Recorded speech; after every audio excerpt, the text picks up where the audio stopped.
Cultivation online audiobook by Kevin, Chapter 1681, Gathering of the Seven Dragon Monarchs, Power of the Void. What a profound and mysterious concept Yuan pondered as he gazed into the infinite spiraling abyss. It's like a branch that endlessly spreads out, extending into countless possibilities. The more Yuan tried to comprehend the power of the void, the more overwhelming it felt, almost as if he'd been tossed inside the void itself. Long Yejun and Yingzi silently watched him from a distance while ensuring that he didn't accidentally fall into the infinite spiraling abyss. What is that profound and mysterious feeling that surrounds him? I have never felt anything like that before. Long Yejun wondered to himself as Yuan's aura gradually began to change. After a few days, Yuan began showing signs of entering enlightenment. However, the concept of enlightenment did not exist within the primal expanse. As a matter of fact, beings in the primal expanse are incapable of entering enlightenment. The reason remains unknown because nobody knew of its existence in the first place. What a mysterious aura! Yingzi was immediately drawn to the aura Yuan was emitting due to his enlightenment, and she subconsciously approached him. However, Long Yejun snapped her out of it and said, "You can't disturb him now." I don't know why, but I am getting this feeling that it'd be dangerous to disturb him now. Yingzi nodded and moved further away from Yuan, so she couldn't disturb him. As time passed, the profound aura surrounding Yuan grew stronger and stronger until it reached the point where even other beings from far away could vaguely sense it. When Long Yejun noticed several presences approaching their direction, he immediately set up a barrier around Yuan and the infinite spiraling abyss. Then, using sound transmission, he commanded the approaching presence to leave. As the second dragon, God's descendant, I, Long Yejun, command you to leave and stay away from this place for the rest of the year. When those approaching heard Long Yejun's voice and command, they instantly halted, silently bowed in their direction, and turned around, swiftly leaving. However, Yuan's aura of enlightenment continued to grow stronger, much stronger than ever. My concealment barrier isn't able to stop his aura from spreading even though it could completely hide our presence? What an extraordinary aura! Long Yejun was inwardly shocked, but he didn't have much time to think about such things. I will be busy asking people to leave, he smiled inwardly. Now that I think about it, I've done things for Brother Yuan I wouldn't bother for my other two siblings. What's so different about him? Long Yejun realized that he had been helping Yuan to the best of his abilities without expecting anything in return, something quite unlike his usual self. Yet, despite this change, it felt as natural as breathing for him to help Yuan. He's humble and pleasant to have around, unlike the other two, who are always trying to get on my nerves.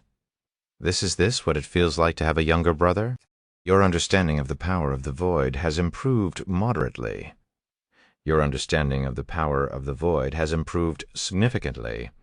Your understanding of the power of the void has improved significantly. As Yuan's enlightenment deepened, so did his progress in comprehending the power of the void.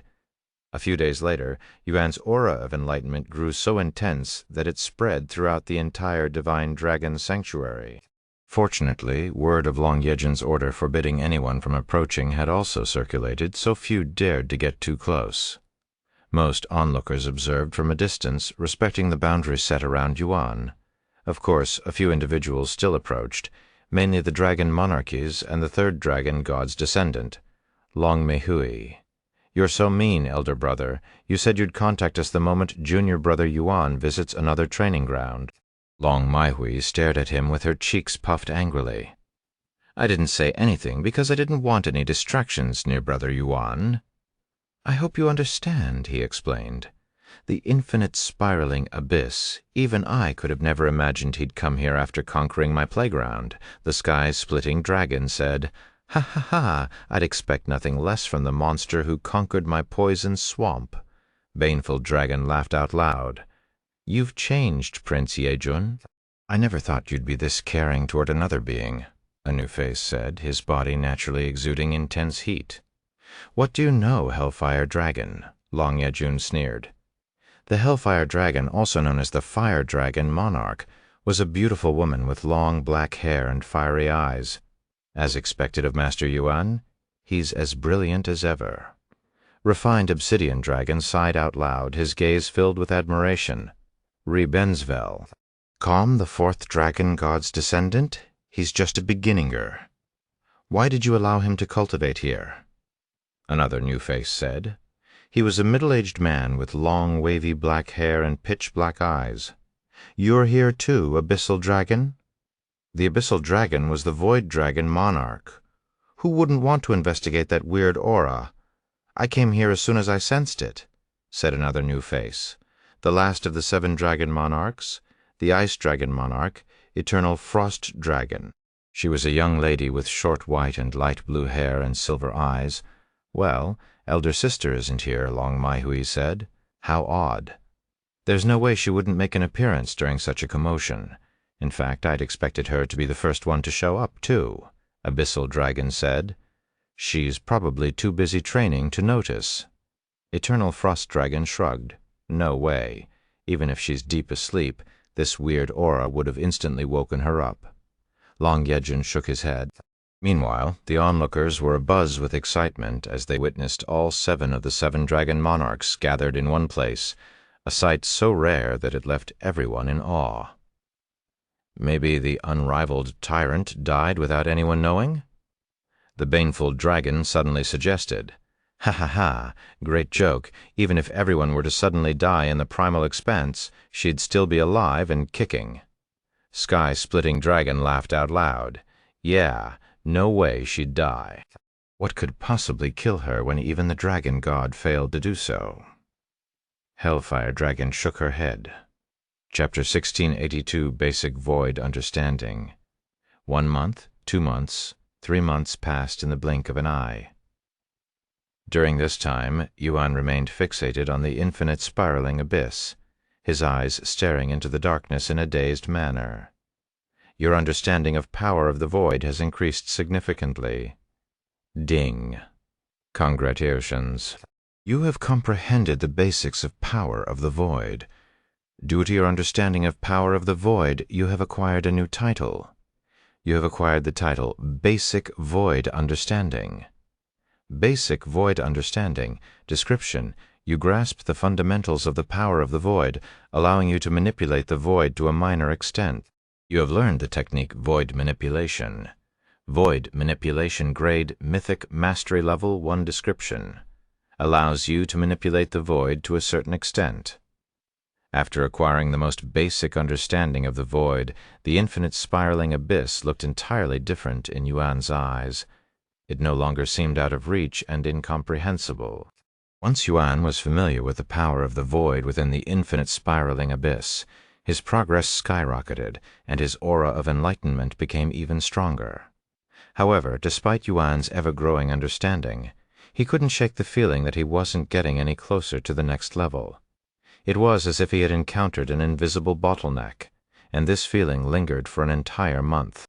Suddenly, as if possessed by a ghost, Yuan suddenly began flying toward the infinite spiraling abyss, shocking everyone there. "Brother Yuan, what are you doing?" Long Yejun exclaimed with a bewildered expression. However, Yuan had moved with such speed that by the time Long Yejun processed the situation, he'd already flown into the infinite spiraling abyss. "My God! Why did he do that?" Long Mai-Hui cried out loud. The Abyssal Dragon shook his head and sighed. "How foolish!" He'd only just reached a basic understanding, yet he dared to challenge the infinite spiraling abyss meant for those who have fully comprehended the power of the void. I had high hopes for him, too. Right? How boring. I also had high hopes for him after hearing of his previous feats. I guess he'd only conquered the last 2 training grounds with luck. Hellfire Dragon casually shrugged. Master Yuan isn't someone who'd take on something he cannot handle. Refined Obsidian Dragon roared. "Since when did you become the type to have faith in others, Metal Dragon Monarch?" The Eternal Frost Dragon asked him. If you knew Master Yuan's true capabilities, you'd also be revering him.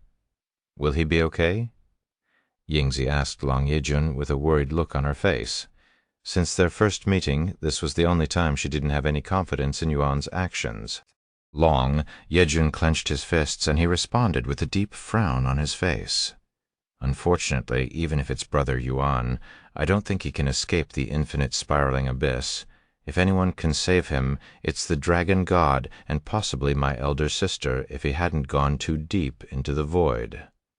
You only mentioned that he wouldn't be able to escape, but what about his chance of survival? Yingzi asked after noticing this detail. He sighed. While the infinite spiraling abyss is indeed very destructive, I believe Brother Yuan can survive it with his current level of regeneration. However, as he descends deeper into the void, the destructiveness will continue to intensify until it eventually surpasses his regenerative abilities. How about the dragon god? You said he could probably save Yuan? Can we ask for his help? Yingzi said, "Ha, good luck with that." Hellfire Dragon sneered. The dragon god will only show himself during the Dragon God Festival or when he needs something. Since we're so close to the Dragon God Festival, he probably won't appear until the very last second, right before the festival begins. I can try looking for him, but it'll take so long that it's better just to wait for him to show up during the Dragon God Festival. Long Yijun sighed. No way. Yingzi wore a sorrowful look on her face. What about elder sister? Long Maihui asked. She's even harder to find than the dragon god. Unless you're fated to meet her, you'll never find her. Long Yejun sighed. He continued, We can only hope Brother Yuan survives long enough for the dragon god to show up. Meanwhile, somewhere in the infinite expanse, two individuals had been quietly observing the events unfolding at the infinite spiraling abyss since the very beginning, their expressions calm yet alert. A handsome man with long, beautiful golden hair glanced at the young child hovering beside him and spoke. Are you sure you don't want to save him? He's your son, isn't he? Weren't you prepared to kill him for faking his identity as your descendant just some time ago? Why are you suddenly worried about his well-being? The primal monarch inquired with a nonchalant expression on his face. The handsome man, who was known as the dragon god, smiled. I was, until he showed the qualifications to become a genuine descendant of mine. I can save him right now, but then I'll take him off your hands. What kind of nonsense is that? Primal Monarch shook his head and continued, Also, even if you want him, does he want to be your son? You're just a slightly stronger dragon than the rest. Ha ha ha! The dragon god suddenly burst out laughing, his laughter powerful enough to shake the void around them. He stopped a moment later and said, Did I just receive your permission to save him? Whether he wants to become my son or not, we can deal with that afterward. The primal monarch sighed. Do you really think he needs your help? The dragon god stared at the infinite spiraling abyss and sneered. Whatever.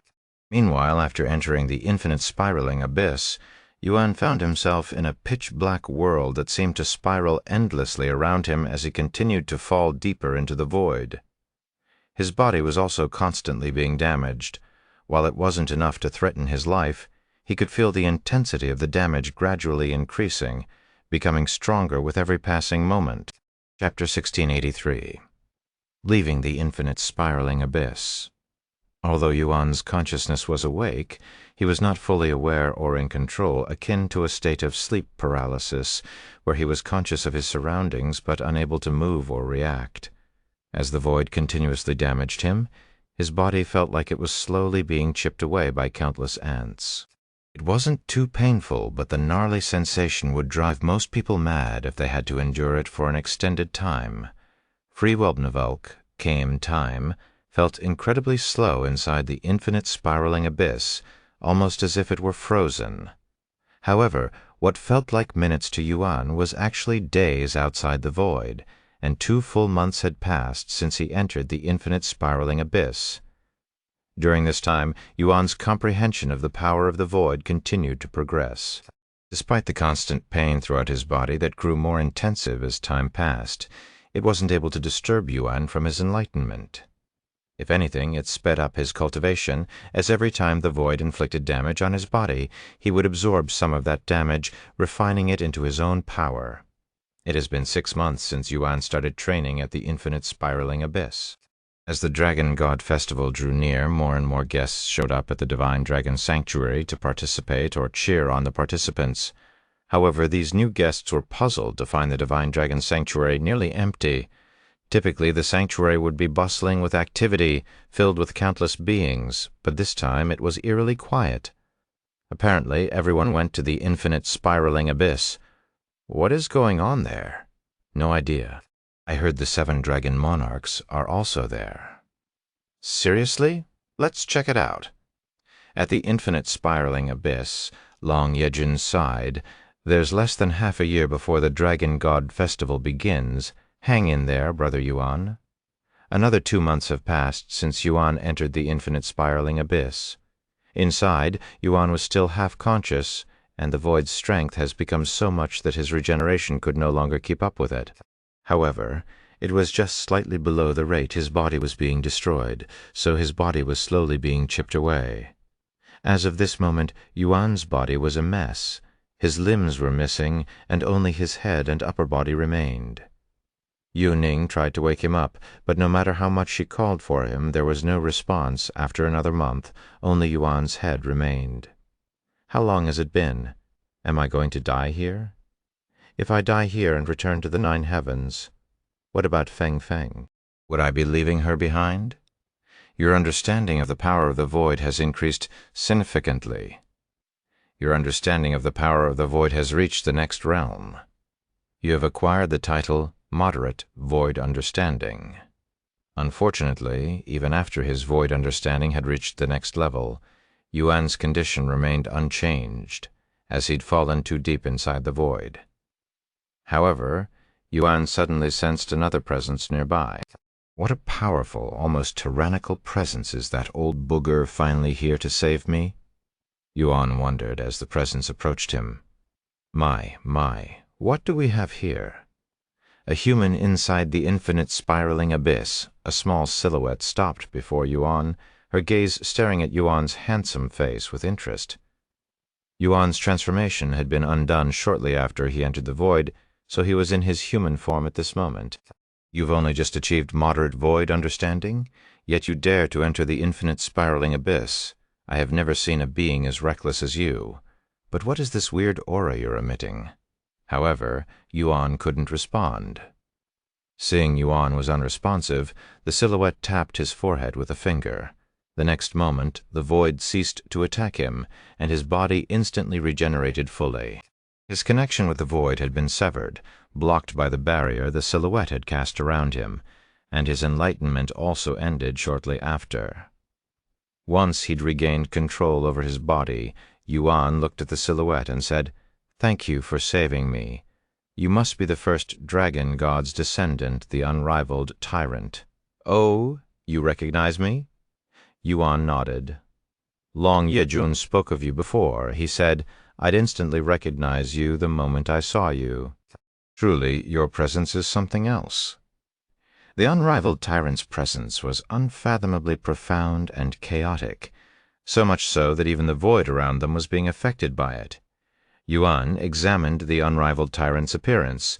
She had a petite figure and a somewhat skinny body, with short black hair that ended at her shoulders, a refined face, and sharp eyebrows that gave her a naturally fierce expression. At a glance, she looked like an ordinary pretty little girl, but once her dark red eyes locked onto you, it felt like you were being preyed on by a bloodthirsty monster. My name is Yuan." Yuan introduced himself. "I'm Long Wuqing, eldest of the dragon god's descendants. How long have you been living in the primal expanse?" "Not long. I've only been here for about 3 years."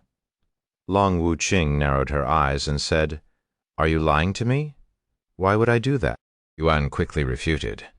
"You've just arrived in the primal expanse, yet you already have a completed chaotic heart. How do you explain that? Also, I didn't know humans were capable of having chaotic hearts. I guess you can say I'm a special case. My father is the primal monarch after all." Long Wuqing's eyes widened after hearing his words. "The primal monarch is your father?" "Well, he's not my real father. I was adopted by him." "I see. In any case, I have a lot to ask you, but we can continue our chat later. The Dragon God Festival is about to begin, so I will take my leave now. Do you wish to come with me or continue training here? Honestly, I'm trapped in here, so I'd appreciate it if you can take me with you. Long Wu-Ching nodded and brought him along as she traversed the void. She's a pretty nice person. I wonder why Long Yejun made her seem like some unreasonable monster.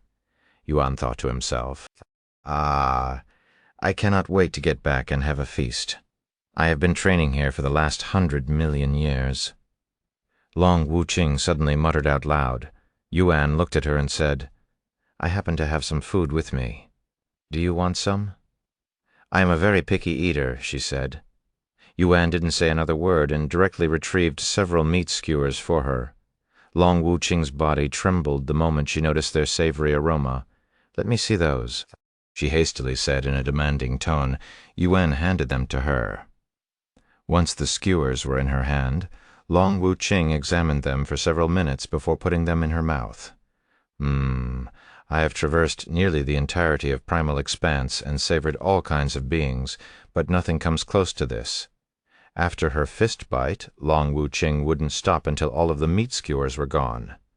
The skewers included. Did you bring that food from the human world? She asked afterward. That's right. Do you have any more?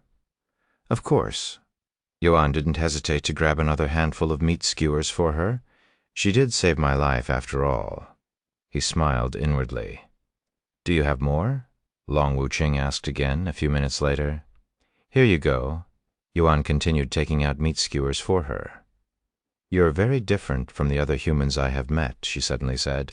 They would all cower in fear and soil themselves the moment they see me. Even my siblings are no different. Have you met a lot of humans? He asked. A few hundred of them, I suppose. Wow, that's a lot. Yuan was surprised by the number. I have lived a long time after all. However, humans have stopped coming to our world for some time now. Do you know why? Because they're afraid. After all, none of those who have come to this world have ever returned, so people just stopped coming. That makes sense. What about you? Are you sad that you can no longer return to the human world? Not at all. I can return whenever I want with a primal monarch's help, but I am staying here for reasons. Once I win the Dragon God Festival, I will return. Ha ha ha! Long Wu-Ching suddenly burst out laughing. You actually dare to claim you'll win the Dragon God Festival right before me? How bold! So you think you can defeat me? She looked at him with an excited face, but her aura was oozing with bloodlust. Despite her threatening aura, Yuan faced her and spoke calmly. Depending on the conditions, yes, I can. Long Wu-Ching stared at him in silence for a moment before turning away, but she didn't say anything. A few more minutes of awkward silence later, they emerged from the infinite spiraling abyss, shocking everyone there. Brother Yuan, he's actually managed to escape, Long Yejun exclaimed in an excited voice. Then he noticed Yuan had emerged with a different appearance, and even his scent had changed. However, before he could even think about it, his entire body trembled as Long Wu-Ching's tyrannical aura permeated throughout the entire place. The unrivaled tyrant? The dragon monarchs and onlookers exclaimed with shocked faces after noticing her presence, their very souls trembling in immense fear. Chapter 1684, Unrivaled Tyrant. Chapter 1684, Unrivaled Tyrant. My, what's going on here? I have never had such a massive crowd to welcome me back before. Long Wu-Ching spoke with a slight smile on her face when she noticed the 7 dragon monarchs and the onlookers outside the infinite spiraling abyss. Aye, it's the unrivaled tyrant. Run for your lives. The onlookers began scrambling in fear, resembling a group of startled cats, their escape messy and swift. The only ones who didn't attempt to escape were the 7 dragon monarchs, primarily because fleeing would make them appear weak, a vulnerability that would only invite further bullying and challenges to their authority. What is this weird scent coming from the 4th dragon god's descendant? Eternal Frost Dragon suddenly mused out loud. Since he was in his human form, Yuan's human scent swiftly permeated the area. It was so intense that it even halted some of the onlookers running away. However, once they realized the scent was coming from the unrivaled tyrant's direction, they began running again. This scent is the scent of a human. Long Yejun's eyes widened as he stared at Yuan, who now had black hair. No way. Why does Brother Yuan have the scent of a human on him? What happened inside the infinite spiraling abyss? He didn't immediately entertain the possibility that Yuan had been human all along. Instead, he assumed that something within the infinite spiraling abyss had triggered this puzzling transformation. After all, there was simply no way a human could have the dragon god's blood. Yingzi wore a nervous look on her face after realizing that Yuan's identity had been exposed, but there was nothing she could do there. Even if she wanted to take Yuan and escape from the divine dragon's sanctuary, she knew it was impossible to escape with the seven dragon monarchs so close. Moreover, with Long Wuqing beside Yuan, she would kill Yingzi before she could even reach him. The only thing I can do now is hope for the primal monarch to help us. She sighed inwardly. FreywellNovel.com, thank you for your help, Senior Long, Yuan said to Long Wuqing after coming out of the infinite spiraling abyss. You can just call me Wuqing. I permit you to do so, she casually said. Anyway, I need to stretch myself. I'll talk to you again afterward. When the seven dragon monarchs heard her words, their faces darkened, and they simultaneously released their cultivation, shocking Yuan. What are they? Before he could even finish his sentence, Long Wuqing turned to look at them with a murderous smile on her face. Let me see how much you've all grown. She laughed as she flew at them. This crazy bitch. The Dragon God Festival is right around the corner, and she wants to fight now? Hellfire Dragon exclaimed.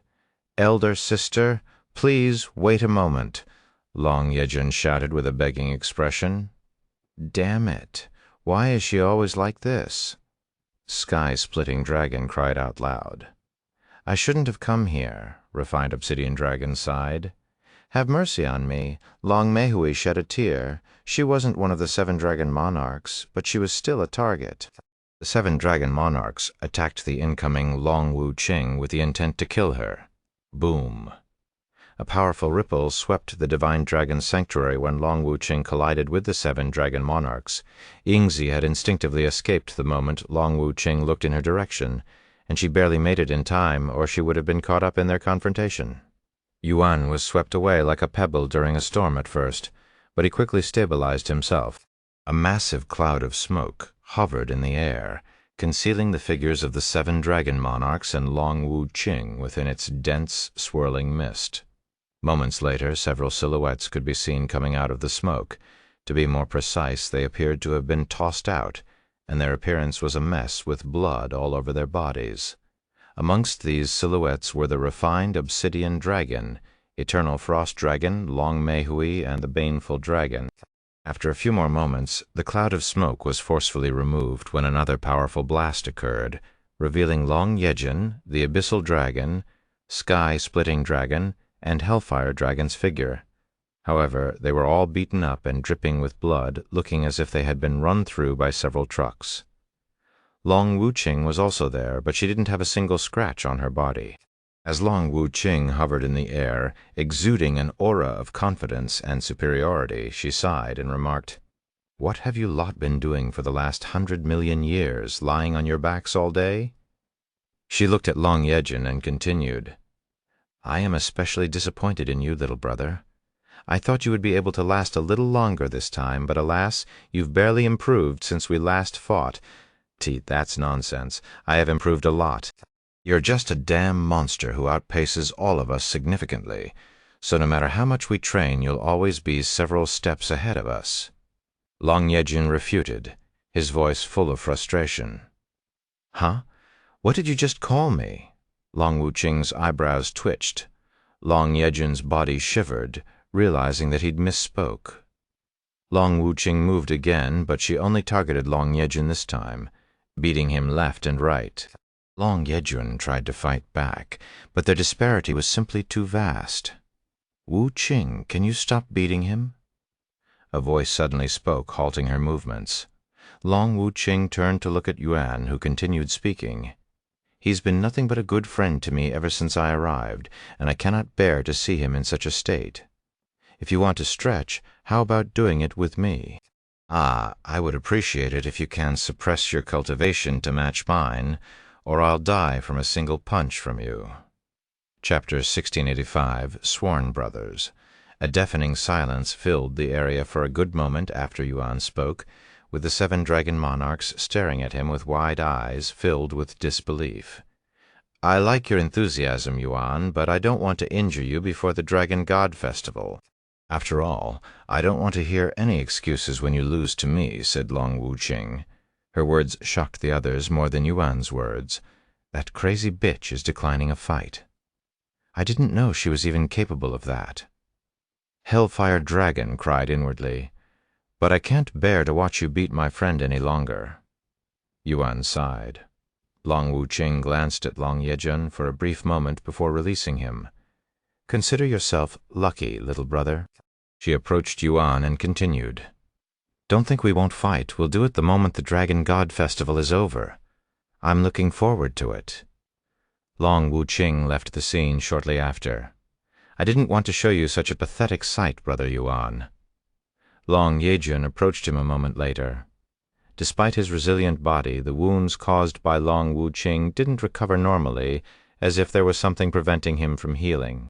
The same could be said for the others, too. Don't say that.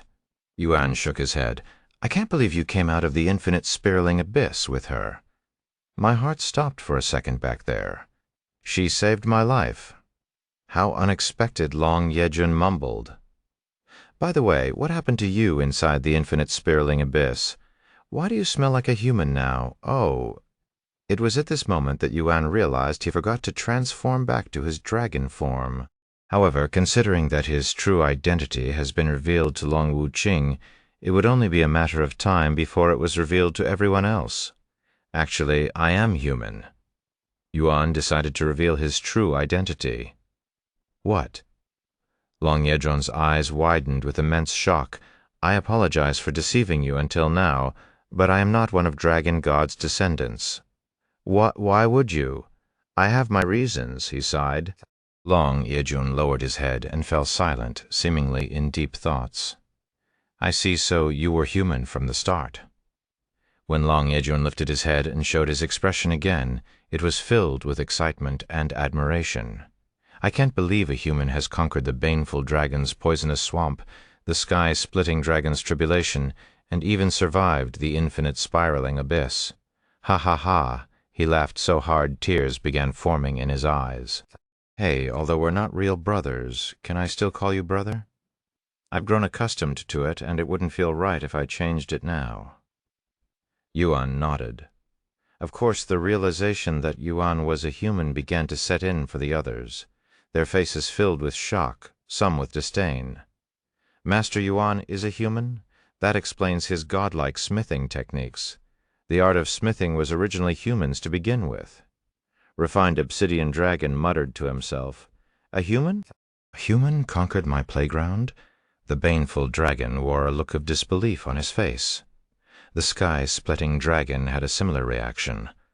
Long Maihui's eyes were sparkling with admiration. The Hellfire Dragon and Eternal Frost Dragon glared at Yuan with disdain in their eyes. The Abyssal Dragon remained silent. Though I must admit that I am disappointed. Long Yejun suddenly continued with a weak smile. You have taught and given me the experience of what it's like to have a little brother. Now I have to face the reality that I might never have a little brother. Although I cannot be your real brother, we can still be brothers. In the human world we have the concept known as sworn brothers. While they are not real brothers, they treat each other as one. What a wonderful concept. Let's be sworn brothers. Yuan nodded with a smile. However, a voice filled with power and authority abruptly resounded. Who said you can't be real brothers? Yuan suddenly sensed a powerful presence behind one that surpassed even Long Wuching. However, it wasn't tyrannical and oppressive as hers. Yuan turned around to see a handsome man with long golden hair and golden eyes hovering behind him. Dragon God. Long Yejun hastily lowered his head after recognizing the man. The others followed suit. Dragon God? Yuan muttered. Indeed, I am your father, or so you claimed. The dragon god spoke with a smile that appeared threatening to Yuan for some reason. Free Welbnovel comb.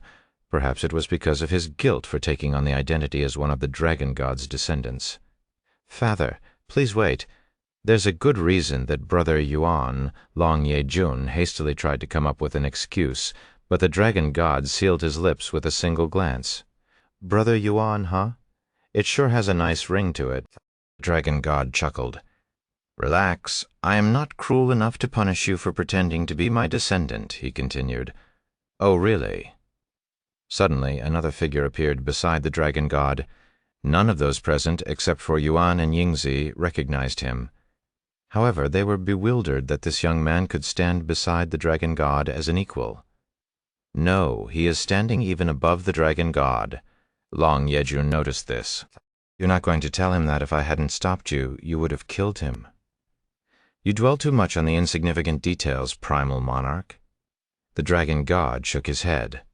"The primal monarch?" Long Ye-jun and the others exclaimed in shock. We greet the primal monarch." They hastily greeted him in a messy fashion. "You've finally decided to show yourself, you old booger." Long Ye-jun and the others stared at Yuan with terrified expressions. Brother Yuan." "That's—" Long Ye-jun tried to warn him, but Yuan interrupted with a smile. "Don't worry, he's my old man, my father. Ye your father?" Long Ye-jun looked speechless. "Yes," Yuan confirmed. Chapter 1686, A Feast Before the Festival. Chapter 1686, A Feast Before the Festival. "Did you want me to save you sooner? I knew there was someone inside that was capable of saving you. So why would I waste my energy?" The primal monarch shrugged with a smile on his face after hearing Yuan's words. "What if she didn't save me?" he asked. "But that didn't happen, so why dwell on it?"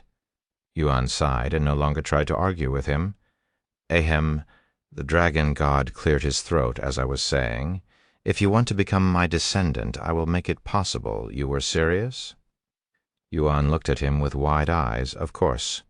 Do you want me to show you how serious I am?" "Hey, why are you trying to poach him when you didn't even save him?" Primal Monarch suddenly asked. "My daughter saved him, which is the same thing." Dragon God shrugged. "I can't believe such shameless words are coming out of that mouth. Did you hit your head too hard recently?" Long Ye-jun and the others were bewildered by the Dragon God and Primal Monarch's childish bickering, as they had never seen such behavior from these godlike existences. Since when were they on such good terms with each other? Long Ye-jun wondered inwardly. Once it seemed like their conversation had ended, Yuan spoke. "I don't know how you'll make me a descendant, and I appreciate the offer, but I will have to decline. After all, I already have a father here." Primal Monarch snickered after hearing this. The Dragon God's expression didn't change much, and he appeared calm, but he was definitely disappointed inwardly. What a pity. With your talents, you'd definitely qualify to be my descendant, but if you don't want it, I can't force you. The Dragon God Festival will begin soon, so I will take my leave now until then. The Dragon God disappeared into thin air the very next moment. I'll also take my leave for now. The Primal Monarch left before Yuan could say anything to him. The place remained dead silent even many moments later. Eventually, Long Ye-jun broke the silence and spoke in a trembling voice. "I can't believe you're the Primal Monarch's descendant. That's actually even more impressive than being the Dragon God's descendant." "Well, I am not really his blood-related descendant. I was adopted by him, and he gave his blood essence to me," Yuan explained. "The Primal Monarch's blood essence. That's even more impressive," Long Ye-jun cried out loud. He continued, "Anyway, what are you going to do now, since we still have a little time left before the Dragon God Festival? Want to have a feast?" Yuan nodded and said, "Sure, but I will be away for a little." "No worries. We need a few days to prepare the feast, anyway." Long Ye-jun nodded. Yuan looked at Yingzi and said to her, "I'll be gone for a bit again, okay?" Yuan logged off at that moment. "Huh? Where did he go?" The baneful dragon muttered in a dazed voice. "I can't sense his presence any more, almost as if he ceased to exist. Was that the power of the void?" Long Maihui inquired out loud, her face filled with wonder. Gi Wibnovik. Cum. The primal monarch probably took him somewhere, eternal frost dragon deducted. Meanwhile, Yuan returned to Earth again. He looked at the two sleeping beauties beside him and sighed. I'd just promised them that I'd not lose track of time, but alas, it's almost been a year since my last return. Although he didn't technically lose track of time but was trapped inside the infinite spiraling abyss, it was basically the same thing. Yuan waited for either Mike Xu or Chu Liuxiang to wake up. The following day, Mike Xu was the first to wake up. She and Chu Liuxiang had been taking turns logging off every other day to see if Yuan had returned. You're back? Mishu looked at him with a pleasantly surprised face. Yes. Upon seeing his apologetic smile, Mishu instantly knew he was about to apologize for his absence again. So she swiftly placed a finger on his lips and said, You don't need to apologize. We were prepared for it when you left a note this time. Yuan nodded and said, All right, I won't apologize, but I want to tell you what happened this time, of course. Yuan proceeded to explain about being trapped inside the infinite spiraling abyss and how time flowed differently inside. It felt like I had only been there for several minutes, but by the time I came out, several months had passed, he said. Anyway, the Dragon God Festival is right around the corner. Once I finish it, and hopefully win it, I'll immediately return to the 9 heavens. What will happen if you don't win? Mishu entertained this possibility and inquired, Then I'll have to ask the primal monarch for help. If he can't help Feng Feng, I'll just have to postpone her revival and return to the 9 heavens, though I doubt the primordial phoenix will accept that outcome. She said that she'd wage war with the divine dragon sanctuary for the treasure if I failed, and I cannot allow that to happen no matter what. I don't know how serious she was being when she said it, but I have a feeling she was being dead serious. Yuan sighed. If I have no other option, I will see if the dragon god would be willing to lend me the treasure, and in exchange I will become his descendant. His descendant? Meikshu wore a puzzled look on her face. Apparently the dragon god wants me to be his descendant. I don't know what went through his mind that led him to such a decision. Though, after chatting for some time, Yuan and Mishu spent the rest of the day together. He did the same thing with Chu Liuxiang the following day. Then he visited Yuru and the Eternal Lotuses. Once he caught up with everyone, Yuan returned to the primal expanse for the feast. Chapter 1687, Seasoning. Chapter 1687, Seasoning. When Yuan returned to the primal expanse, Yingzi was there to greet him with a teleport stone given to her by Long Yejun. Without uttering a word, Yingzi handed the teleport stone to him. After attaining moderate void understanding, Yuan could see the more intricate details within the teleport stone, even able to tell the direction it would take him. He shattered the teleport stone the next moment and entered the rift created by it. When they emerged from the rift, Yuan and Yingzi appeared at the endless arena, but it had a vastly different atmosphere, and was no longer as empty as their previous visits. The once empty platform is now filled with human figures and beasts, with mountains of food in every direction. Since Yuan was still in his human form, his scent quickly spread, attracting the attention of those around him. They stared at him in silence for a few moments before someone shouted, It's the primal monarch's descendant. News of Yuan's true identity had long spread throughout the divine dragon sanctuary. Some were upset, even angry, that they had been deceived by a human, but the majority of them didn't mind it and became more impressed by his feats in the past 2 years. The beings near Yuan respectfully greeted him, regardless of their feelings toward him, as he was the primal monarch's descendant, which ranked even above the dragon god's descendants. Oh, you've arrived. Long Yejun appeared shortly after their arrival. Follow me, I'll bring you to our spot. Yuan and Yingzi followed him to another area where the other dragon monarchs were present. However, not all 7 of the dragon monarchs were present. Besides the Hellfire Dragon and Eternal Frost Dragon, the rest were there. Hello, everyone. Sorry to make you wait. It's fine. We just finished setting up the place, Long Yejun said.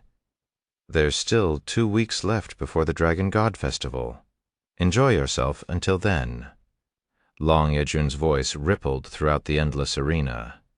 Everyone started stuffing their mouths with food the very next moment.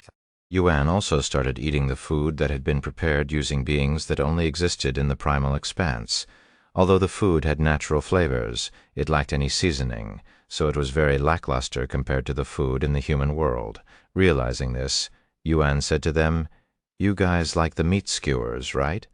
How about I prepare this food in the same way?" "What, you can do that?" Long Yejun's eyes widened. "Please do." Long Maihui exclaimed, her eyes flickering with excitement.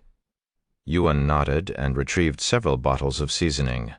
One of the most significant contributors to the excellence of human food is how we apply our seasoning, how we season our food. He showed them the bottles and continued, "We call this seasoning. If we apply it to the food, it will give the food a specific taste. If we mix them together, it will create a unique flavor, and different mixtures have different results." Yuan sprinkled some salt on his food and handed it to Long Yejun. "This is one of the most commonly used seasonings." Salt. When Long Yejun bit into the meat, his eyes widened with surprise. "What the? This food is now several times tastier. Let me try." Long Meihui and the others shouted. Yuan sprinkled some salt onto their food. "Wow! I can't believe those tiny sand-like things could enhance the flavors so much." "This one is called black pepper, another commonly used seasoning." Yuan handed them more food. "What a stark difference! And this is what happens when I mix them together." Yuan added salt, black pepper, and garlic powder to the next sample. Long Yejun and the others trembled with satisfaction when they ate the food. "I used to underestimate humans, but the fact is they possess knowledge we could never fathom," the baneful dragon muttered. "I've known that since I learned how to blacksmith from one refined obsidian dragon," commented. Yuan then said, "By the way, we typically season our food before cooking it." Speaking of cooking, we also learned that from humans. Before we would consume our food raw, Long Yejun said. Yingzi gently tugged on Yuan's robes and asked, "How about the flavor of meat skewers? What kind of seasoning do you put on them?" "Many people have their own special mix, but the majority of them contain cumin, salt, and chili." Yuan tried to replicate the seasoning of the meat skewers in his possession and handed them to Yingzi. "It's missing some flavors, but it's very close," she said after tasting it. "There are hundreds of different seasonings out there, but I only have some of them," Yuan said. Yuan took out all of the seasoning in his possession to let the others use them as they pleased. Long Yejun and the others had a blast, testing out every combination. But their peace lasted only for a few minutes. Suddenly, a rift appeared right next to Yuan, and even before the figure emerged, their tyrannical presence poured through the rift, saturating the surroundings with an overwhelming and oppressive force. My, how can you have a feast without me?" Long Wuqing spoke as she walked out of the rift. However, she looked a little different from before. While most of her features remained the same, she was much taller and more mature-looking, resembling that of a peerless woman. "Because we knew you'd show up regardless." Long Yejun spoke with a nervous smile. Long Wuqing looked at the bottle of salt in his hand and inquired, "What is that white stuff in your hand?" "Seasoning. Humans use them to enhance the flavor of their food." Yuan gave her a brief explanation. "Interesting." She showed a thrilled smile. "Show me how to use it." I don't mind, but can you do something about your presence? It's terrifying everyone," Yuan said. Everyone at the endless arena had instinctively halted their movements since Long Wuqing's appearance and hadn't moved a muscle since then. Some even tried running away, but their bodies were stiff from fear. Chapter 1688, Dragon God Festival Details. Not Long Yejun and the others looked at Long Wuqing with nervous gazes, seemingly waiting for her reaction. Nobody has ever dared to ask her to suppress her presence since she killed the last one who did. In the primal expanse, displaying one's presence was a way of flaunting their status and prowess. The more powerful the presence, the better. To be told to stop, even if it was a reasonable request, could be interpreted as disrespect. It was akin to telling a wealthy man to stop showing off their jewelry in public because they were reflecting the sunlight and bothering those around him. After a long moment of silence, Long Wu-Ching's tyrannical presence unexpectedly began to weaken until it was barely noticeable. Her oddly obedient behavior greatly shocked everyone there, with some even wondering if she was truly the feared, unrivaled tyrant. "There, you happy now, little human?" Long Wu-Ching glared at Yuan. He nodded and said, "That's perfect. Let me show you how to use the seasoning." After teaching her the basics, Long Wu-Ching began testing other combinations on her own. Sometime later, she'd managed to somewhat replicate the meat skewer's flavor. "Hey, do you have any more seasoning? This isn't enough to recreate the taste of those skewers you gave me," she said. "Sorry, but that's all I have right now. When can you get more?" she inquired. "When I return to the human world, but once I do that, I won't be returning." Long Wu-Ching fell silent again. "What a pity," she muttered a moment later and continued to eat in silence. "I can't believe it, that tyrant is actually have a peaceful meal with everyone." Long Ye-jun swallowed nervously, feeling like he was living a dream when he pinched himself and sensed pain. Long Ye-jun nearly cried tears of joy. As expected of Brother Yuan, if anyone can tame that monster, it's him. He glared at Yuan with a profound gaze. Yuan's spine shivered at Long Ye-jun's gaze. What is this ominous feeling? He wondered inwardly.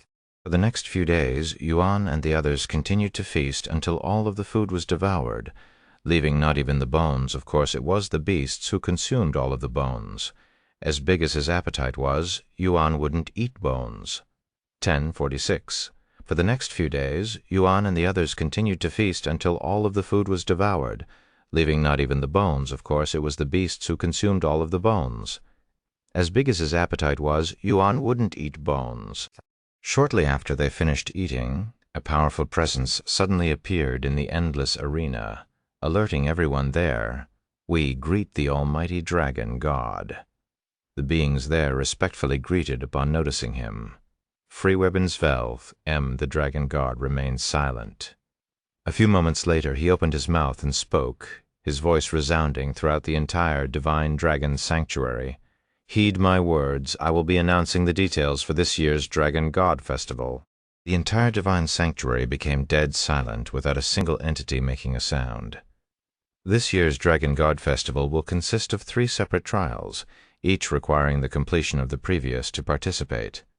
The first trial shall be a one-on-one death match in order to make things as fair as possible. Your cultivation must be suppressed to perfect chaotic commander. Those of you with a lower cultivation will have to deal with the difference if your opponent has a higher cultivation. Once you participate, you will not be able to forfeit. In other words, half of the participants will die. The first trial left everyone speechless. While death was not uncommon during the Dragon God Festival, with many perishing in each event, this trial had been the deadliest to date, and it was only the first of 3 trials. The sheer brutality of it shocked even the most seasoned participants. Why did the Dragon God make such a trial? Long Ye-jun wondered, his gaze subconsciously shifting toward Yuan. Yuan was only a perfect chaotic master. If he were unlucky with his opponent, he'd need to fight a perfect chaotic commander in a worst-case scenario. Although the atmosphere remained quiet, a significant portion of the participants had already made the decision to skip this year's Dragon God Festival. Whether it was due to insufficient cultivation or simply an unwillingness to risk their lives, many chose to withdraw rather than face the deadly trial ahead. The Dragon God continued to speak after giving the listeners a moment to think about the first trial. Those of you who survived the death match will be qualified to participate in the second trial. In the second trial, you will be given a blood reservoir containing my blood. If you are able to absorb and refine more than 90% of my blood within 30 days, you will pass the second trial. "The Dragon God's blood," countless beings exclaimed in a shocked voice after hearing the details of the second trial, even if it wasn't his blood essence. The Dragon God's blood was an invaluable treasure, capable of strengthening bloodlines and even transforming a mere snake into a true dragon. Most beings present would willingly start a war over such a precious resource, let alone risk everything in a one-on-one death match. We only need to pass the first trial to absorb the dragon god's blood in the second. Even if we only manage to absorb a drop of his blood in the second trial, it's completely worth it. Those who had already decided to skip this year's Dragon God Festival immediately had a change of heart. They have decided to participate even if they had to risk their lives, including those with a lower cultivation. Why is the Dragon God being so generous for this year's Dragon God Festival?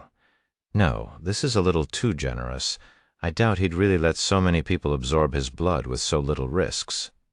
Long Yejun and the 7 dragon monarchs stared at the Dragon God with suspicious faces. The Dragon God suddenly laughed. "You lot sure seem eager to absorb my blood. However, did you think it would be so simple?" "I knew it," Long Yejun cried inwardly after the Dragon God proved his worries to be correct so quickly. Chapter 1689, Dragon God Festival Details, 2. Chapter 1689, Dragon God Festival Details, 2. The Dragon God continued to speak. "The blood reservoir contains exactly 10 drops of my blood, so you will need to absorb and refine at least 9 drops to pass the trial. However, with that said, the blood you'll be absorbing is no ordinary blood. Every single drop has been enhanced, and if you're unable to absorb it, you'll immediately die a violent and explosive death. For example, let's say I only have the potential to absorb 3 drops of blood. If I try to absorb even a single drop more, it will spell the end for me. You may think it'll be fine as long as you stop at your limit, and while that is true, only some of you will have the capability to tell your own limit. The majority of you will not know your limit and will essentially be walking on a thin rope in the void. I will give you a warning. Whether you heed it or not is none of my problem. Many, and I mean many of you here, will not even be able to absorb a single drop of my enhanced blood." The Dragon God's voice was grim, but also felt oddly provocative, as if he was daring them to participate. The second trial was arguably even more dangerous and deadly than the first. While half of the participants would perish in the first trial, there was a good chance that most of the participants would perish in the second trial.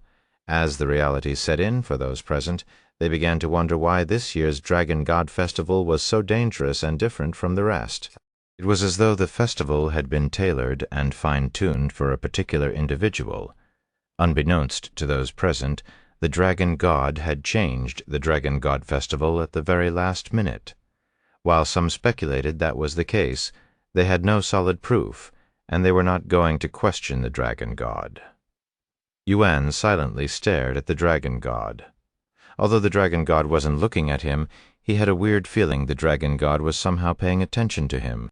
"Let's move on to the last trial," the Dragon God continued a few moments later. "If you manage to absorb and refine 9 drops of my blood and pass the second trial, you'll be able to participate in the third and final trial, where you will get the opportunity to refine my blood essence." What?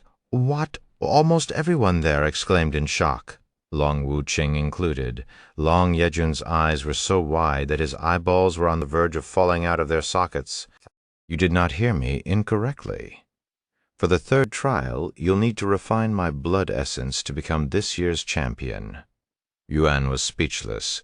He could have never expected the Dragon God to use his own blood essence for a mere festival.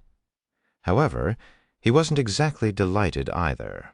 While he'd managed to refine the primal monarch's blood essence, it was mainly because he already had the immortal monarch's bloodline. The Dragon God's blood essence was an entirely different story and could outright kill him if he attempted to do so. I still don't dare to consume the Dragon Ancestor's blood essence in my current state, and the Dragon God is most likely even stronger than the Dragon Ancestor. How could I possibly refine his blood essence? It sounds like an impossible task. The only one there who even had a chance to refine the Dragon God's blood essence would be Long Wuching. However, when Yuan looked at her to see her reaction, her face was full of doubt and worry. So even she's not confident. Huh? Yuan shook his head inwardly. That is all due to the unnatural nature of this year's Dragon God Festival. I will give you all an extra month to think about it. Until then, the Dragon God disappeared into thin air afterward. Right before the Dragon God left, Yuan noticed the Dragon God giving him a quick glance. The entire divine dragon sanctuary remained silent for a few more moments before commotions erupted in every direction. Holy fuck, this year's Dragon God Festival is fucking batshit insane. It's as dangerous as it is rewarding. Who is going to participate? Free webness welcome. I was, until his warning for the second trial. Nearly everyone was having a conversation about the Dragon God Festival at this moment. Brother Yuan, what do you think? Are you still going to participate? Long Yejun turned to ask him. The festival turned out to be much more dangerous than I could have ever anticipated. You probably don't want to hear this, but I don't want you to participate. It's too dangerous. This has nothing to do with your talents. Humans are simply unable to absorb the dragon god's blood, much less the enhanced version. Yuan nodded. I am aware of its danger. We still have a month to decide, but as of this moment I haven't given up yet. It'd be quite bad if one of us gets paired with each other during the first trial. Sky-splitting Dragon suddenly commented. Yes, it's incredibly risky, and it'll only become riskier with fewer participants. Baneful Dragon responded, as enticing as the trial seems, I won't be participating. Refined Obsidian Dragon had already made up his mind. He was already one of the 7 dragon monarchs, and his passion was smithing. He almost has no reason to risk his life at this festival. What about you two, the dragon god's descendants? Abyssal Dragon looked at Long Yejun and Long Meihui. He didn't even bother asking Long Wuqing because he already knew her answer. In response, Long Meihui looked at Long Yejun and Long Wuqing with a worried frown. I'm worried that I might need to fight with my own siblings. Will the dragon god, our father, really be fine with us killing each other for this festival? She wondered out loud. Long Meihui wasn't worried that she had to kill her siblings. If she really fought with Long Yejun or Long Wuqing, Long Meihui had no chance of surviving. She was worried for her own life. It was as simple as that. Chapter 1690 Yingzi. Yangzi, Chapter 1690 Yingzi. I don't think I'll participate in this year's Dragon God Festival. Long Yejun spoke after Long Meihui, surprising the others. I can't lie that the rewards aren't enticing, but as mentioned, there's a chance I might fight with my siblings or Brother Yuan. I don't think I'll be able to kill them if I matched against them. Long Yejun could not bear fighting his sworn brother for real, much less kill him. However, since it was a rule in the Dragon God Festival, there was no way to avoid it if he really fought against Yuan. The Dragon God Festival was more than just a festival. It was a sacred ritual, one that even the primal monarch could not interfere with ease. If Long Yejun and Yuan matched against each other, one of them would need to die, and the dragon god himself would make sure of it, even if it were the last thing he did. Ha! A scornful laugh suddenly resounded. Everyone there turned to look at Long Wuqing, who just laughed. She was staring at Long Yejun and said, "Just say you're afraid of being killed by me. This is your only chance to become truly powerful. But you're shying away because of some emotional bullshit. Or do you believe the dragon god will give us another opportunity like this ever again?" I don't think so. Long Yejun clenched his teeth, but he couldn't refute her claims. The chances of a similar Dragon God Festival occurring in the future were extremely slim to none. If he were to let go of this opportunity, he would never close the gap between him and Long Wuqing. "If you're worried about killing me, don't," Yuan suddenly chimed in. "If we really matched against each other, I wouldn't hesitate to kill you. Of course, I will also have no qualms if you kill me." "Brother, Yuan?" Long Yejun looked at him with wide eyes. Yuan smiled and said, "I told you I need to get my hands on the sacred chalice of purification no matter what. Being sworn brothers doesn't mean we cannot kill each other. As long as we both agree to it, nothing is off the table."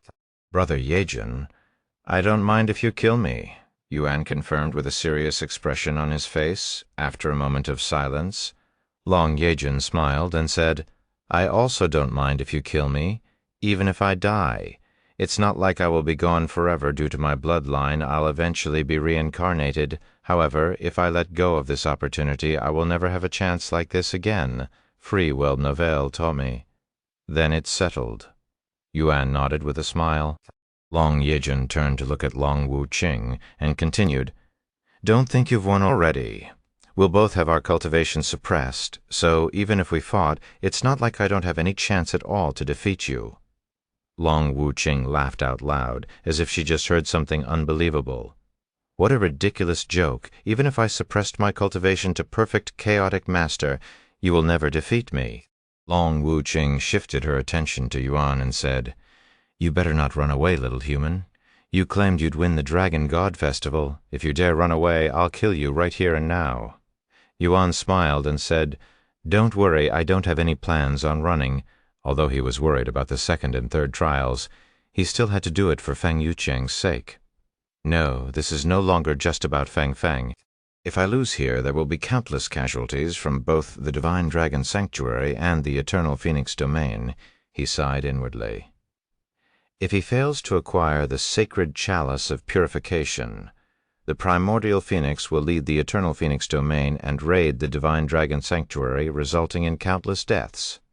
"Good, because you seemed hesitant moments ago." Long Wuching smiled. "I could say the same for you, Wuching." As if you were just seeing things. Then I'll see you next month." Long Wuching flew away shortly after. "I'll probably still skip this year's Dragon God Festival." Long Meihui sighed a moment later. "But I'll wait to see how many will be participating. We have a month after all." After saying that, Long Meihui also left. "I'll also leave now." The others left one after another until it was just Long Yejun, Yuan, and Yingzi. "What about you, Yingzi? You going to participate?" Yuan asked her. She immediately shook her head. "I have no interest in this sort of thing," she said. "I see. I'm going to go home and take this time to prepare myself." Long Yejun said a moment later. "You're welcome to join me." Yuan shook his head and said, "It's fine. There's nothing I can do to prepare for the upcoming trials." "Then I'll see you here in a month." Long Yejun disappeared afterward. Now that it was just Yuan and Yingzi, he said to her, "I'm going to leave for a month." "Hey, can I come with you?" Yingzi suddenly asked. "Come with me? I don't think that's possible, unfortunately. You know, this isn't my real body, just a fragment of my soul, right?" She nodded. "I am returning to my real body now, and I don't think there's a way for you to come with me. Sorry." "It's okay," Yingzi said. A split second before Yuan logged off, Yingzi's figure suddenly flickered and disappeared into thin air. When Yuan returned to Earth, he removed his helmet and got off the bed to stretch. "Since there's nothing I can do to prepare, I might as well use this time to relax," Yuan mumbled. "Let's take a shower first." Just as Yuan turned around to face the bathroom, he was shocked to see a petite figure standing right behind him, her face filled with wonder and excitement. "Yingzi?" Yuan muttered in a dazed voice, his eyes wide with disbelief. "Yes," she calmly responded, confirming that she wasn't his imagination. How in the world? Chapter 1691, Yingzi 2. "Yingzi, how did you follow me?" Yuan asked her with a dumbfounded expression on his face. "I followed your shadow," she calmly responded. "My shadow? How much do you know about shadows?" she asked him next. "Honestly, not much." Yingzi proceeded to explain. "Most believe that shadows are universal for everyone. While that is somewhat true, it's different for us shadowed dwellers. Just like how everyone has a different soul, their shadow is also unique to them. However, only those born in the shadows like us shadow dwellers can see the difference. That means as long as I enter your shadow, I'll be able to emerge from your shadow no matter where that may be. With that said, I wasn't certain I would be able to follow you, and I acted on a whim. But I'm glad it worked. This world may be small, but it has a lot of delicious scents." Yuan stared at Yingzi with a worried gaze. While he was confident that Yingzi wouldn't cause any trouble for him or Earth, this incident exposed a loophole, a risk that he wasn't even aware of before. If Yingzi was able to follow him from the primal expanse through her own abilities, there was a chance the same could happen again. This meant that Earth wasn't completely safe from unexpected invasions. "I will need to be more wary of who I log out around. I should let the others know this too," Yuan thought inwardly. It'd be disastrous if someone dangerous were to follow him back to Earth, after all. He looked at Yingzi and spoke a moment later. Yingzi, I trust you, and I don't mind your presence here, but you'll need to be extra careful in this world. As you know, this world is very small and fragile. If someone like you were to use your abilities, it would fall apart. She nodded. I am aware. I won't do anything to your territory. Thank you. By the way, are you feeling okay? This world doesn't have any chaotic essence. He figured that if humans were unable to cultivate in the primal expanse, those from the primal expanse would have the same issue if the roles were reversed. I guess it does feel a little uncomfortable since I have never been this deprived of chaotic essence, and I won't be able to replenish my chaotic essence if I use them, but it doesn't have any detrimental effects on me. That's good, anyway. Since you're here, is there anything you want to do? I'll show you around without hesitation, Yingzi replied. Food, I figured. Yuan smiled. All right, give me a few minutes to shower first. What is a shower? She asked. It's when we clean ourselves with water? Why? You don't look dirty? We can shower even if we're not dirty? Is it common for humans to shower? Very. Pretty much everyone showers okay. I will shower with you, Yingzi declared, if you want. Yingzi followed Yuan into the bathroom a moment later. Once inside, Yuan began taking off his clothes. Yingzi followed a certain object on Yuan's body, quickly attracted Yingzi's attention. Hey, she spoke. What is that weird thing between your legs? When the beings of primal expanse first took on the appearance of humans, most got rid of what they deemed useless, such as the object between a man's legs in their eyes. It was nothing but a hindrance, since they don't require sexual intercourse to reproduce. Hearing Yingzi's odd question, Yuan subconsciously looked at the area between her legs. However, what was supposed to be there wasn't. It was a smooth area without the slit. I see, he muttered as if he understood something. Looks like beings in the primal expanse only care about the face and overall appearance, so they forgot the most integral part of humans, their private part. This made Yuan wonder about their internal organs. Anyway, unlike you, we humans reproduce through sexual intercourse, which is done by connecting a woman and man's private part. Even though Yingzi had the appearance of a little girl, her real age could potentially rival even the Lord, so Yuan had no issue teaching her. Most importantly, she wasn't even human, hence why Yuan could take a shower with her without batting an eye. Anyway, let me show you how to shower. Yuan quickly changed the subject and pointed to the shower area, which was large enough to fit 2 or even 3 people with ease. You operate it with this handle. Water began pouring from the shower head. You can adjust the water's temperature like this. Turn it this way if you want cold water, and the opposite way if you want hot water. Keep it in the middle if you want warm water. Ooh! Yingzi stared at the pouring water with interest. It's like rain. Yuan stepped into the shower once the water temperature was to his liking. Once your body is wet, you use body wash to cleanse your body like this. You can also wash your hair with shampoo and finish it with conditioner. Then you rinse yourself again with water. Yuan stepped out a few minutes later and wiped himself with a towel. That's the gist of it. Pretty simple, right? Yingzi entered the shower next, and she played around with the water temperature while standing below the shower head. In the end, she settled with hot water that was raised to the maximum, quickly steaming the place. Once she was satisfied, she stepped out of the water and started washing her body with body wash and hair with shampoo, just like Yuan did. Afterward, she rinsed herself and stepped out, feeling refreshed. We also take baths after showers if you want to relax. It's when you submerge yourself in water. Since we're already here, want to try it out? Yuan asked. Yingzi immediately nodded. Yuan quickly prepared the bath. They entered the large bathtub sometime later and spent the next several minutes in silence. I have been meaning to ask, but who are the 2 female humans outside sleeping next to each other? Yingzi suddenly asked, Chapter 1692, Yingzi 3. Ah, those 2. They're my partners, Mixu and Chu Liuxiang, Yuan explained. Partner? So you're breeding them? She spoke calmly. The weird phrasing and her calm tone sent shivers down Yuan's spine. He cleared his throat and explained, "While some humans enter a relationship with the determination and intent of having children, not everyone wants children. We became partners because we love each other. What is love? It's an emotion we feel towards someone we want to be with forever. Someone you really like. For example, you like to eat food, right? Love is basically several times more intense than that." I still don't understand. Yuan pondered for a moment before asking her, "How do you feel about me? What emotions do I invoke from you?" Yingzi stared at his handsome face in silence. "You pique my interest.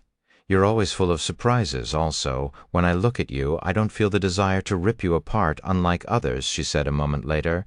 "You've followed me for over 2 years now. Why?" "At first, I wanted to learn more about humans, but before I realized it, I found myself wanting to learn more about you. Then, how do you feel about following me for the rest of your life? Would you be able to do it?"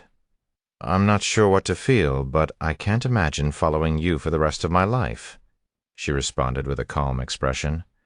Yuan smiled and said, "If you can imagine yourself following me, or anyone for that matter, for the rest of your life, you'll get closer to understanding the feeling of love."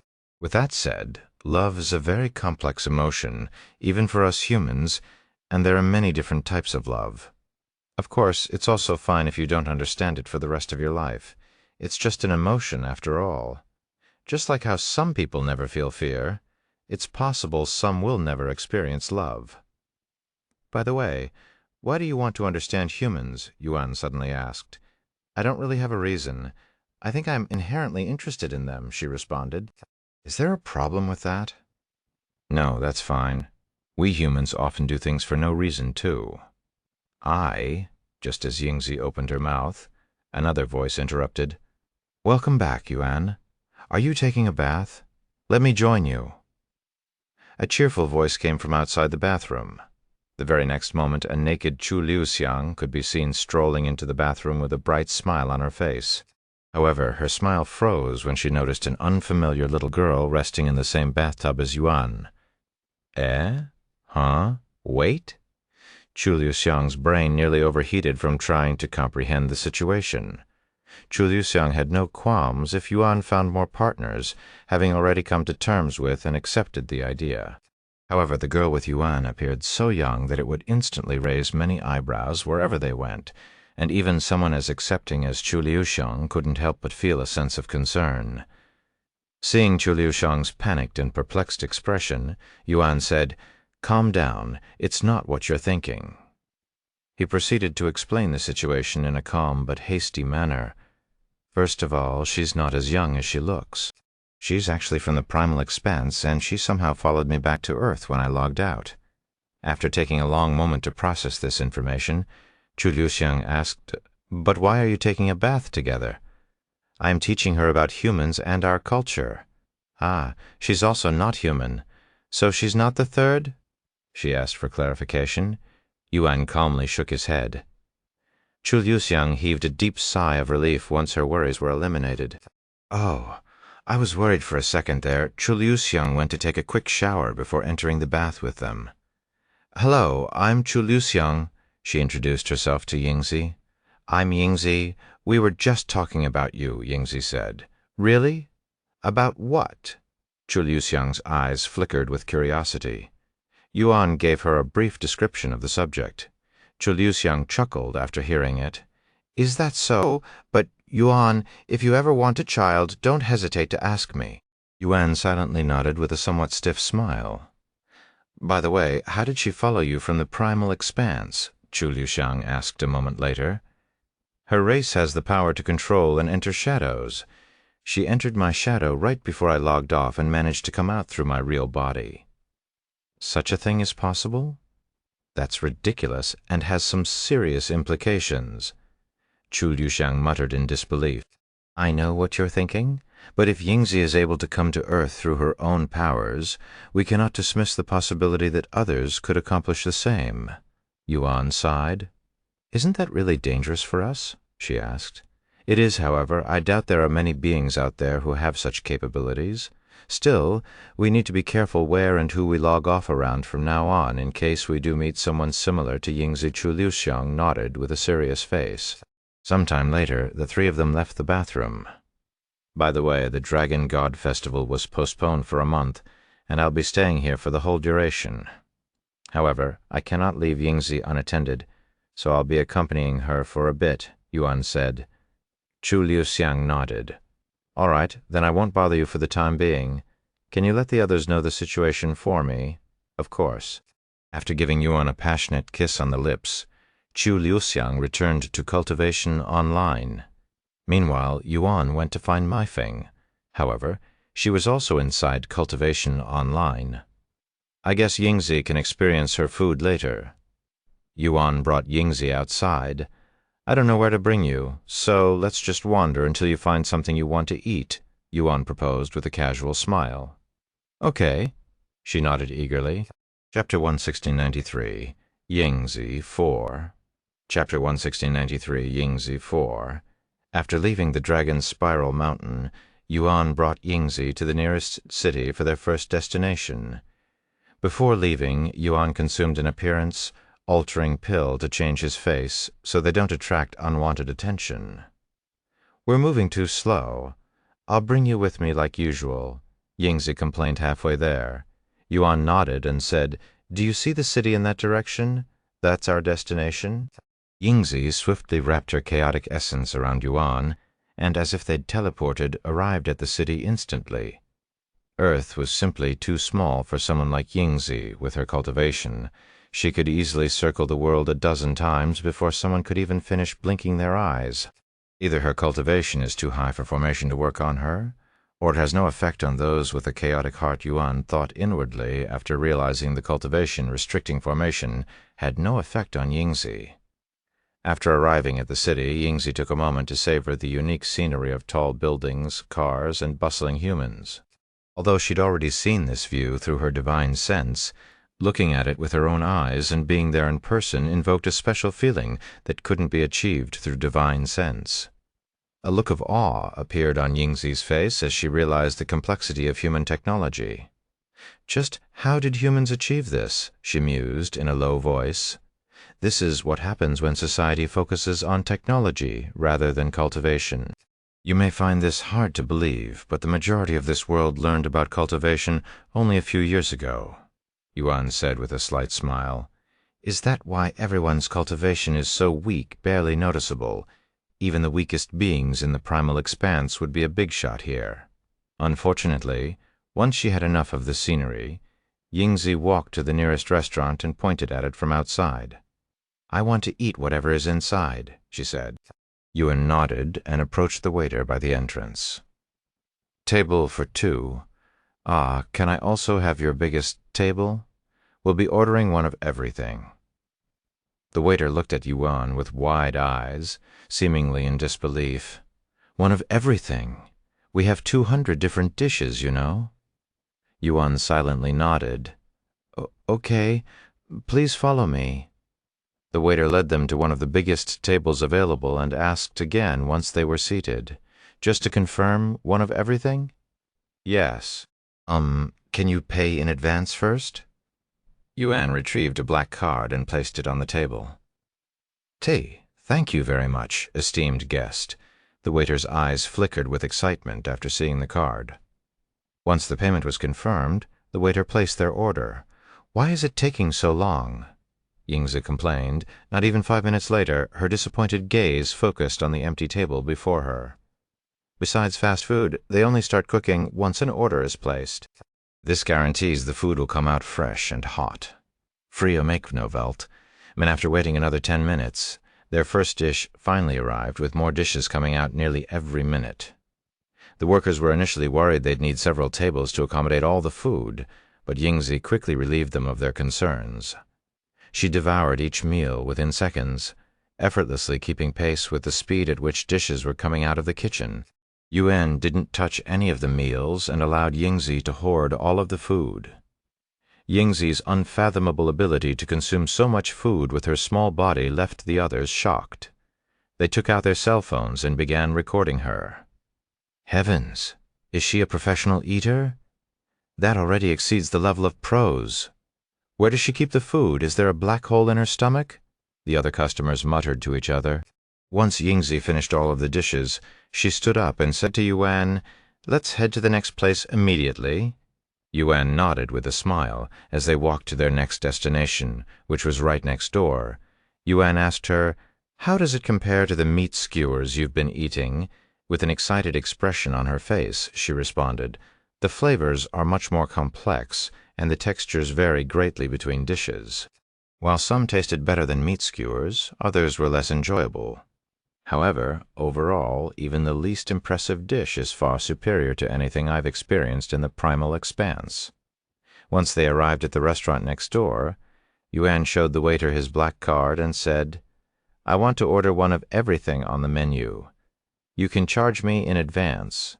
The waiter silently stared at him as it took some time to comprehend his words. Right away. When the customers from the previous restaurant realized Yingzi planned on eating more, they followed her to the next restaurant with their phones out, acting like a group of paparazzi. My God. They ordered one of everything again. How much does she plan on eating? An hour later, Yingzi finished every dish with ease, and they made their way to the next food establishment, repeating the same thing. News of a monstrous little eater began spreading across the internet, quickly gaining traction. Videos of Yingzi eating gained millions of views in just a few hours, and every single one of these viewers was shocked by her infinite appetite. With her newfound fame, Yingzi earned the nickname Little Fairy of Gluttony. However, many were skeptical of her eating ability and claimed it was all fake. Once Yingzi became popular enough, people began traveling to her location just to watch her eat with their own eyes, with some traveling even halfway across the world just to confirm her existence. She's still eating? This is her 27th food establishment, and she'd been eating almost non-stop for the last 10 hours. The onlookers couldn't comprehend how Yingzi could eat so much. When some onlookers attempted to approach her, their advances were immediately halted by Yuan, who was concerned they might annoy Yingzi. He knew that irritating her could potentially lead to disastrous consequences, and he wasn't willing to take that risk. A few stubborn individuals tried to force their way past Yuan, only to be sent flying. "I knew she'd attract attention, but this is too much," he sighed inwardly. Chapter 1694, Yingzi, 5, Bastard, who the hell do you think you are? "We are just trying to speak with the Little Fairy of Gluttony." One of the individuals who tried to force his way through and was sent flying returned shortly after to shout at Yuan, "Little Fairy of Gluttony?" Yuan couldn't help but crack a chuckle after hearing her nickname. "Anyway, she's a friend of mine, and we don't need any distractions. I don't mind if you watch from a distance, but stay away from my friend unless you want to die." Of course, Yuan had no intention of killing anyone, but Yingzi was a different story. He didn't know much about her or the limits of her patience, and the last thing he wanted was for things to escalate due to her unpredictable nature. "Unless you want to die," the man repeated Yuan's words in a mocking tone. "Get a load of this bastard." Suddenly, another figure stepped forward. He was a skinny young man with depraved facial features, looking like a ghoul. "Step aside before you get hurt." The skinny man warned Yuan as he showed off his Spirit Grandmaster Cultivation base. After a moment of silence, a low sigh resounded. "Should I just get rid of all of them?" Yingzi stopped eating to ask. Yuan looked at her and said, "Just focus on your food. I can deal with them myself." "All right." Yingzi no longer paid them any attention and returned to eating her food. Yuan released a defeated sigh the next moment. He looked at the skinny man and muttered, "Since we've already attracted this much attention, there's no point in hiding myself any longer." Yuan removed his disguise, revealing his true identity to everyone there. Player Yuan, someone from the crowd instantly recognized him and shouted, "What?" "The same player Yuan who disappeared after stomping the fiery garden of hell. He hasn't shown himself for over 3 years now." Yuan narrowed his eyes at the skinny Spirit Grandmaster and those around him. "I'm having trouble breathing with so many people around me. Do you mind giving me some space?" The skinny man snapped out of his daze and hurriedly left without uttering another word. The others swiftly followed. Yuan shook his head and returned to his seat. Now that he'd made an appearance for the first time in over 3 years, the attention on Yingzi skyrocketed to unprecedented levels. Player Yuan returns after 3 years. Unexpectedly, he's friends with the little fairy of gluttony. What's Player Yuan's relationship with little fairy of gluttony? Player Yuan disguised himself to be with little fairy of gluttony? A secret relationship exposed? Such lead lines swiftly filled the internet. Despite the growing attention and the increasing size of the crowd around them, nobody dared to approach Yuan or Yingzi. The spectators kept their distance, content to watch from afar, clearly still fearful of Yuan. Although 3 years had passed, the majority of people still vividly remembered Yuan's fight with the fiery garden of hell. The sheer intensity of that battle left an everlasting impression, keeping his reputation fresh in their minds. After spending a few days visiting literally every single food establishment in the city, Yingzi traveled to the next city and repeated the same thing.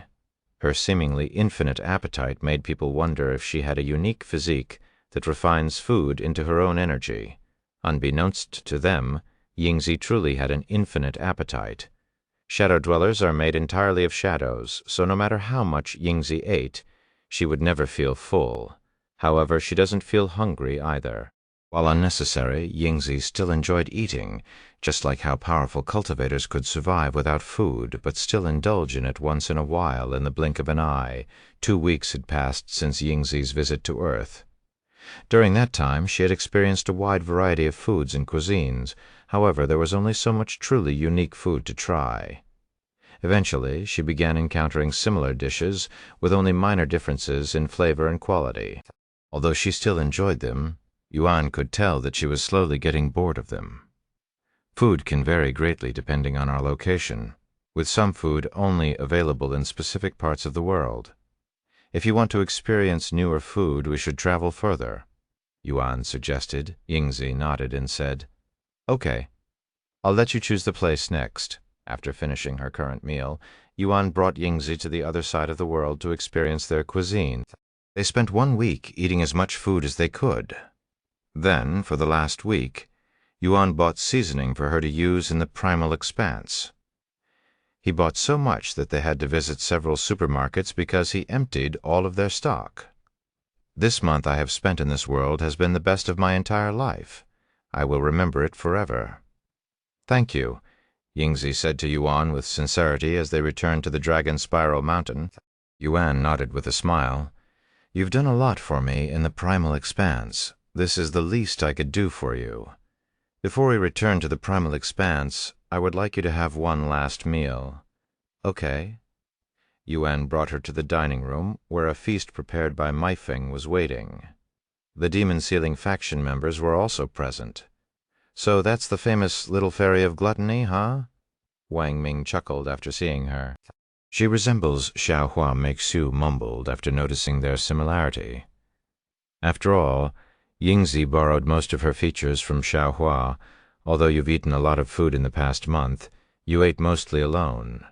Some say food will taste better when you're eating with others," Yuan said to her. Once the introductions were done, they began feasting. When Yingzi took her first bite, her eyes widened with surprise. "He's right. There's something different about this food," she mused inwardly. "Hey, Yuan, the Dragon God Festival is tomorrow, right? How confident do you feel about it?" Shilang suddenly asked. "Frieb noveld si, wonbemaveld si." A stiff smile appeared on Yuan's face as he responded. "Honestly, I don't feel confident at all." "Seriously?" Everyone there turned to look at him while looking surprised. Chapter 1695, The Dragon God Festival begins. Seeing their surprised faces, Yuan explained the details of the Dragon God Festival and why he didn't feel confident with them. The Dragon God is a godlike entity with strength that rivals a cultivation god. I cannot fathom someone at my level would be able to absorb it, much less refine it. While he had a heaven-defying physique that allowed him to refine things one typically could not, even extending the limit of what those around his cultivation could absorb. It did not allow him to refine anything without limit. The training grounds were prime examples. It wasn't as if he could walk straight into the highest difficulty without any preparation. His body could still be destroyed if its limit was exceeded. There's also one thing I'm worried about. Yuan wore a serious expression as he spoke. There is a chance I might not respawn if I die in the primal expanse. What? Why not? Wang Ming inquired. Because we don't know everything about the system. What if the revival system only works within the 9 heavens? What if I'm too far away for it to work? The heavens have no influence in the primal expanse, after all. After a moment of silence, Yuan asked, were there any announcements recently about me specifically? No, announcements are quite rare nowadays, and anything related to you would instantly rile up the internet, Meifeng said. freewebnonel.com. In that case, I'm certain there are limitations to the system. Unless someone has learned celestial-grade techniques before me, there should have been an announcement about it. I even received the notification that I was the first. However, since I was in the primal expanse when it happened, something probably prevented the announcement from being made. What if it's like a cell phone and reception? Wang Shuing suddenly said. When the others looked at her, she explained, You know how cell phones cannot receive messages without reception? What if the 9 heavens is like a cell phone, and the reason it didn't make any announcement was because it couldn't receive Yuan's data in the primal expanse? That does make sense, and definitely a possibility. Yuan nodded with a pondering face. In that case, the announcements may show up once you return to the 9 heavens. I guess we'll find out when he returns. In any case, the chances of my worries coming true have increased now. Yuan sighed. Having said that, I have no plans on backing down now. I'm going to tackle this Dragon God Festival regardless of the risks, he swiftly continued with a resolute face. Although he was concerned, he wasn't losing his mind over it. After all, he was pretty confident the primal monarch wouldn't let him die needlessly. After the feast, Yuan and Yingzi prepared to return to the primal expanse. I have learned a lot about humans this past month, Yingzi said as she sat on his balcony. After seeing so many humans, I think I'll be able to craft a unique appearance for myself. She closed her eyes and began visualizing her ideal appearance. In the next moment, Yingzi's appearance began to transform. Her hair grew longer, its color deepening into a much darker shade of black, resembling the void itself. At the same time, her skin became even paler, almost ghostly white, creating a striking contrast against her dark hair. Her height increased, and her face matured slightly. In just a few moments, Yingzi had transformed from a cute, innocent little girl to a strikingly beautiful girl with a naturally aloof expression, and she even wore a black dress that complemented her appearance. From behind, she appeared completely human in every aspect. However, once her front was revealed, she left an unforgettable impression, her appearance teetering between human and something ethereal, almost ghostly. It was an otherworldly sight that would linger in one's mind. "What do you think?" she asked him afterward. Yuan smiled. "I think it suits you perfectly." Yingzi smiled back and said, "Now the only thing left for me to experience is sexual intercourse. Hey, let's have sex before we return to the primal expanse." Her bizarre words instantly shattered whatever atmosphere they just had. However, Yingzi spoke with such clarity that it didn't sound like a joke at all. "That is something you should only experience with the one you love, especially if it's your first time." Yuan responded with a stiff smile. "Is that how it works?" Normally, Yingzi wore a disappointed look on her face. "Fine." Without saying another word, her figure disappeared into Yuan's shadow. Yuan returned to the primal expanse shortly after. The moment he returned, something in the sky caught his attention. There were millions of gold tokens hovering in the sky, and beings could be seen grabbing one from time to time. As Yuan wondered about their purpose, a familiar presence approached him. "You're back." Long Yejun spoke with a smile. "Yes. What are those tokens in the sky?" Yuan asked him. "Grab one if you wish to participate in the Dragon God Festival," he briefly explained, showing the token in his grasp. Yuan looked around and noticed that nearly everyone around him had a token, and there were tens of thousands of beings in his area alone. He went to grab one for himself a moment later. "I'll leave just in case the dragon god matches us in groups," Long Yejun suddenly said. He wanted to lower his chance of being matched against Yuan as much as possible. "Then I'll see you after the first trial. Good luck, Brother Yejun. Best of luck to you, too." Long Yejun disappeared into the distance shortly after. The very next day, Dragon God's voice rippled throughout the Divine Dragon Sanctuary. "This is your last chance to grab a token and participate in the festival. In 30 seconds, everyone with a participation token will be teleported to a secluded arena with their opponent, and you will not be able to leave until one of you dies. If both fighters are still alive after a month passes, the space will collapse and kill both of you."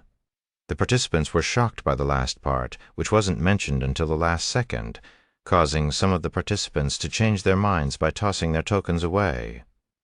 Once 30 seconds had passed, everyone holding a token disappeared into thin air without any warning. The Dragon God Festival has begun. Chapter 1696, Yuan's Opponent. Chapter 1696, Yuan's Opponent. After being teleported, Yuan found himself surrounded by darkness, almost as if he'd returned inside the infinite spiraling abyss. However, oddly enough, he was able to see his opponent clearly. "Ha ha ha ha! What luck!" His opponent, a red-headed man, laughed hysterically. Yuan stared at his opponent with a calm gaze. This wasn't their first meeting. "I can't believe I actually got matched with the Primal Monarch's son. How lucky." "Hellfire Dragon," Yuan muttered with a slight smile on his face.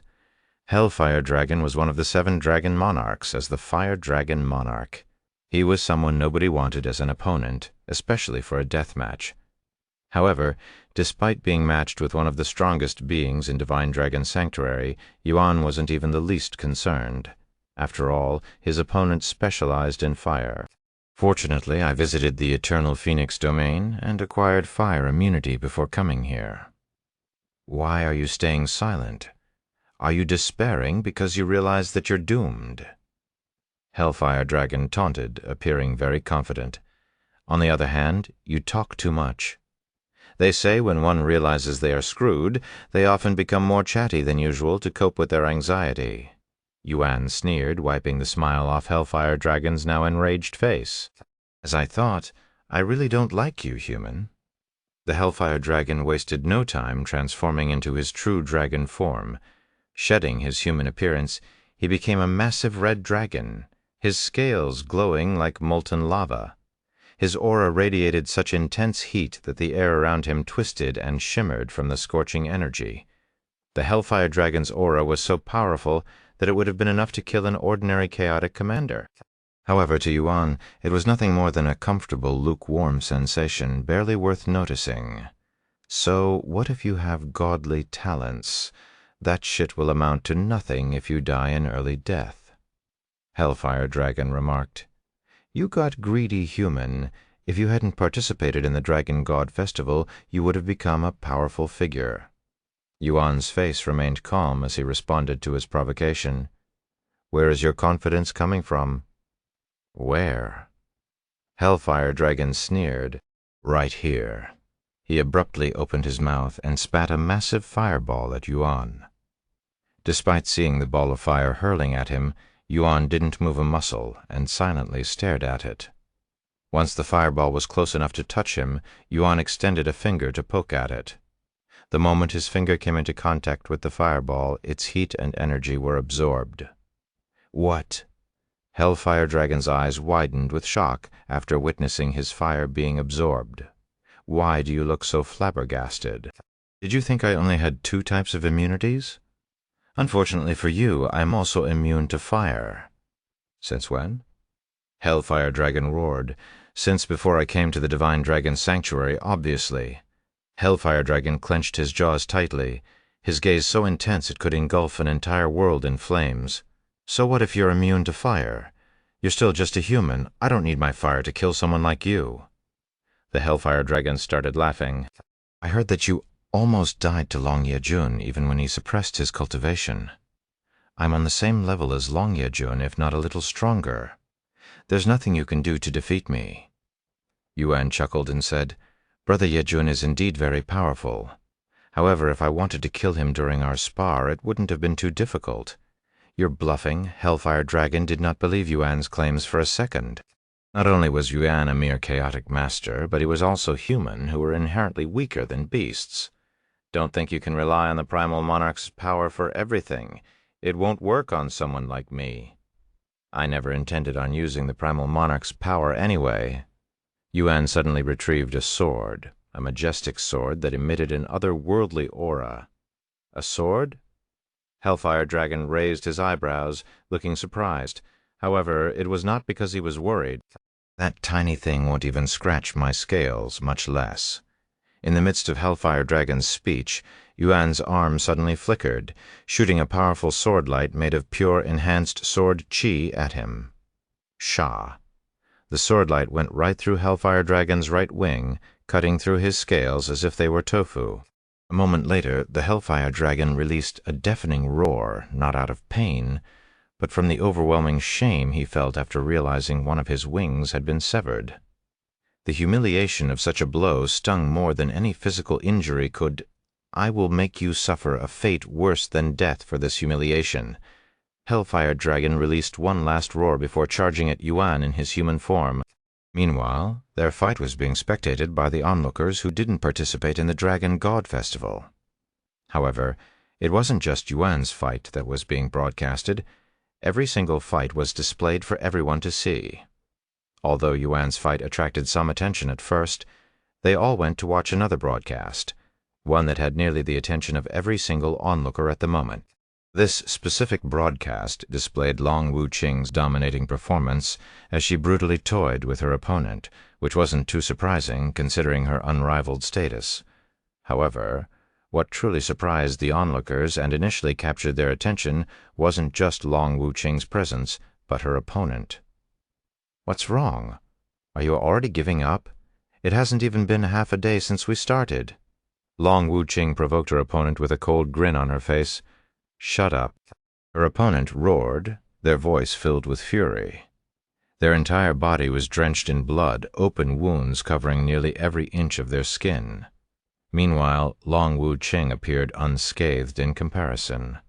What a pitiful sight. Long Wuqing shook her head at the fully transformed dragon before her. Well, it's not like you ever had a chance in the first place. Just as I said.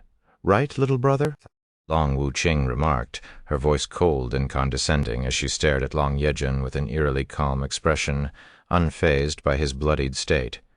Chapter 1697, The Siblings' Death Match. After being teleported, Long Yejun found himself inside a secluded dimension that was created solely for the Dragon God Festival. He didn't waste any time looking at the void and searched for his opponent. However, he instinctively knew who he had been matched against after sensing her tyrannical presence. Elder sister, Long Yejun muttered in a calm voice after confirming that his opponent was Long Wuqing. He had already mentally prepared himself to fight Long Wuqing, so he didn't act surprised. As a matter of fact, he had spent the past month preparing to fight Long Wuqing. Why am I not surprised, little brother? Long Wuqing suddenly spoke. Is this fate, or is this father's desire? There was a chance the dragon god had purposefully matched them together. However, they had no proof. Either way, it doesn't matter. I have been prepared to fight you since I decided to participate in the Dragon God Festival, said Long Yejun. Really? It doesn't look that way. A cold smile crept on Long Wuqing's face as her fierce eyes glared at Long Yejun's left arm, which had been trembling non-stop for some time now. Long Yejun was surprised when he looked at his arm. He wasn't aware that he had been trembling until Long Wuqing mentioned it. He hastily grabbed his left arm with his right, forcing it to stop trembling. Ha ha ha ha! Long Wuqing couldn't help but laugh at his reaction. In response, Long Yejun released a deafening roar as he transformed into a blue and white dragon. What's the rush, little brother? I have a whole month to kill you, so there's plenty of time to play. However, if you wish a swift death, I can also make that happen. Screw you, Long Yejun cursed before launching a quick dragon's breath at her. However, Long Wuqing casually flung it away with a swatting motion. At least you've become bolder than before, or maybe it's because you know you're going to die soon." Long Wuching treated Long Yejun as a joke. As infuriated as Long Yejun was, he knew that Long Wuching had the power to back up her arrogance. "Here, I'll lower my cultivation a little more for you." Long Wuching's cultivation base suddenly dropped from the peak of chaotic command to the peak of chaotic master, dropping an entire realm. Her actions were incredibly arrogant and the ultimate mockery to her opponent. However, Long Yejun wasn't offended. If anything, he saw this as his chance. "I knew you'd do something like this. Your arrogance will be your downfall." Long Yejun smiled inwardly as he prepared to launch a full-scale attack on her. After throwing a few more weak attacks at her, Long Yejun unleashed his most powerful technique, utilizing all of his chaotic essence. When facing a monster like Long Wuching, a prolonged fight would inevitably end in defeat. There was only one way to stand a chance against someone like her: a swift and sudden attack that exploited her weakness, her arrogance. Her tendency to underestimate her opponents could be her downfall if timed correctly. Unfortunately, Long Yejun miscalculated one thing: the true extent of Long Wuching's overwhelming power. Even without transforming, Long Wuching easily defended against the strongest attack Long Yejun could muster with his suppressed cultivation. "Did you think I was underestimating you?" Long Wuching spoke after seeing the look of disbelief on his face. "It's the opposite, little brother. I lowered my cultivation because I know exactly what you're capable of, that you'd still not be able to defeat me." "You fucking monster," Long Yejun muttered. Long Wuching's eyebrows twitched, and she scolded. "Just because you're about to die doesn't mean I'll let you say whatever you want for the next few hours." Long Wuching would launch an endless assault on Long Yejun, beating him left and right.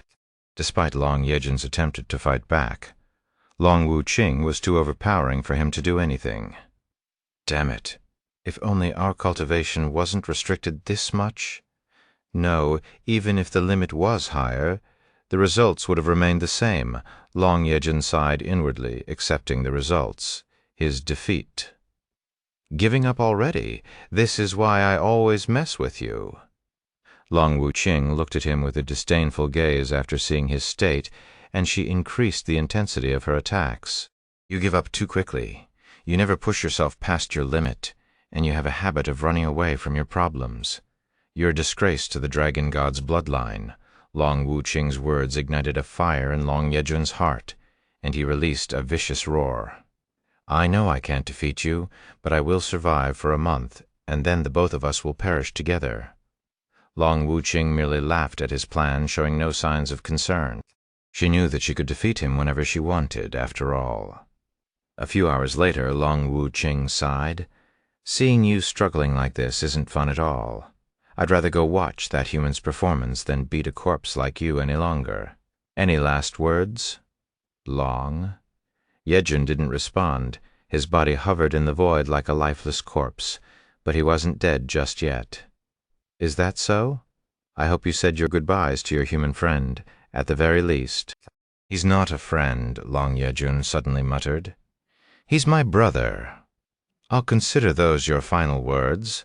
Without saying another word, Long Wuching unleashed a devastating attack at Long Yejun, far more powerful than anything she had displayed so far. "This is your last chance to intervene, father?" Long Wuching muttered, in a low voice, as the attack enveloped Long Yejun's figure.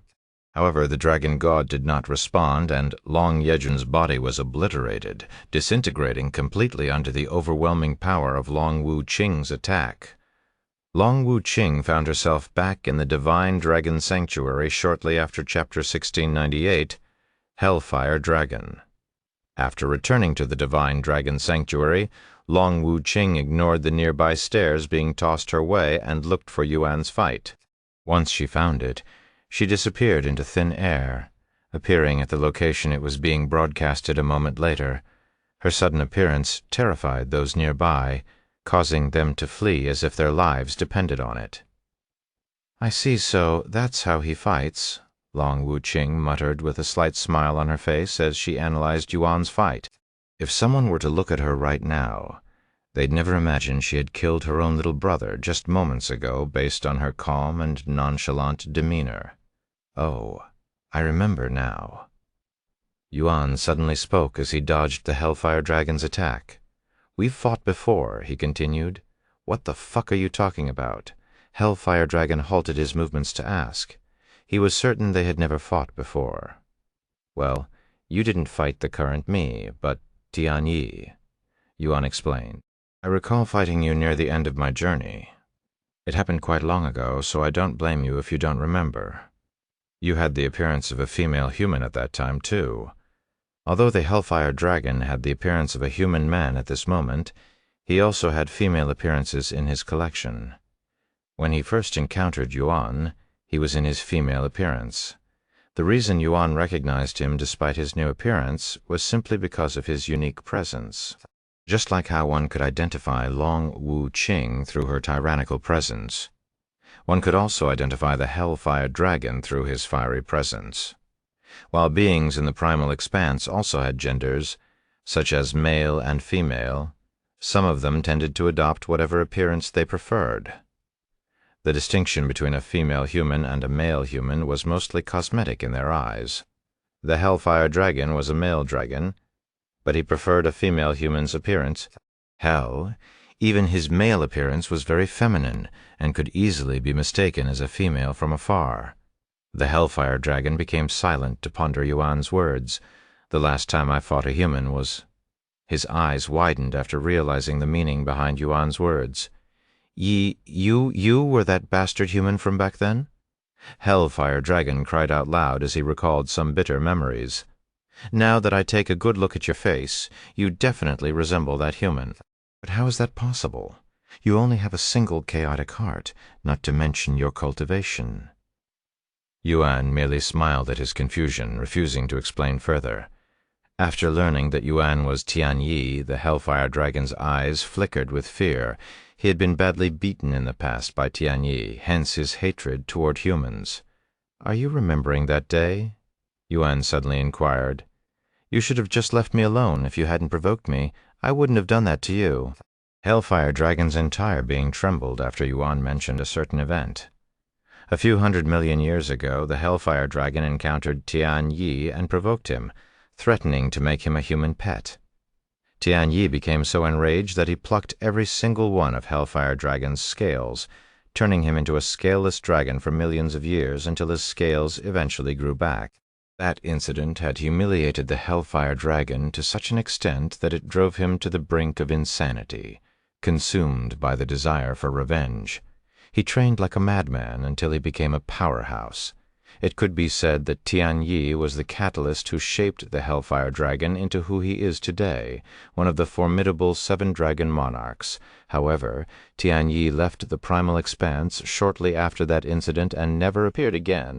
After hundreds of millions of years, Hellfire Dragon started to forget about that incident.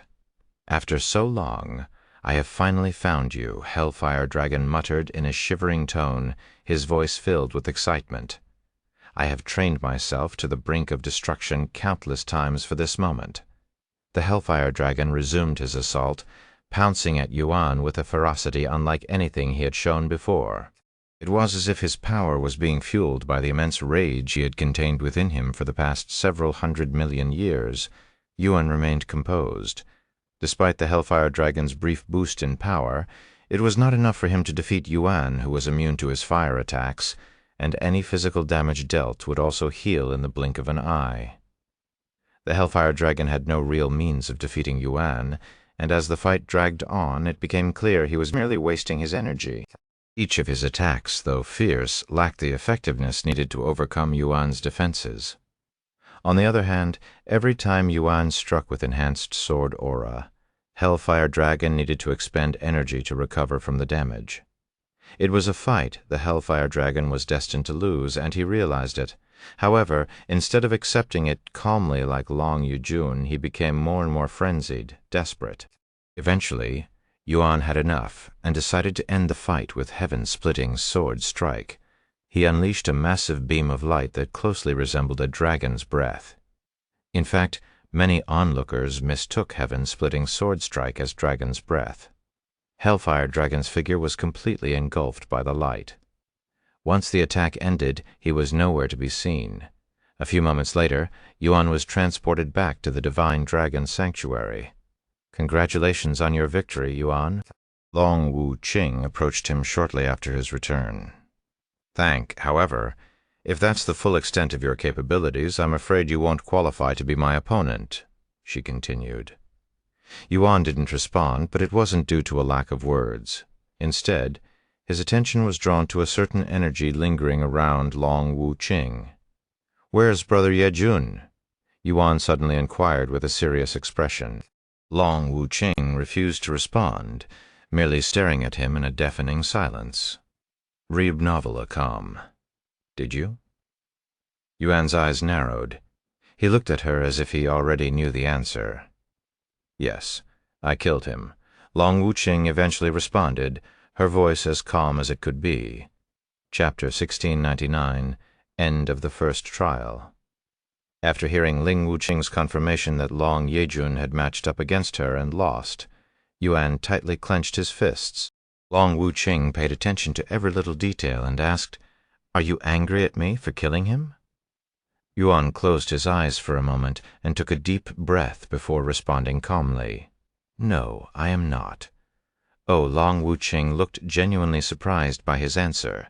She knew humans were emotional beings who are often led astray by their emotions, causing them to do unreasonable things. My, you're surprisingly calm, totally not what I expected." Yuan raised an eyebrow and responded, "Were you expecting me to lash out at you for doing something I would have done myself if I had been matched with him?" He had prepared to kill Long Yejun if they fought after all. It would be unreasonable for him to be angry at Long Wu Qing for doing what she has to do. Everyone who participated in the Dragon God Festival accepted and agreed to such a risk before they grabbed the token so they couldn't complain about being killed.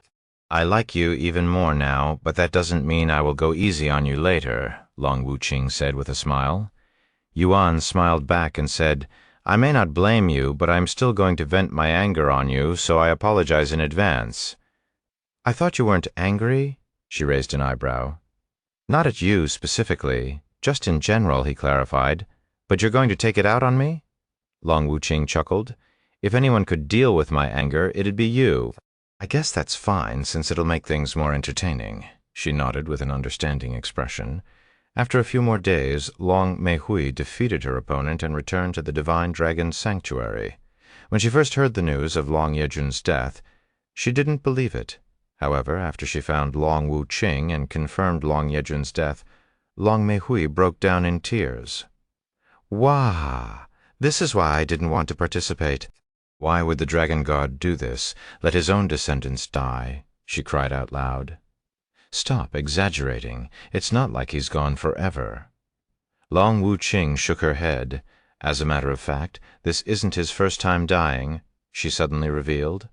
"I know that, but it could potentially be millions of years before I see him again." "What's a few million years to beings like us?" Long Wu Qing sighed. "That's not the point," Long Meihui screamed. "Huh? Who the hell do you think you are raising your voice at?" Long Wu Qing glared at her with narrowed eyes. "Sorry." Long Meihui immediately shrunk her body, looking like a timid rabbit. Long Wu Qing sneered. Long Meihui withdrew to Yuan's side and asked him, "Are you okay?" "I am upset about Brother Yejun's death, but this is the result if you lose." Long Meihui sighed. "I hope he reincarnates soon. I don't think I can handle being alone with my older sister." "She's too scary," Yuan pondered for a moment before asking, "How long does it usually take for one to reincarnate?" "It depends on factors I am unfamiliar with. He could immediately reincarnate, or it could take hundreds of millions of years," she answered. "I see. I hope he reincarnates sooner than later." After a brief moment of silence, Yuan spoke again. "One more thing. Will he remember memories of his past life?" "I can't say for sure. There's a chance he might reincarnate without his memories, but I'm sure they will still be deep within his consciousness and eventually resurface." "Thank you." They proceeded to spectate the other ongoing fights for the remainder of the month. Long Wu Qing approached Yuan again a few days later. "Hey, do you have any more of those skewers?" she asked him without any shame or hesitation in her voice. "You still have an appetite after everything that happened?" Yuan looked at her with a look of disbelief. "Why not?" she responded in an unfazed manner. Yuan couldn't help but admire her carefree nature. It was as if nothing in this world could truly bother her. "So do you have any or not? Or are you going to refuse because I killed Long Yejun?" "Don't be so petty," she continued. He sighed. "I do have some, but I am running low on supply, so I cannot give them out so casually." "Sounds like an excuse to me," she muttered with a displeased look. However, Yuan wasn't lying because he was being petty. He was really running low on meat skewers. He had a chance to replenish his supply when he returned to Earth, but he couldn't bring them back through the system and had to rely on Yingzi, who was capable of bypassing the system and bringing whatever she wanted back with her. That said, Yingzi had managed to acquire a tremendous amount of meat skewers. During her food tour, she bought out the entire stock of every single stall she encountered. Of course, it was done using Yuan's money. Yingzi has plenty of meat skewers, but I doubt she'd be willing to share them. Yuan smiled inwardly. He also had no authority to make her share them, even if it was purchased with his money. "If you give me some, I'll share Long Yujun's final words with you." Long Wuqing suddenly bargained. Yuan raised an eyebrow at her words. "His final words?" he muttered. "All right."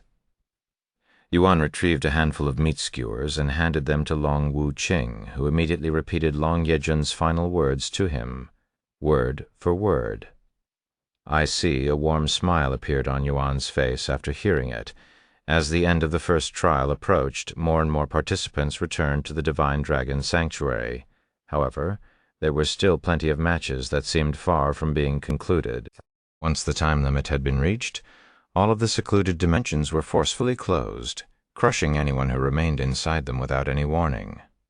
Thank you for listening to the story on KevinAudio.com, Chapter 1700, Refining the Dragon God's Blood. Chapter 1700, Refining the Dragon God's Blood. Congratulations to those of you who have survived the first trial. The Dragon God's voice rippled throughout the Divine Dragon Sanctuary. You may choose to continue to the second trial or give up now. Those of you who will continue, keep the token in your grasp. Otherwise, crush it. You have an hour to decide. Once the Dragon God's voice faded, everyone began mumbling to each other. He said that most of us won't even be able to refine a single drop of blood, correct? Do you think he's serious, or is he trying to scare us into forfeiting? Knowing the Dragon God, it could go both ways. It's extremely risky, no doubt. However, the benefit of this trial is worth the risk, so I'm going to risk it. Many of us have risked our lives for much less. This is a no-brainer for me. Most of the participants shared similar sentiments. Only a few remained hesitant. However, after thinking about it, they realized if they gave up now, they would have fought to the death for nothing in the previous trial. In the end, everyone who survived the first trial decided to participate in the second trial. An hour later, the golden token suddenly emitted a golden light, and a small bottle materialized before the participants. Every participant had a single bottle containing 10 drops of the Dragon God's blood. You will need to refine at least 9 drops of blood to pass the second trial within 3 months. If you manage to refine all 10 drops of blood, I will give you a special reward at the end. The Dragon God's voice returned. What kind of reward? Participants mused to themselves. However, the Dragon God did not respond to their curiosity and disappeared after saying, "The second trial begins now." Yuan inspected the bottle of blood in his grasp. He had a quarter of a year to refine 9 drops of blood, which seemed plenty of time at a glance. However, after inspecting the Dragon God's blood, each drop contained an immense amount of chaotic essence that could take months if not years to refine, but they're only given 3 months to refine 9 drops, which seemed impossible. The first participant to act and consume a drop of the Dragon God's blood was Long Wuqing. She retrieved a drop and swallowed it without hesitation. She then closed her eyes and began to cultivate in silence. Many participants followed and consumed their first drop. Ag! Suddenly a painful shout pierced the air, drawing everyone's attention. As heads turned toward the source of the scream, The individual who had cried out exploded into a gruesome, bloody mess before anyone could fully process what had happened. However, that was just the beginning, and the situation quickly grew more chaotic as more and more participants exploded after failing to refine the dragon god's blood. The gruesome scene terrified the others, but they couldn't forfeit now and forcefully consumed their first drop of blood. In half an hour, nearly 70% of the participants had perished from just the first drop of blood. There were tens of millions of participants who had passed the first trial, so one could imagine the carnage that occurred within these 30 minutes. Yuan was one of the last participants to consume the dragon god's blood. As soon as the first drop entered his body, a powerful surge of energy began coursing through his veins, filling him with a strength unlike anything he had felt before. Free Websvel, them, however, that sensation was short-lived. Shortly after his body began surging with energy, something within his body activated and started consuming the energy at a tremendous rate. 9 dragon symbols have activated. 9 dragon symbols has absorbed the dragon god's blood. The energy from the dragon god's blood disappeared within minutes, causing Yuan to raise an eyebrow. When nothing else happened after waiting for several minutes, Yuan looked at the bottle of blood in his grasp. After some consideration, he retrieved the second drop of blood and consumed it. His actions greatly bewildered the onlookers. Didn't he just consume a drop of blood a few minutes ago? You're saying he's already on the second drop? Impossible. Even the unrivaled tyrant is still on her first drop of blood. You definitely saw it wrong, and he'd just consumed his first drop. The onlookers quickly dismissed the possibility that Yuan had already refined the first drop of blood, let alone started on the second. Everyone, that is, except for Yingzi.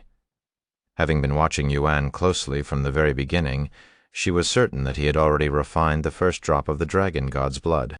There's no way he'd just refined a drop of my enhanced blood in just a few minutes. Did you do something to him? The dragon god questioned the primal monarch after witnessing this. The primal monarch calmly shook his head and refuted. No, I have nothing to do with this. 9 dragon symbols have activated. 9 dragon symbols is resonating with the dragon god's blood. 9 dragon symbols has absorbed the dragon god's blood. Yuan absorbed the second drop of blood just as fast as the first. No, it was slightly faster. No, no, no. There's just no way.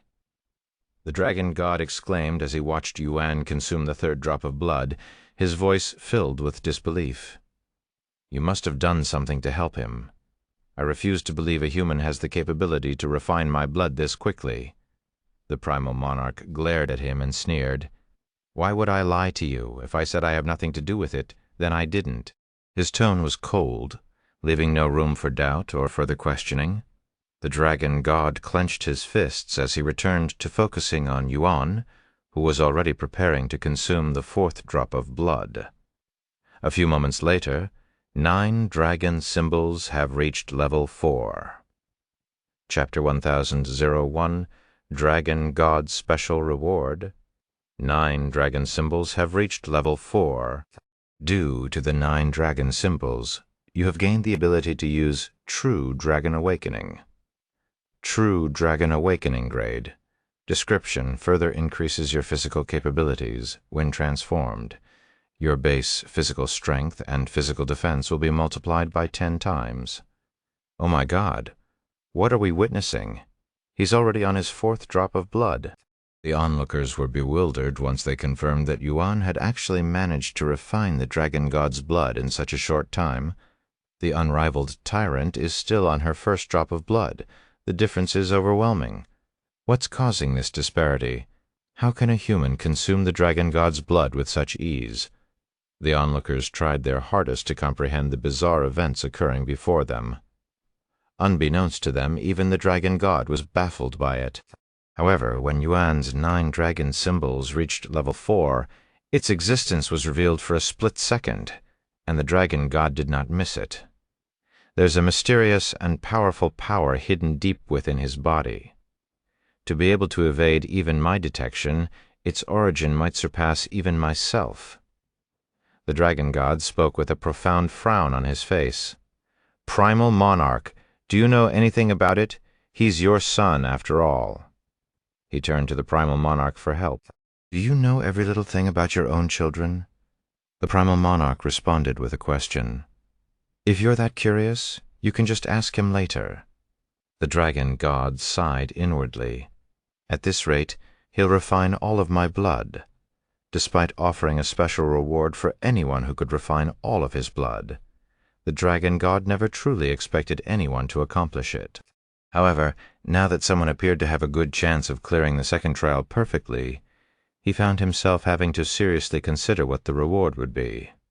Meanwhile, Yuan continued to refine the dragon god's blood at a shocking rate. 9 dragon symbols have activated. 9 dragon symbols is resonating with the dragon god's blood. 9 dragon symbols has absorbed the dragon god's blood. In less than an hour, Yuan had cleared the second trial by refining 9 drops of the dragon god's blood. There's only 1 drop left. Yuan thought inwardly as he stared at the final drop of blood inside its container. Since he'd already refined 9 drops of blood without any issues, Yuan had no reason to worry about the final drop and tossed it into his mouth without hesitation. After consuming the blood, Yuan closed his eyes to let the 9 dragon symbols do all the work.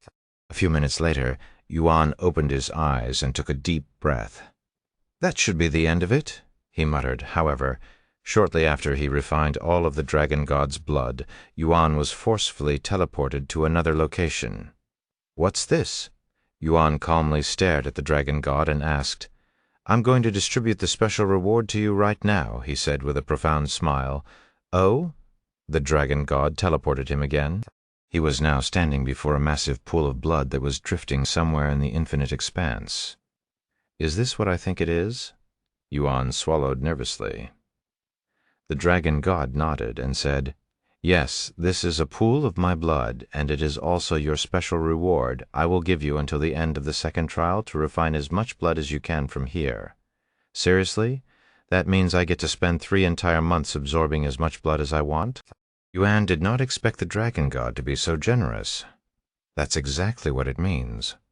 "Are you not satisfied?" he asked. "Of course not. I am more than satisfied."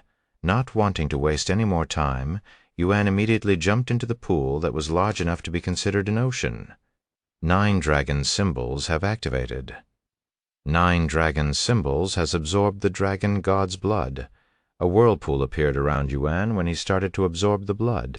Although the blood wasn't enhanced, the quantity more than made up for it. What a terrifying scene, the dragon god mused to himself, watching in astonishment as Yuan consumed his blood like a black hole. At this rate, he might empty the entire place before the 3 months are up. The dragon god swallowed nervously. A month passed in the blink of an eye. 9 dragon symbols have reached level 5. Due to the 9 dragon symbols, you have attained a dragon body. Dragon body description.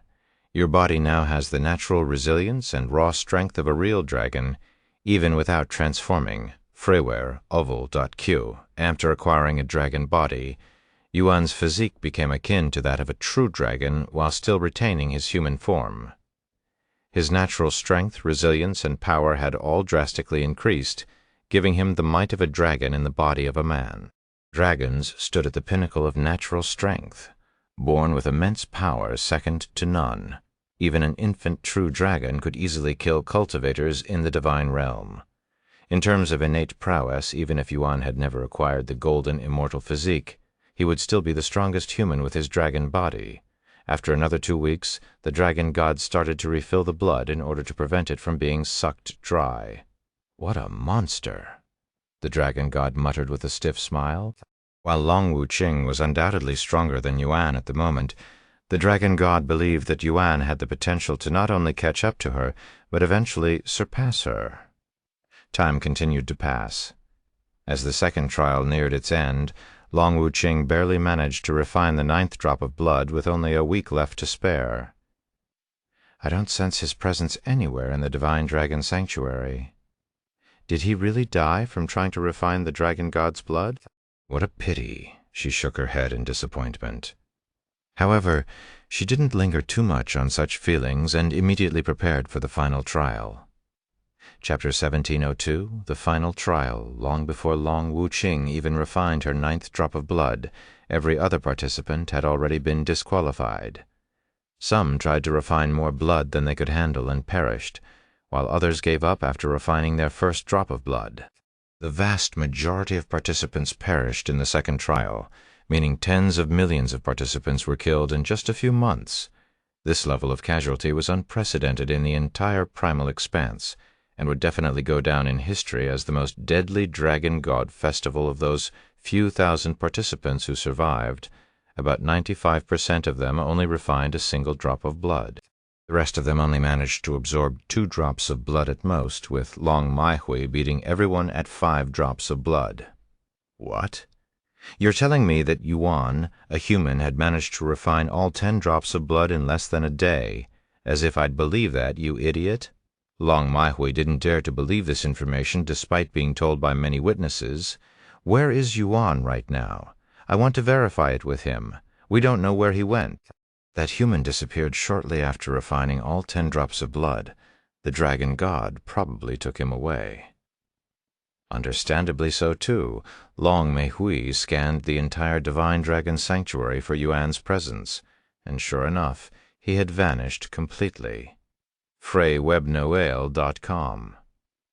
That doesn't prove anything. Long Meihui continued being in denial. It was simply too hard to believe that a human with such a low cultivation could absorb the dragon god's blood, much less refine it. However, when she recalled Yuan's unbelievable achievements prior to the Dragon God Festival, his newest achievement became less unbelievable. "Does my elder sister know about this?" Long Meihui asked. The onlookers immediately shook their heads. Who'd dare be the one to let her know that someone, a mere human, had managed to completely surpass her? She also disappeared somewhere after she completed the trial. Not many people dared to speak with Long Wuching under normal circumstances, so it was even less likely that someone would approach her with bad news. So she doesn't know. I wonder how she'll react once she realizes, Long Meihui muttered. Meanwhile, somewhere in the infinite expanse, Yuan continued absorbing the dragon god's blood. 9 dragon symbols have reached level 6. Due to the 9 dragon symbols, you have attained a dragon core, increasing your cultivation speed by 100,000%. Your dragon core will also passively absorb and refine spiritual energy. After acquiring a dragon core, Yuan's body naturally absorbed the surrounding energy with astonishing speed, as if he were actively cultivating even when at rest. This meant that even when sleeping, he'd cultivate faster than someone actively trying their hardest, giving him an unfair advantage during a fight when his enemy cannot replenish spiritual energy as easily. Suddenly, Harmonious Heaven, refining immortal physique, has activated. Dragon Core has begun fusing with Chaotic Heart. Ding. Dragon Core has fused with Chaotic Heart. You have attained Chaotic Dragon Core. Yuan's Dragon Core had unexpectedly fused with his Chaotic Heart. Now it can absorb both spiritual energy and chaotic essence without any issue. You have 1 day left. The dragon god notified him when his buffet was nearing its end. Yuan opened his eyes and asked, "Do you mind if I take some of your blood back to my world?" The dragon god raised his eyebrows in a questioning manner and inquired about his reason for needing his blood. Not hiding anything, Yuan explained that he knew a certain dragon family in the 9 heavens and accidentally absorbed all of their precious blood during a sacred ceremony, and he promised to help them. "Your blood is almost identical to the blood I absorbed at that time, so I figured I could use it to refill their supply," he said. "Identical? It can't be." The dragon god muttered with a serious expression on his face. "I promise I won't take much," Yuan added. The dragon god nodded and said, "I'll let you take some, but in return you'll have to forfeit your last day here." Deal. Yuan did not hesitate to sacrifice a day of Dragon God's blood buffet to repay the Sea family. Yuan proceeded to collect the Dragon God's blood with a large bottle. "Okay, I've collected enough." Yuan did not get greedy and only collected what he needed to help recover the Shi family's blood pond. "Then I will send you back now," the dragon god said the next moment. Yuan found himself back in the divine dragon sanctuary. The second trial has concluded, with 2 participants who have passed. The dragon god's voice rippled throughout the divine dragon sanctuary shortly later. What, 2 participants? Who's the second? The beings who were not aware of Yuan's feat wondered. Somewhere in the divine dragon sanctuary, Long Wu Qing had a greatly surprised expression on her face. 2. Is that why the trial didn't end when I finished? 'Cause there was someone else in the trial? Who is the other? She mused to herself. Yuan did not come to her mind because she thought he'd already died. The final trial will begin in 10 minutes. 10 minutes later, the dragon god forcefully teleported Yuan and Long Wu Qing to a secluded platform in the infinite expanse. Yi? You're still alive? Long Wu Qing's eyes widened in shock as she saw Yuan standing beside her, alive and completely healthy. You thought I was dead? Yuan chuckled. But I couldn't sense your presence, and I searched the entire divine dragon sanctuary. Ah, that's because I was teleported by the dragon god after I finished the trial, he briefly explained. What? She looked as if she were staring at a ghost, her face frozen in disbelief. In her entire life she had never experienced such shock. That means you had refined 9 drops of blood even before me? She muttered in a dazed voice. 9 drops? No, I refined all 10 drops. Yuan corrected her with a smug look. Chapter 1703, Consuming the Dragon God's Blood Essence. 10 drops of blood. He refined all 10 drops of blood?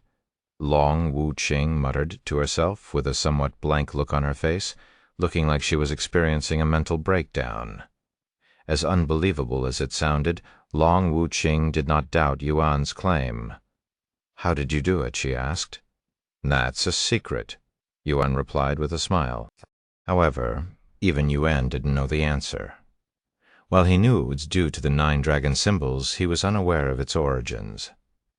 Long Wu Qing narrowed her eyes at him almost as if she were trying to unveil his secrets. His body has become stronger than before, and even his chaotic heart is different. It must have been the effect of consuming the dragon god's blood. If Long Wu Qing knew that Yuan had absorbed and refined an ocean of the dragon god's blood in the amount of time it took her to refine 9 drops of blood, she'd probably go crazy from shock. Are you 2 done flirting with each other yet? If so, I'll begin the final trial, the dragon god suddenly said. What nonsense is that? Long Wu Qing almost couldn't believe her ears. I'm ready. You can start the trial whenever, Yuan said.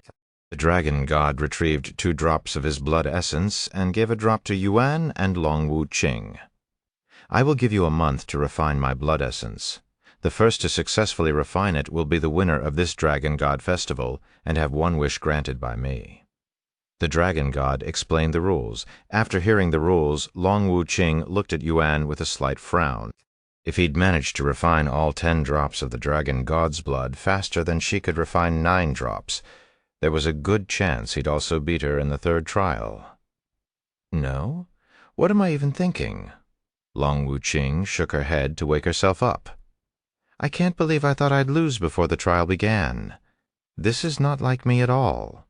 Good luck, Yuan suddenly said to Long Wu Qing. The final trial begins now. The dragon god announced a moment later.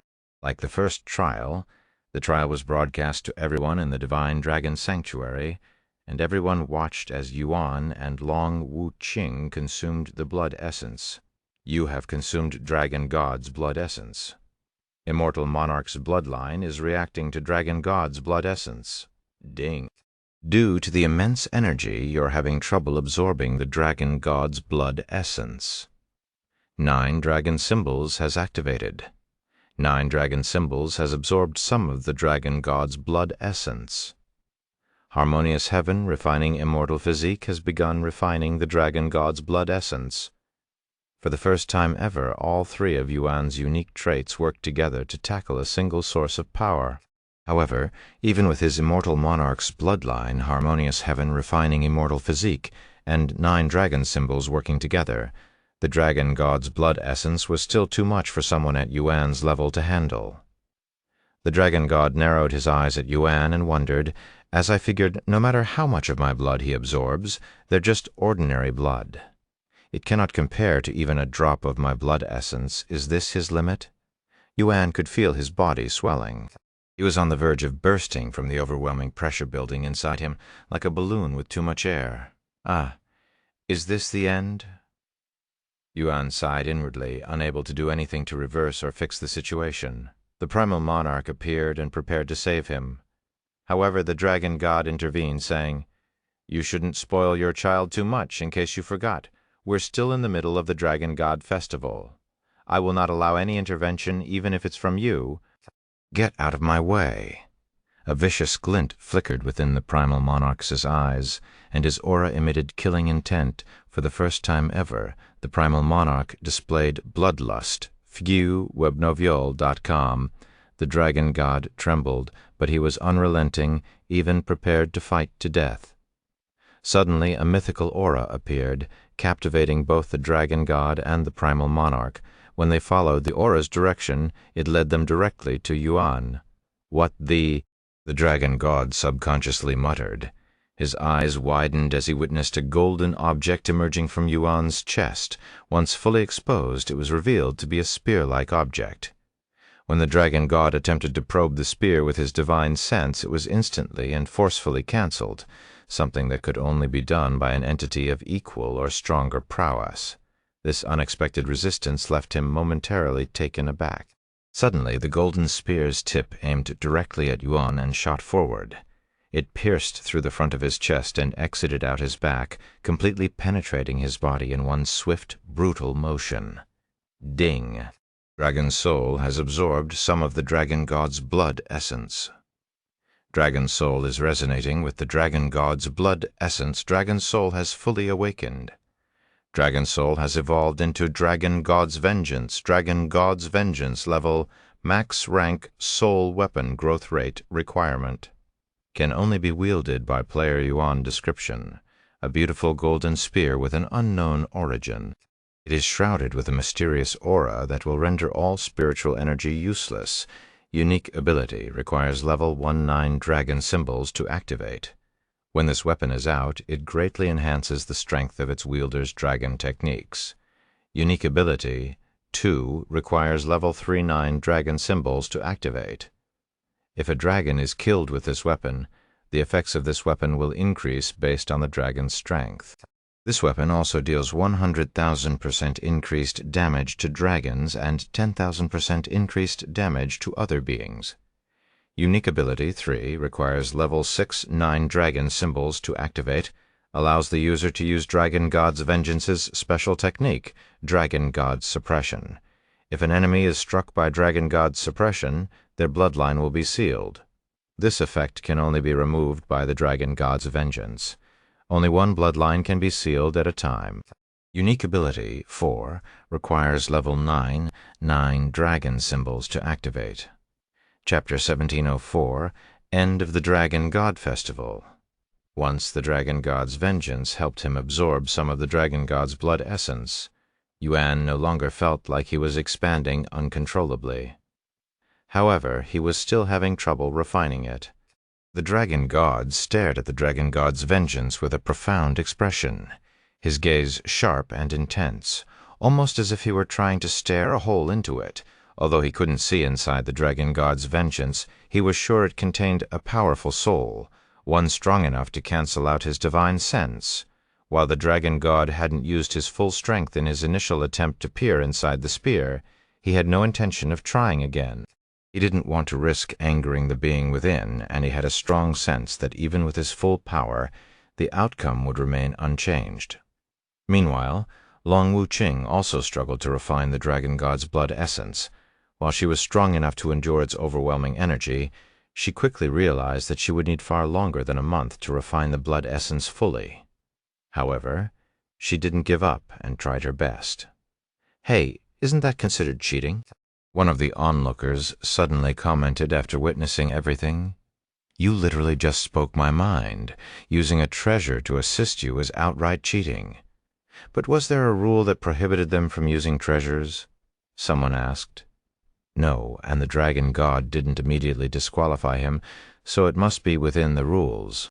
The onlookers began debating with each other on the legality of Yuan using the dragon god's vengeance to assist him in refining the dragon god's blood essence. Although it was not explicitly stated, using external treasures during this trial was certainly against the rules.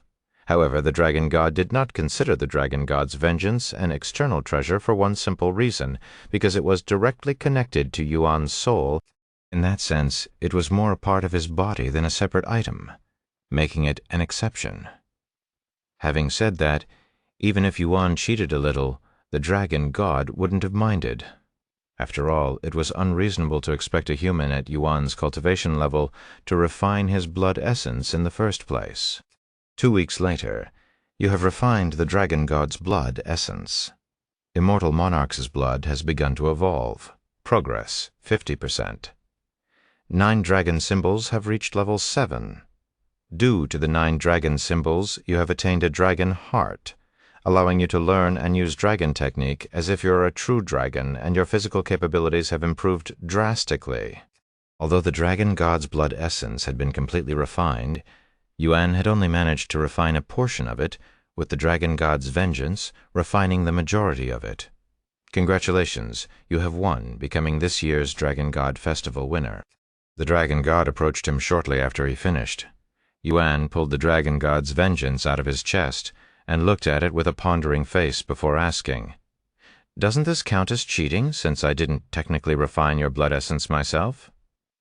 The dragon god smiled. "You're an honest one, huh? Don't worry, it's fine. I doubt anyone else would be able to replicate what you did, even with the help of treasures." Yuan nodded. He turned to look at Long Wuqing the next moment. She was still trying to refine the blood essence, and her entire body was bulging with veins. The dragon god suddenly turned his gaze toward her, making a swift, grasping motion. In an instant, he forcefully ejected his blood essence from her body. Even if a blood essence had been absorbed, as long as it hadn't been fully refined, it could still be retrieved. Afterward, Long Wuqing immediately began gasping for air, her complexion as pale as a ghost. Despite her alarming appearance, she was merely exhausted and not physically injured. After catching her breath, she turned to look at Yuan and then the dragon. "God, I see, so I lost, huh?" she muttered in a bitter voice. Freebnovel.com. Long Wuqing struggled to get on her feet before limping toward Yuan. "In 1 month, no, we will have our match in 1 week," she said with a fierce gaze. Yuan then said, "I don't mind delaying it a little so you can recover properly. This kind of injury will heal within days, and I want to fight you as soon as possible." He nodded. "If you insist, we will fight in a week." "Meet me at the Endless Arena exactly a week from now," she said. "I understand." After receiving Yuan's confirmation, Long Wuqing disappeared into thin air. As the Dragon God Festival winner, you have earned 1 wish. "Tell me your wish," said the dragon god a moment later. Yuan stared at him in the eyes and spoke in a clear and calm voice. "I want to borrow the sacred chalice of purification. I need to bring it outside the divine dragon sanctuary." The dragon god didn't immediately respond, but his eyes were wide with disbelief. That's your wish? You can have almost anything, you know." The dragon god almost couldn't believe how simple Yuan's wish was and had to double-check. "I don't need anything else. I just need to borrow the sacred chalice of purification," Yuan repeated. The dragon god fell silent again. Sometime later he sighed. "If that's your wish, so be it. However, rather than just letting you borrow it, I'll let you keep it. The sacred chalice of purification is a powerful treasure that can remove almost any curse out there." The dragon god made a swift, grasping motion toward a specific direction. Moments later, a beautiful golden chalice materialized in his hand, adorned with 2 lifelike dragons swimming around the cup. He handed the treasure to Yuan the next moment. "You have acquired Sacred Chalice of Purification. Sacred Chalice of Purification grade, celestial quality peak description, a treasure of unknown origins. It has the power to remove almost all curses. Feed the chalice a drop of blood from the target to remove their curses." "Thank you." Yuan immediately tossed the chalice inside his spatial ring. "Now that the Dragon God Festival is over, I would like to have a private word with you. It's related to the soul within that spear of yours. The dragon god suddenly said, Chapter 1705 Dragon Goddess Yeo's Origin. Chapter 1705 Dragon Goddess Yeo's Origin. You want to talk about the soul inside my spear? Yuan looked at the dragon god's serious expression and swallowed nervously. Free were novel, calm, noticing his nervous look. The dragon god said, Don't worry. It's not what you're thinking. I just want to confirm something that has been weighing my mind for some time now. Yuan nodded. All right. The dragon god created a rift between them and stepped inside it. Yuan followed. The primal monarch, who had been silent this entire time, also followed them. After emerging from the other side of the rift, Yuan found himself in the dragon god's personal world. Strangely, it looked exactly like the infinite expanse, with vast stretches of empty space all around. They stood on a floating rock, slowly drifting through the void. The dragon god looked at the primal monarch and sighed. What part of private conversation don't you understand, primal monarch? Are you still worried that I might harm him or something? I also want to confirm something. Don't mind me and just have your conversation, he calmly said. Yuan then said, Before that, I have a question for you, dragon god. What is it? Did you purposefully match Long Yejun against Long Wuqing? He asked, with a serious expression on his face. The dragon god smiled and replied, I had nothing to do with their match. It was truly purely coincidence that they were matched up against each other. Whether you believe me or not is up to you. Since you're such good friends with Long Yejun, let me tell you something. Long Yejun has already reincarnated? What? Is that true? Yuan's eyes flickered with excitement. Yes, not only that, but he's even reincarnated in the human world. Huh? Yuan was taken aback by this information. You mean he reincarnated in the 9 heavens? Are you sure? Yes, I'm certain. I watched him leave the primal expanse after his death. Yuan clenched his fists with excitement. Brother Yejun reincarnated in the 9 heavens. This is great news. He decided to find Long Yejun once he returned to the 9 heavens. Now then, let me ask you a few questions. The dragon god said, That soul living inside your spear, what is their identity? I'm not sure I can reveal her identity without her permission. Then, can you tell me if she is a dragon or not? She's a dragon. Yuan nodded. The dragon god fell silent for a moment before looking Yuan in the eyes and asking, Do you think I can have a word with her? You want to speak with her? Why, Yuan asked with a puzzled expression. I think I know her, he said in a sincere voice. Yuan began pondering. If Feng Feng originated from the primal expanse, it's likely dragon goddess Yeo also came from this world. Let me ask her. Yuan retrieved the dragon god's vengeance and spoke to it. The dragon god would like to speak with you. Can you come out for a moment? Silence. Sorry, but I don't think. Just as Yuan opened his mouth, the dragon god's vengeance trembled and dragon goddess Yeu materialized before them. Yuan immediately noticed that she looked a lot more complete than before. Is this due to the dragon god's blood essence? He wondered inwardly. As I thought, it was you, dragon god muttered after seeing dragon goddess Yeo with his own eyes. Do you remember me? He asked, his voice emotional. I do, but I only regained my memories of the primal expanse recently, she responded in a nonchalant voice. Why are you in that state? Dragon god then asked. Dragon goddess Yeu remained silent. I never thought I would see you again, sister. Dragon god continued speaking. What?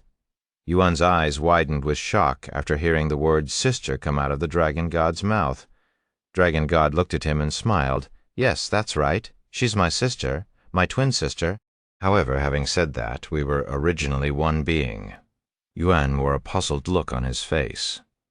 We were the dragon god, a single being. However, we eventually split into 2, becoming 2 different individuals, he explained. How does something like that even work? Yuan asked. We were 2 souls born into a single body, so we don't share the same mind, the dragon god further explained. Because of that, we were able to split ourselves into 2 and have our own bodies. However, in doing so, we also split our talents and prowess in half. Yuan was shocked by this information, as this meant that the dragon god and dragon goddess Yeyu only had half of their original strength, yet they were still able to stand at the peak of their respective world. How powerful would they become if they returned to being a single being again? Would they surpass even the primal monarch? Yuan wondered as he glanced at the primal monarch. As if he could read Yuan's mind, the primal monarch said, "No, they won't. I have defeated them even before they split into two. That was billions of years ago. Things might be different now." Dragon God rebuked. He then stopped paying attention to the primal monarch and returned to looking at dragon goddess Yeyo. "Now that you've returned to the primal expanse, will you stay? I can help heal your damaged soul and restore your body," he asked. "No, I still have unfulfilled business. Also, I left this place for a reason. I see at least I got to see you again, as brief as it may be." Dragon goddess Yeyo suddenly turned to look at Yuan, her gaze seemingly demanding something from him. "How long do you plan on ignoring me? You should have regained most of your memories by now. Are you still going to act like you don't know why I am upset?" she asked. Yuan suddenly became silent. He closed his eyes and took a deep breath. When he opened his eyes again, they flickered with a profound light, and his entire demeanor shifted. It was as if a deep, ancient soul had awakened within him, transforming his presence entirely. "I wasn't pretending, nor am I ignoring you. I just didn't want to bother you before I figured out how to make it up to you," Yuan said with a bittersweet smile. "I'm sorry, Yeyo." Yuan dropped the formalities, calling her directly by her name. She sneered. Chapter 1706, Their Relationship. "You? What's your relationship with my sister?" the dragon god inquired as he stared at Yuan with raised eyebrows. "She's my follower." Yuan stopped mid-sentence as dragon goddess Yeyu shot him a dangerous glare, her eyes warning him not to continue. "Ahem." Yuan quickly cleared his throat before correcting himself. "She's my lover." Hearing this unexpected answer, the dragon god's eyes nearly popped out of their sockets from shock. The dragon god turned to look at dragon goddess Yeyu for confirmation. Although dragon goddess Yeyu appeared nonchalant at a glance, her eyes flickered with delight. No way, the dragon god could feel his knees weakening. He had never felt so weak and vulnerable before. "Hey, how did it happen?" he asked a moment later. Dragon goddess Yeyu frowned and said, "Stop inquiring. It's none of your business, anyway.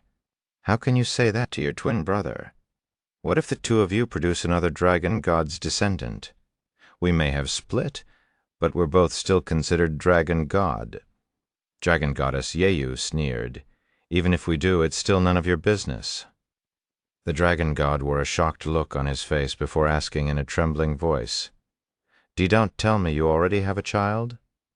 Dragon goddess Yeyu's body trembled in anger. "You're lucky I don't have a physical body to beat you up right now," she growled. The dragon god stopped joking and became serious.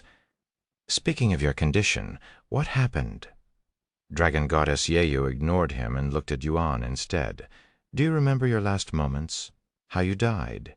she asked.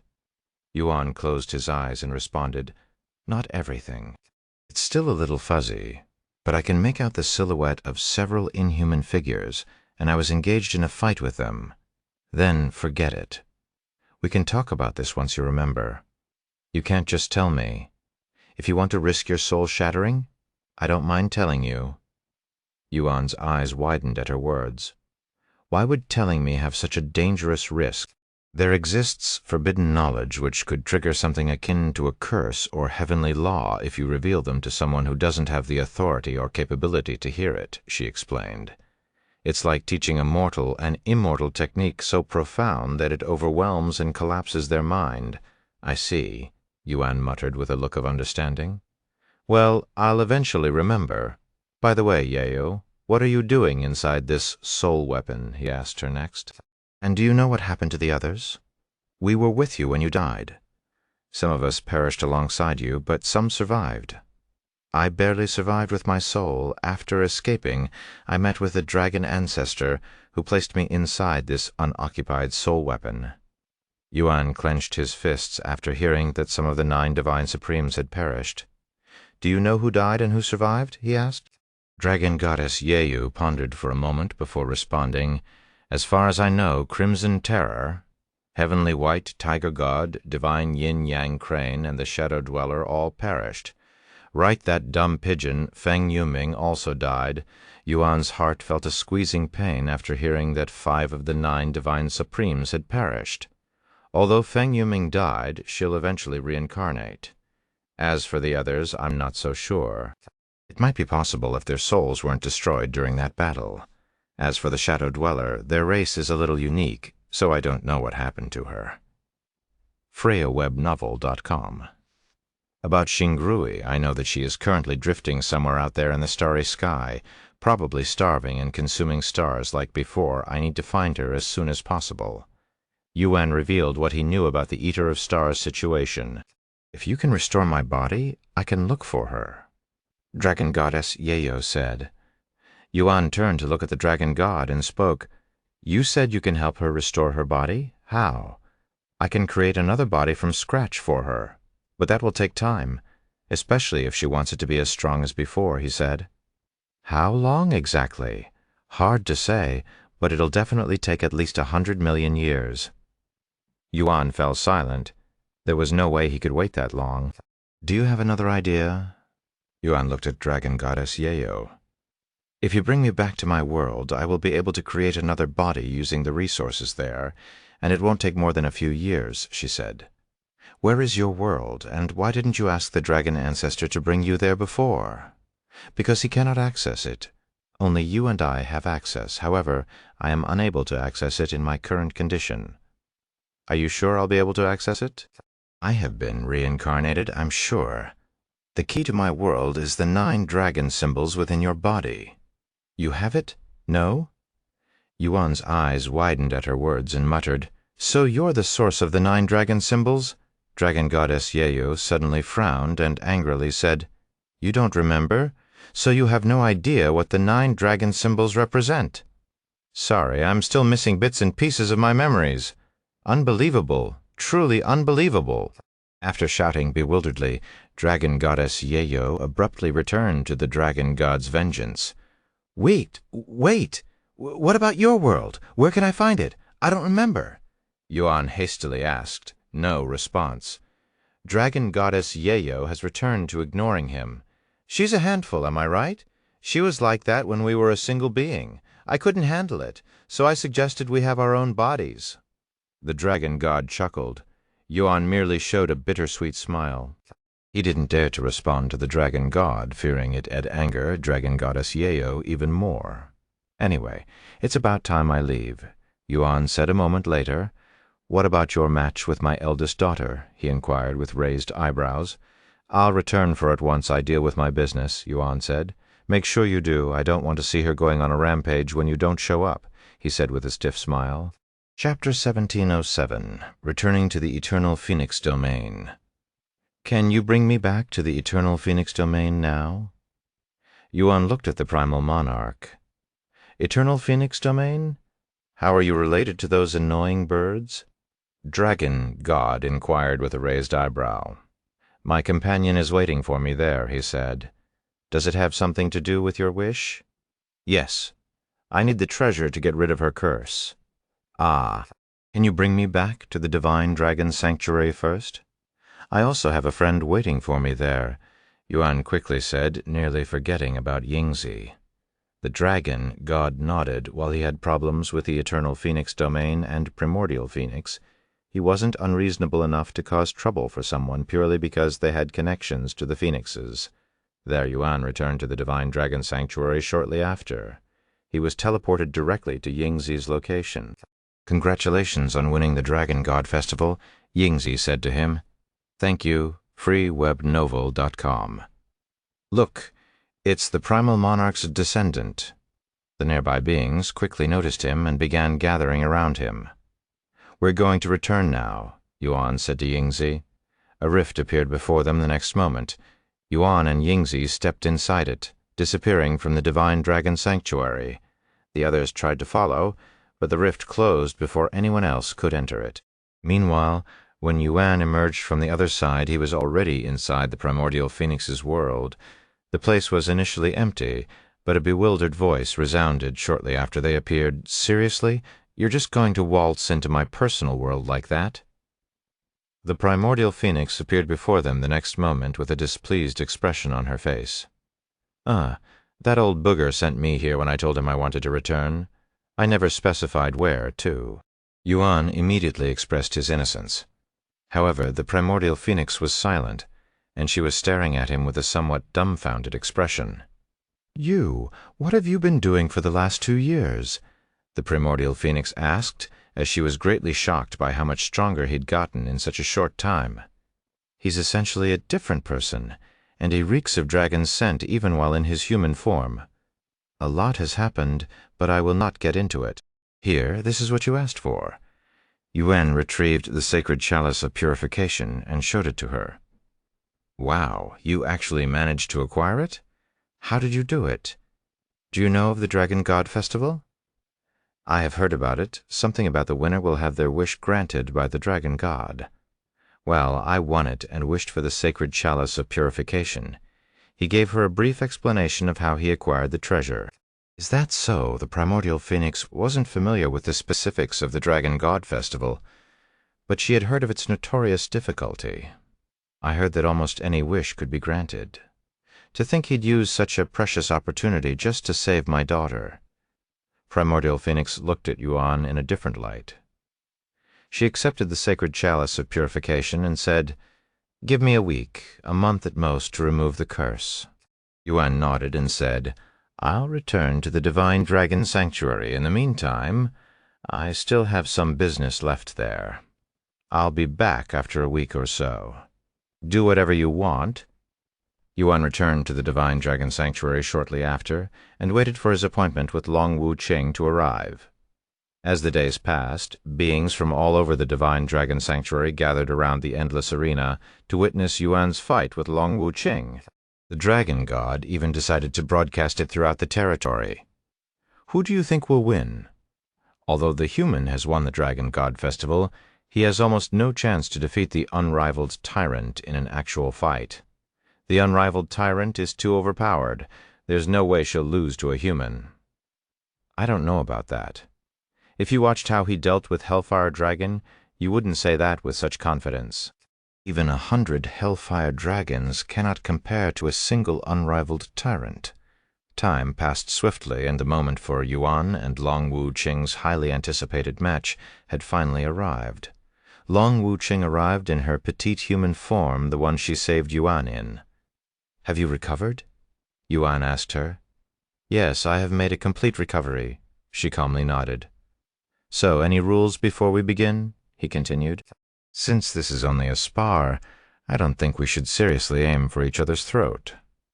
Of course, accidents could happen, but that's different from purposefully aiming for the heart." Yuan nodded. "I agree. I don't wish to turn this into a death match. Next, I will lower my cultivation to match yours." Long Wu Qing lowered her cultivation to the perfect chaotic master. "Do you have anything to add to the rules?" she asked. Yuan pondered for a moment before speaking. "Let's set the time limit to 7 days. Also, to make this more interesting, we'll each have 3 lives. How will that work?" She raised an eyebrow. "While I won't die, even if you destroy my heart, we'll still consider that as a death," he explained. "I see. I can do that," Long Wu Qing responded confidently. In an instant she summoned 3 thin barriers around her body, each one perfectly conforming to her figure, outlining her form with precision. "Each barrier will represent 1 life. If you manage to destroy all 3 at once, I'll consider it my loss," she said. "Whenever you're ready." Long Wu Qing said a moment later. Yuan retrieved number 1 under heaven. "Ready." The instant Yuan uttered those words, Long Wu Qing opened her mouth and released a massive dragon's breath that completely engulfed Yuan's figure. The output and strength of her dragon's breath were at least 10 times stronger than the one Long Yejun released while sparring with Yuan with his suppressed cultivation. "Guess I wasn't completely ready," Yuan said after escaping the dragon's breath, but not before dying once to it. Chapter 1708, Fighting Long Wuqing. Chapter 1708, Fighting Long Wuqing. "Hey, stop messing around and fight me seriously. You don't have the leisure to hold back against me. Just come at me with your full strength," Long Wuqing said to him with a disappointed frown on her face. This was the first time she faced an opponent who didn't immediately go all out against her. It was a weird feeling being on the receiving end, since she would often be the one to hold back. "Sorry, it's a bad habit of mine to slowly ramp things up as I get used to my opponent's strength." Yuan apologized. He was used to slowly increasing his strength to match his opponent so he wouldn't end the fight too quickly. However, Long Wuqing was an opponent who could easily fight someone several realms above her own strength, just like Yuan. "That said, I can also say the same for you," Yuan said, and his aura suddenly skyrocketed. He entered his dragon transformation and abruptly unleashed heaven-splitting sword strike on Long Wuqing, instantly engulfing her body. However, Long Wuqing didn't try to escape from his strike and stood still until the very end. Once heaven-splitting sword strike ended, Yuan could see that one of the 3 barriers around Long Wuqing was heavily cracked. You're right, I should probably heed my own advice as an apology. I'll give you one of my lives." Long Wuqing swung her arm, destroying the cracked barrier. "You really didn't need to do that. Well, it's done now, so there's no point lingering on it." Long Wuqing's aura suddenly intensified and began surging toward the clouds.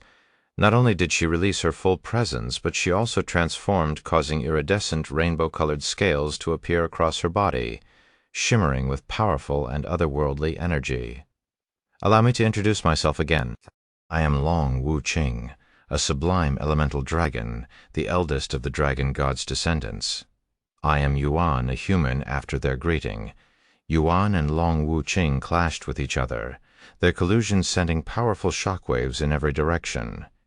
If the dragon god hadn't covered the endless arena with a barrier to prevent their destruction from spreading too far, the nearby beings would have been affected by the shockwaves of their energy clashing. Although their cultivation was only at the perfect chaotic master, their prowess far exceeded their cultivation by several realms.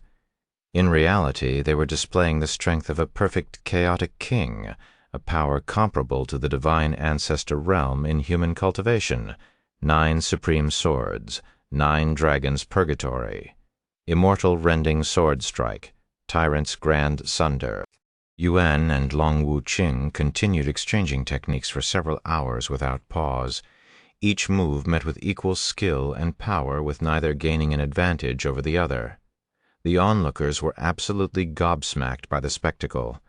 None of them had ever seen Long Wuqing locked in a stalemate before, much less struggling to overpower her opponent.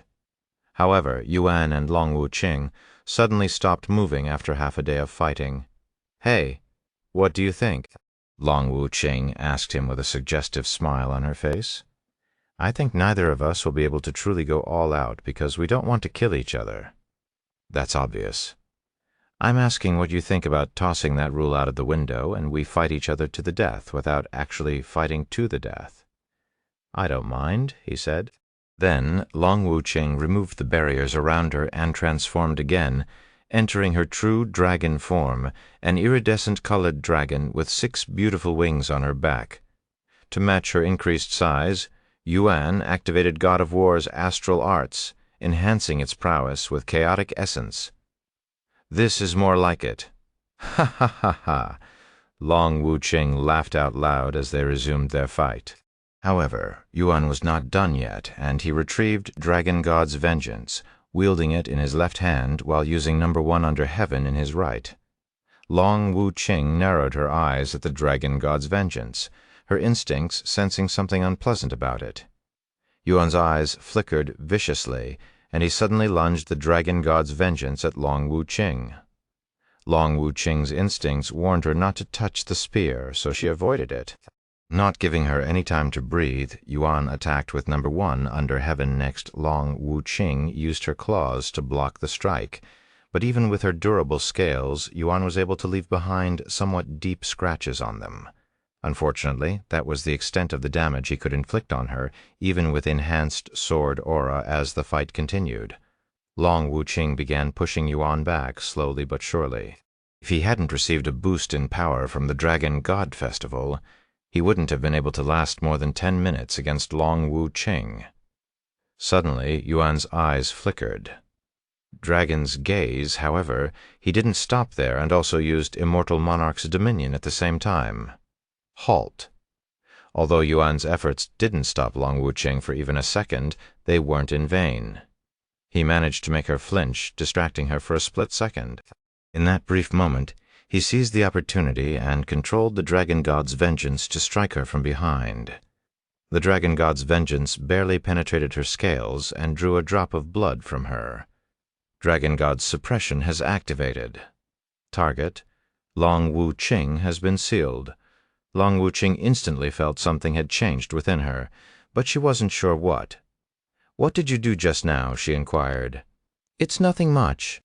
"I just sealed your bloodline," he answered truthfully. "Oh, I see." Long Wuqing's bland response caused Yuan to raise an eyebrow. "That's all you have to say?" Long Wuqing chuckled and said, "Do you even know anything about my bloodline?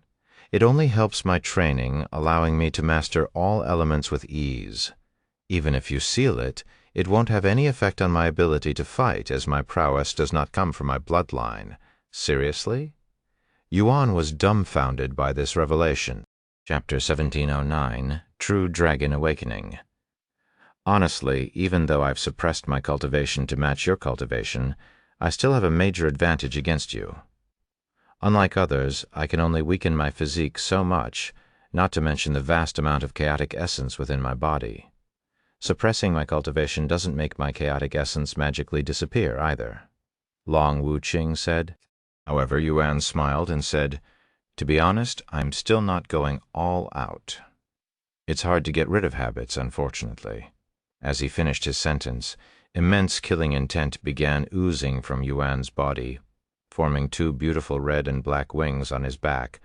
Although releasing his killing intent didn't directly enhance his power, it put him in the right mindset to fight seriously. My, that's some impressive bloodlust. "How many people did you have to kill to build up such intense killing intent?" Long Wuqing showed a somewhat nervous smile after sensing Yuan's killing intent.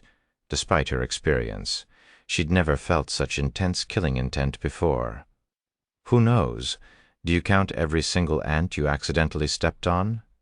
Not only did Yuan's aura shift, but his entire demeanor transformed as well, becoming cold and emotionless, almost resembling that of a ruthless, crazed killer. "Is that the real you?" Long Wuqing asked out of curiosity. "It's one of me. No matter how much killing intent you show off, it won't change the outcome," she said. A cold smile crept across Yuan's face as a mask resembling a dragon materialized, similar to the one Long Yejun had worn during their battle. Its fierce design added an even more intimidating edge to his presence. True Dragon Awakening. Yuan's presence suddenly became several folds stronger. Sha. A powerful black-colored sword light flashed when Yuan suddenly swung number 1 under heaven. The sword light struck Long Wuqing's leg, cutting through her scales and skin. Long Wuqing's eyes widened with surprise. "To think you were still hiding this much power. You sly little bastard," she muttered in a cold voice. "The true fight starts here, Wuqing," Yuan shouted as he lunged at her. "Is that so?" Long Wuqing's aura increased again right before they clashed. Just like Yuan, she hadn't gone all out until now. However, even when using all of her strength, Long Wuqing quickly realized that she was still falling behind Yuan, and it was not by a small margin. "I am losing. This can't be happening." Long Wuqing clenched her jaws in frustration. Other than the Dragon God, she had never lost to anyone, always dominating her opponents with overwhelming strength. Yet she now found herself being pushed back by a mere human, something she had never thought was even possible. Asura's Blade of Execution. Yuan used his chaotic essence to enhance the technique, causing it to emit a vibrant purple aura that radiated with unfathomably destructive energy. Long Wuqing sensed her life being threatened for the first time in a long time when she saw the ominous-looking blade in the sky. However, her pride did not allow her to avoid this attack. Thus, she confronted it with dragon's breath. The Asura's Blade of Execution flew toward Long Wuqing with terrifying speed, effortlessly slicing through her dragon's breath as it made its way toward her. Upon realizing she couldn't stop the attack, Long Wuqing was forced to toss aside her pride and attempt to dodge the blade. However, it was a little too late. A massive wound opened up near her chest, but no blood emerged. With full control over her body, Long Wuqing used her chaotic essence to prevent any blood from leaking. What is this feeling? Even though I am losing and getting hurt, it doesn't feel that bad. Long Wuqing thought to herself as she quickly healed her wound. Still want to continue? Yuan asked her. Are you seriously asking me that? Once her wound healed, Long Wuqing charged at Yuan again. They continued fighting non-stop for the next several days. Every time Long Wuqing suffered damage, the strange sensation within her grew stronger, becoming more pronounced with each blow she endured. I can't believe it. The unrivaled tyrant is actually being tossed around by a human. Is it just me? Or does she appear to be enjoying it? How is that possible? There's no way she'd enjoy losing when she's always been the one bullying others. She must be feeling humiliated. Is that so? Although a few onlookers pointed it out, nobody wanted to believe that Long Wuqing was enjoying her situation. After all, she was the unrivaled tyrant, the uncontrollable monster who has terrorized the divine dragon sanctuary for billions of years. More harder! I can't get enough of this feeling. Long Wuqing could no longer control herself and shouted loudly. Huh? The onlookers stared at her with bewildered looks. Who knew getting hurt would feel so good? Hurt me some more, Long Wuqing exclaimed, her expression a mixture of pleasure and pain. Yuan was taken aback by Long Wuqing's sudden shift in behavior, which messed with his momentum greatly. Although I've felt pain before, the pain you inflict is different, Long Wuqing continued. I can feel it down to my very bones every time your sword cuts my flesh. Long Wuqing's body could be seen visibly trembling. More, she shouted, chasing after Yuan, seemingly having lost all desire to continue the fight, driven by an insatiable urge instead. Yuan also lost his desire to continue fighting after seeing Long Wuqing in this state. He withdrew his weapons and undid his transformation. Let's end it here, he sighed. What? No. Let's fight a little longer, she exclaimed, sounding like a spoiled child who didn't want to leave the amusement park to go home yet.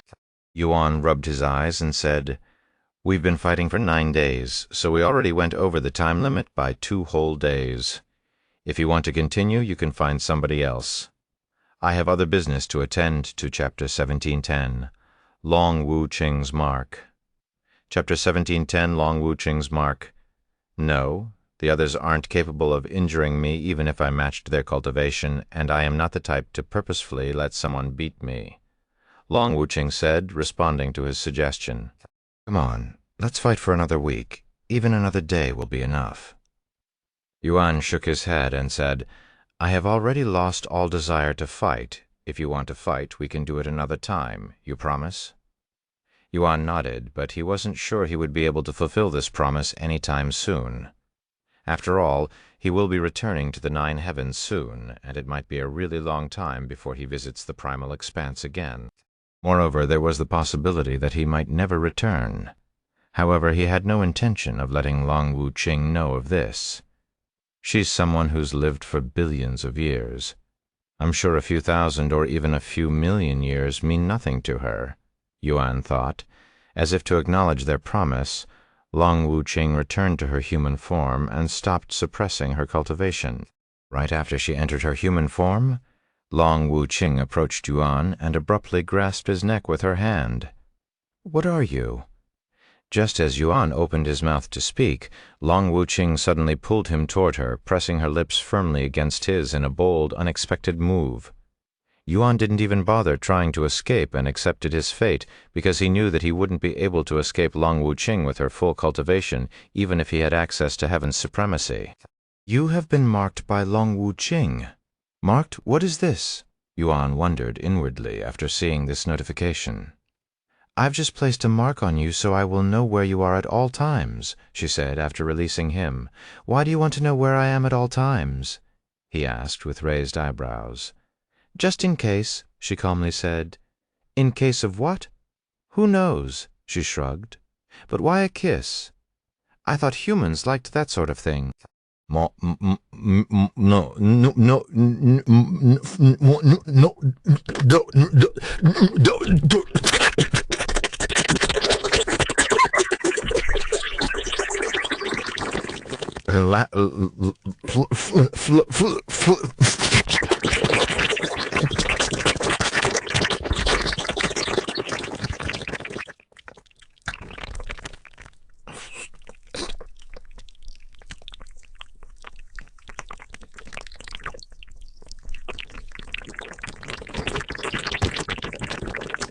"Don't think too much about it. The mark won't harm you or affect you in any way," she reassured him. "That's not why, forget it." Yuan realized it was pointless to argue with Long Wuqing. "Anyway, I'm going to leave now." "Where are you going?" she asked out of curiosity. Yuan didn't immediately respond as he pondered whether it would be a good idea to tell someone eccentric like Long Wuqing. He didn't mind telling the dragon god because he was confident the dragon god wouldn't do anything foolish. Long Wuqing, on the other hand, was almost impossible to predict. Seeing that Yuan remained silent, Long Wuqing smiled and said, "Are you going to meet with a phoenix?" Yuan raised an eyebrow and asked, "How can you tell?" "Before we fought, I noticed the lingering scent of a phoenix from you," she explained. After all, Yuan was just speaking with a primordial phoenix before he returned to the divine dragon sanctuary. "I see. Yes, I am going to the eternal phoenix domain," he admitted, realizing there was no point in trying to hide it any longer. "You hesitated to tell me at first because what you thought I would do something to them." "No, it's because I didn't know what you would do. That is my reason." "Makes sense, and I don't blame you," she said and continued. "While I have nothing against phoenixes, they definitely hate me. They would attack me on sight regardless if I provoked them or not." "Why?" Yuan asked with a curious face. "Because I killed a phoenix whose status is akin to one of the dragon god's descendants over there. She was the primordial phoenix's eldest child, who is also a primordial phoenix." "What?" Yuan's eyes widened with shock after learning this unexpected information. He could have never expected that it was Long Wuqing who caused Feng Yuxiang's death when she was still living in the primal expanse. She was one of the strongest opponents I've ever had. It happened very long ago, and I almost lost to her back then." Long Wuqing sighed as she recalled the fight in her mind. "What led to your fighting?" Yuan asked. Long Wuqing had to ponder for a moment before she could respond. "Honestly, I don't remember, but it was probably over something silly." "Is that so?" Despite the fact that Long Wuqing had killed Feng Yuxiang in the past, Yuan felt no anger toward her, nor did he hold her accountable. After all, he hadn't been there when it happened, and for all he knew, it could have been Feng Yuxiang's fault. Phoenixes are naturally arrogant creatures and are often the aggressors. This was a fact that Yuan couldn't deny, as he had also experienced their troublesome behavior firsthand as Tian Yi. Sometime later, Yuan bid Long Wuqing farewell before returning to the Eternal Phoenix domain with Yingzi. "If you don't come find me soon, I'll come find you," Long Wuqing warned him as he stepped into the rift. When Yuan returned to the Eternal Phoenix domain, he waited for the primordial phoenix to show up. 3 days later, another rift opened before Yuan entered. The primordial phoenix's voice resounded in his head. Yuan nodded and stepped into the rift, his heart pounding with excitement as it has been a long time since he last saw or heard Feng Yuxiang's voice. Upon arriving in the primordial phoenix's world, the first thing Yuan noticed was the stunning woman standing beside the primordial phoenix. She had a tall, slender figure, silky red hair that flowed like flames, and glistening golden eyes that radiated a powerful yet graceful presence. However, she also appeared confused and slightly overwhelmed, like a patient who had just woken up from a years-long coma. Yuan's expression lit up after seeing her familiar face, and with a delighted smile he called out, "Feng Feng." Hearing his voice, Feng Yuxiang swiftly turned to look at him. Her confused look instantly vanished after seeing his handsome face, and her expression became filled with relief and excitement. "Young master?" she cried as she flew at him with her arms spread wide. Chapter 17:10. Long Wu Qing's Mark. "No, the others aren't capable of injuring me, even if I matched their cultivation, and I am not the type to purposefully let someone beat me," Long Wu Qing said, responding to his suggestion.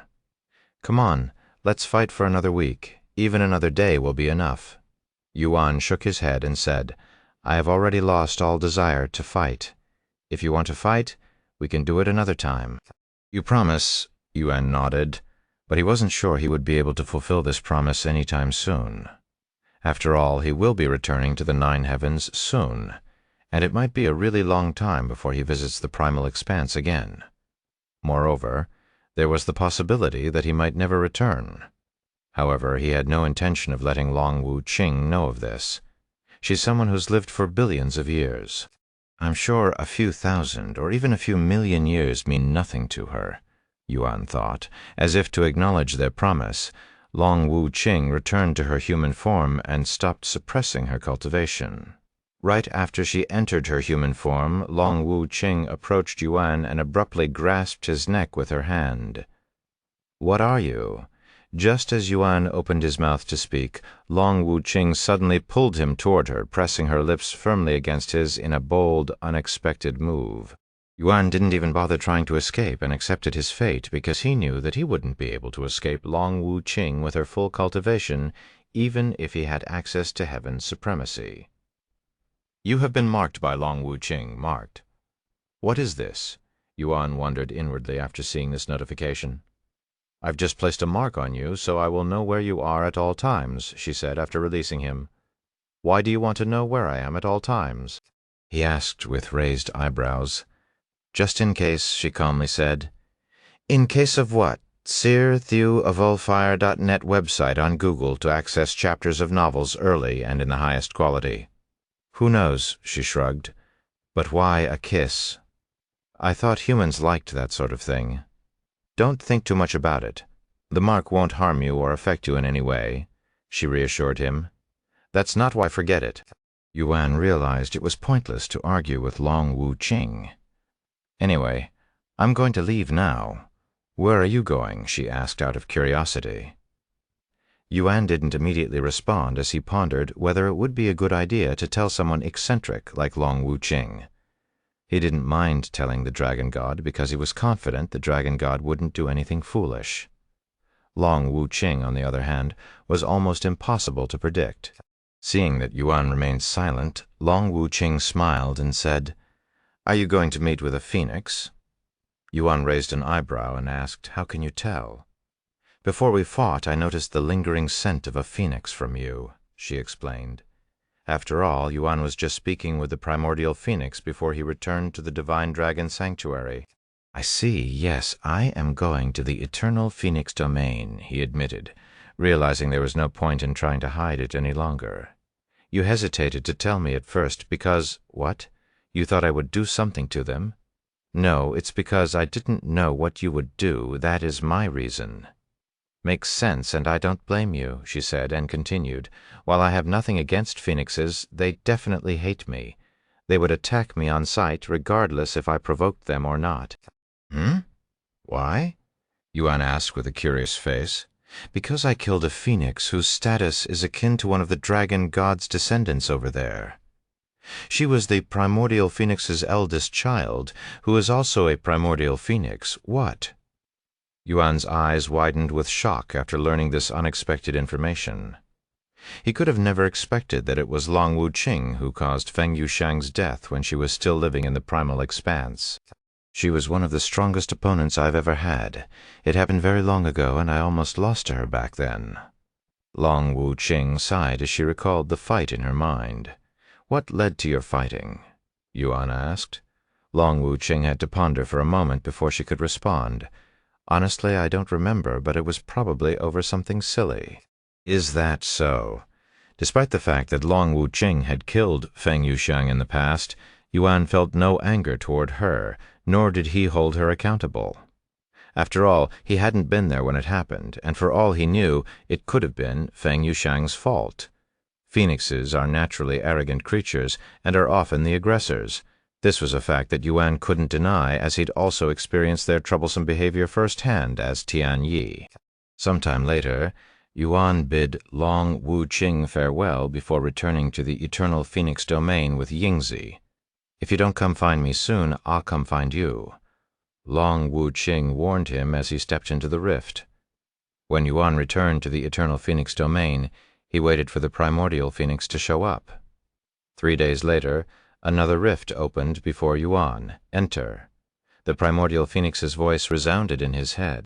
Yuan nodded and stepped into the rift, his heart pounding with excitement, as it has been a long time since he last saw or heard Feng Yuxiang's voice. Upon arriving in the primordial Phoenix's world, the first thing Yuan noticed was the stunning woman standing beside the primordial Phoenix. She had a tall, slender figure, silky red hair that flowed like flames, and glistening golden eyes that radiated a powerful yet graceful presence. However, she also appeared confused and slightly overwhelmed. Like a patient who had just woken up from a years-long coma, Yuan's expression lit up after seeing her familiar face, and with a delighted smile he called out, "Feng Feng!" Hearing his voice, Feng Yuxiang swiftly turned to look at him. Her confused look instantly vanished after seeing his handsome face, and her expression became filled with relief and excitement. "Young master!" she cried as she flew at him with her arms spread wide. Chapter 1711, Feng Yuxiang's Return. "Wah! Young master!" Feng Yuxiang cried her eyes out as she embraced Yuan. "I thought I'd never see you again." The moment her life flashed before her eyes during the heavenly tribulation was still fresh to her, almost as if it just happened. Yuan patted her head and said, "I've missed you." He continued soothing her until Feng Yuxiang finally calmed down. The primordial Phoenix watched them in silence. She'd also tried calming Feng Yuxiang after her revival, but was unsuccessful. Feng Yuxiang only grew more confused and anxious as time passed. So the primordial Phoenix gave up and decided to let Yuan see her. It was also a test of sorts for Yuan. She wanted to see how Feng Yuxiang reacted to his presence. As for the results, the primordial Phoenix wasn't just surprised. She was absolutely gobsmacked by how different Feng Yuxiang had become, at least compared to the haughty daughter in her memories. "Young master, does this mean I'm still alive?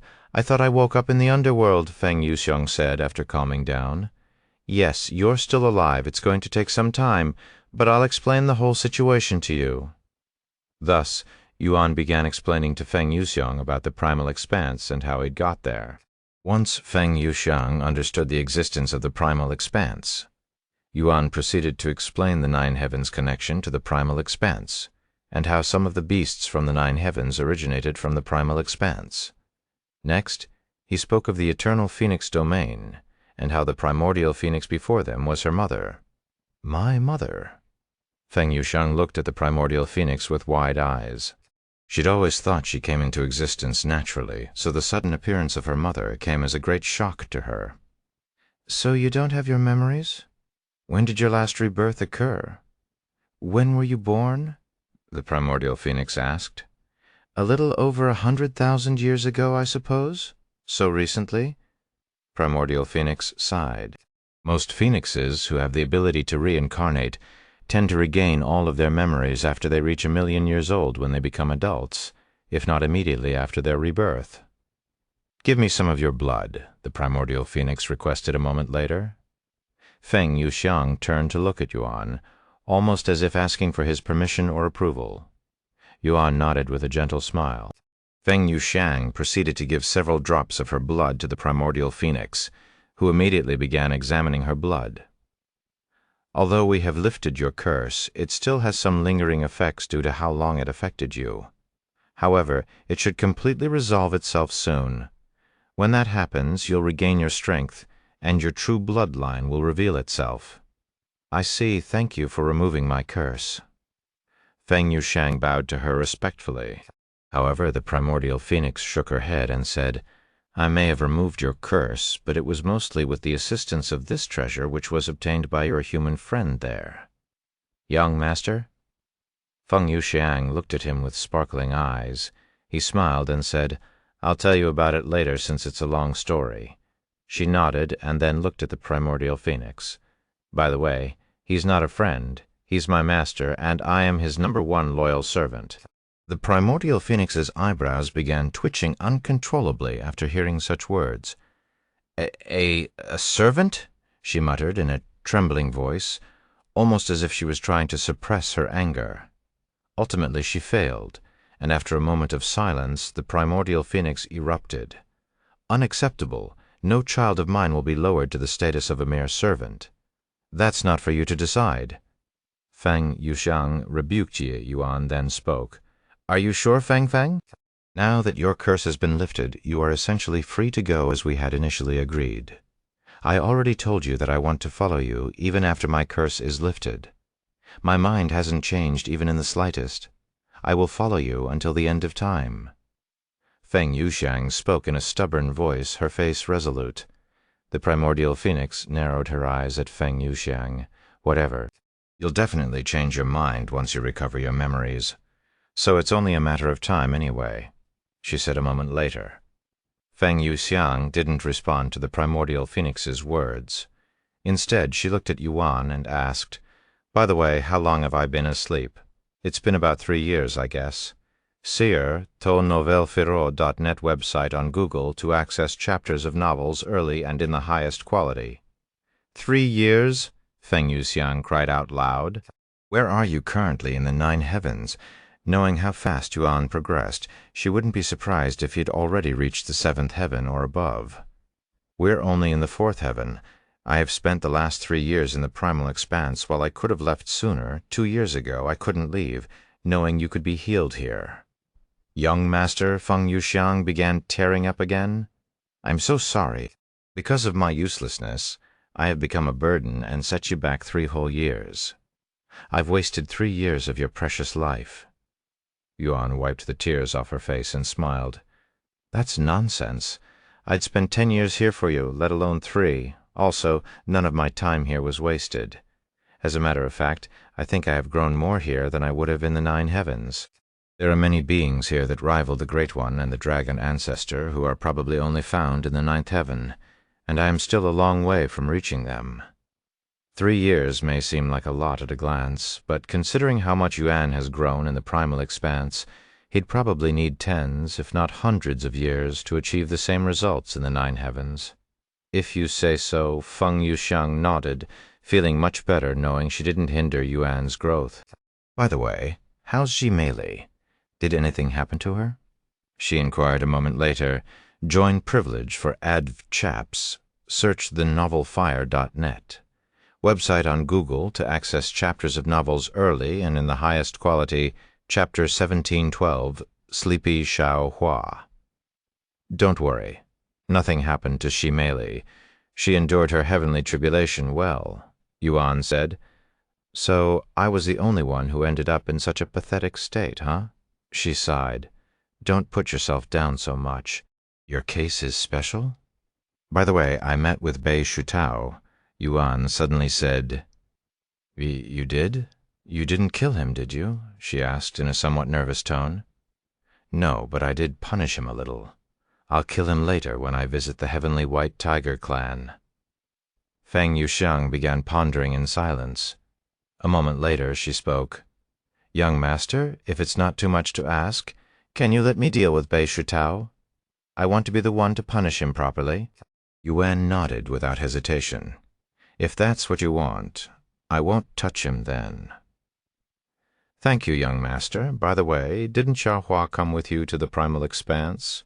Why is she so silent? Feng Yuxiang suddenly asked. Now that you mention it, Xiaohua had been oddly quiet for the past 2 years. Xiaohua, are you okay? He asked her. No response. Yuan frowned at this and said, Give me a moment to check on her. He closed his eyes and entered his dantian through his consciousness. Inside, he could see a small figure hugging her knees and curled up in a ball as she floated around aimlessly. Yuan approached Xiaohua's figure, but he didn't bother her. She's asleep, there doesn't seem to be anything wrong with her, but something feels off, Yuan thought to himself. He continued to examine her condition without waking her up. However, a few minutes later, as if she sensed his presence, Xiaohua slowly began opening her eyes. "Brother Yuan?" She looked at him with a dazed face, seemingly still half asleep. "Xiaohua, are you okay?" She gave him a slow and weak nod. "I think so. It's just that I have been feeling extremely sleepy lately, and I cannot fight it. I don't know why. I have never felt like this before." "Can I check your body?" Yuan asked with a worried face. "Yes." Yuan gently pressed his fingers against Xiaohua's wrist and used his spiritual energy to probe inside her body. Everything appeared healthy. She wasn't injured or ill, however the flow of her qi was unusually slow, a condition typically seen when someone is in a weakened state and their body is instinctively trying to conserve energy. Something is forcing her to conserve her qi. But what? Yuan was completely dumbfounded by her condition. He tried looking through the evil god's memories since he was related to the Asura clan. However, just like Tianyi's life, there were bits and pieces missing. It doesn't seem to be hurting her now, but that could change in the future. I'll need to figure out the cause of her condition as soon as possible. Xiaohua, Feng Feng's revival was a success, so you can sleep peacefully and not worry about her. Yuan caressed her head in a gentle motion. Who is worried about that dumb pigeon? Xiaohua closed her eyes and fell asleep again. Yuan stared at her for a few more moments before leaving her alone and returning to the outside world. Something's wrong with Xiaohua? He explained the situation to Feng Yuxiang. What? What happened to her? I don't know, but she's in a state of spiritual energy conservation. Something is affecting her, but there's no telling what. Yuan turned to look at the primordial phoenix and asked her, "Can you take a look at my friend?" The primordial phoenix silently nodded. "Father, I would also like to borrow your knowledge," Yuan said out loud. "Your father?" Feng Yuxiang exclaimed, as she wasn't aware of the primal monarch's existence yet. "I'll explain it to you later," Yuan said. The primal monarch appeared a moment later, and Feng Yuxiang was shocked by how much he resembled Yuan. "No, it's more accurate to say he's young master when he was just a child," she cried inwardly. Search the Nouvelle Iron, the website on Google, to access chapters of novels early and in the highest quality. Yuan retrieved Xiaohua from his dantian and carried her in his arms as she slept soundly. I have never seen this condition before. I can sense a few curses on her, but they have no relationship with her condition," the primordial phoenix said. "By the way, you also had those curses, but they were dispelled alongside your other curse." She looked at Feng Yuxiang and said, "You must be talking about the Celestial Emperor's curse. They prohibit those with it to acknowledge certain information. To prevent the 9 heavens from questioning the existence of players from Earth, the Celestial Emperor had placed a curse on those below the 7th heaven." Huh. Now that I think about it, I never questioned it when the young master disappeared into thin air. Looking back, it felt like I was affected by an illusion. Feng Yuxiang said the sacred chalice of purification not only removed the curse on Feng Yuxiang's bloodline, but it also lifted the Celestial Emperor's curse on her, allowing her to be conscious of players as people not from their world. I wonder if it'll get rid of the Celestial Emperor's curse on me, Yuan thought to himself. However, he was not in a hurry to remove the Celestial Emperor's curse, as it could attract the Celestial Emperor's attention. Moreover, the curse had almost no effect on him due to his inability to break through without advancing his physique first. Therefore, if he got rid of the Celestial Emperor's curse now, he'd only attract unwanted attention without any real benefits. This human girl, she's fighting with another soul, to be precise. Her soul is fighting against itself. The primal monarch suddenly said, "What?" Yuan looked at him with a questioning face. The primal monarch continued, "Her soul contains 2 separate souls within. It's almost like the dragon god, who originally had two souls in one body. In her case, two souls inhabit a single soul and body, and they're subconsciously clashing with each other for control of the body. Two souls in one, Yuan quickly recalled the other personality. Xiaohua had revealed before. Join privilege for Adv Chaps, Chapter 1713, Leaving the Primal Expanse. Now that you pointed it out, she really has two souls in one, and it's almost impossible to notice without looking into the depth of her soul. Even I missed it, after all.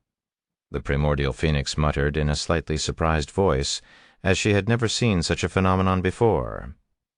Yuan recalled what Xiaohua revealed to him and said, "She said there was another personality sealed within her.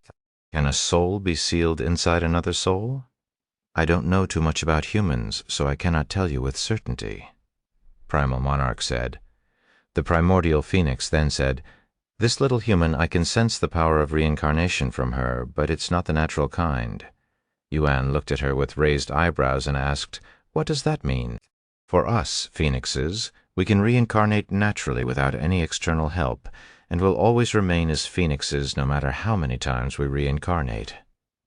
While humans also reincarnate naturally when they die, they will not reincarnate with the same identity, so they won't have the same bloodline or innate talents. However, this could still be achieved with the help of techniques and treasures.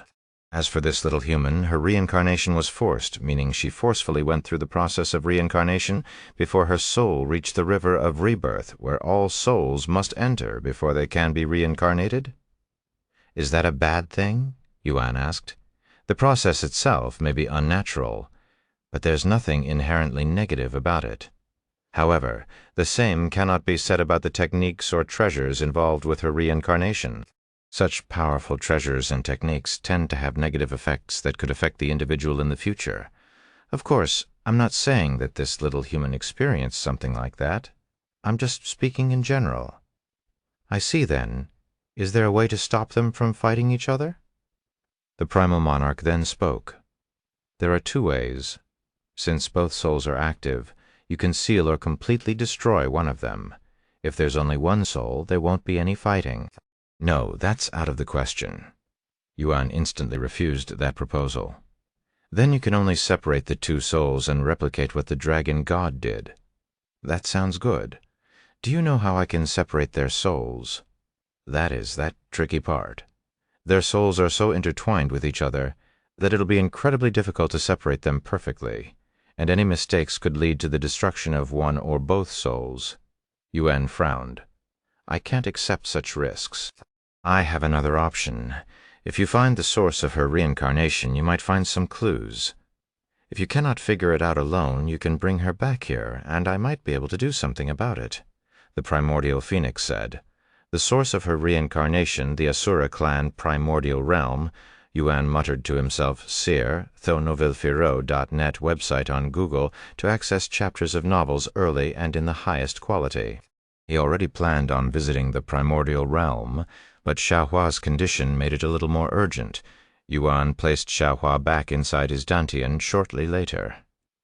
"Even if I want to bring her back here, it might be difficult for me to return," Yuan then said. "I came to the primal expanse by accident after all. In that case, I might be able to help," Yingzi suddenly spoke. "Really?" Yuan looked at her with intrigue. "As a shadow dweller, I have the ability to mark shadows, allowing me to move from any shadow to them no matter the distance. However, I can only have one mark active at a time, and I currently have the hollowed expanse marked." "I see, but in that case, you'll need to." "Yes, I will need to be with you if I want to bring you back to the primal expanse." In other words, Yingzi needed to follow Yuan to the 9 heavens in order to bring him back to the primal expanse. "Are you sure?" Yuan asked her. She nodded. "I can come back whenever I want, and I want to see the human world. Also, I still have lots to learn about humans.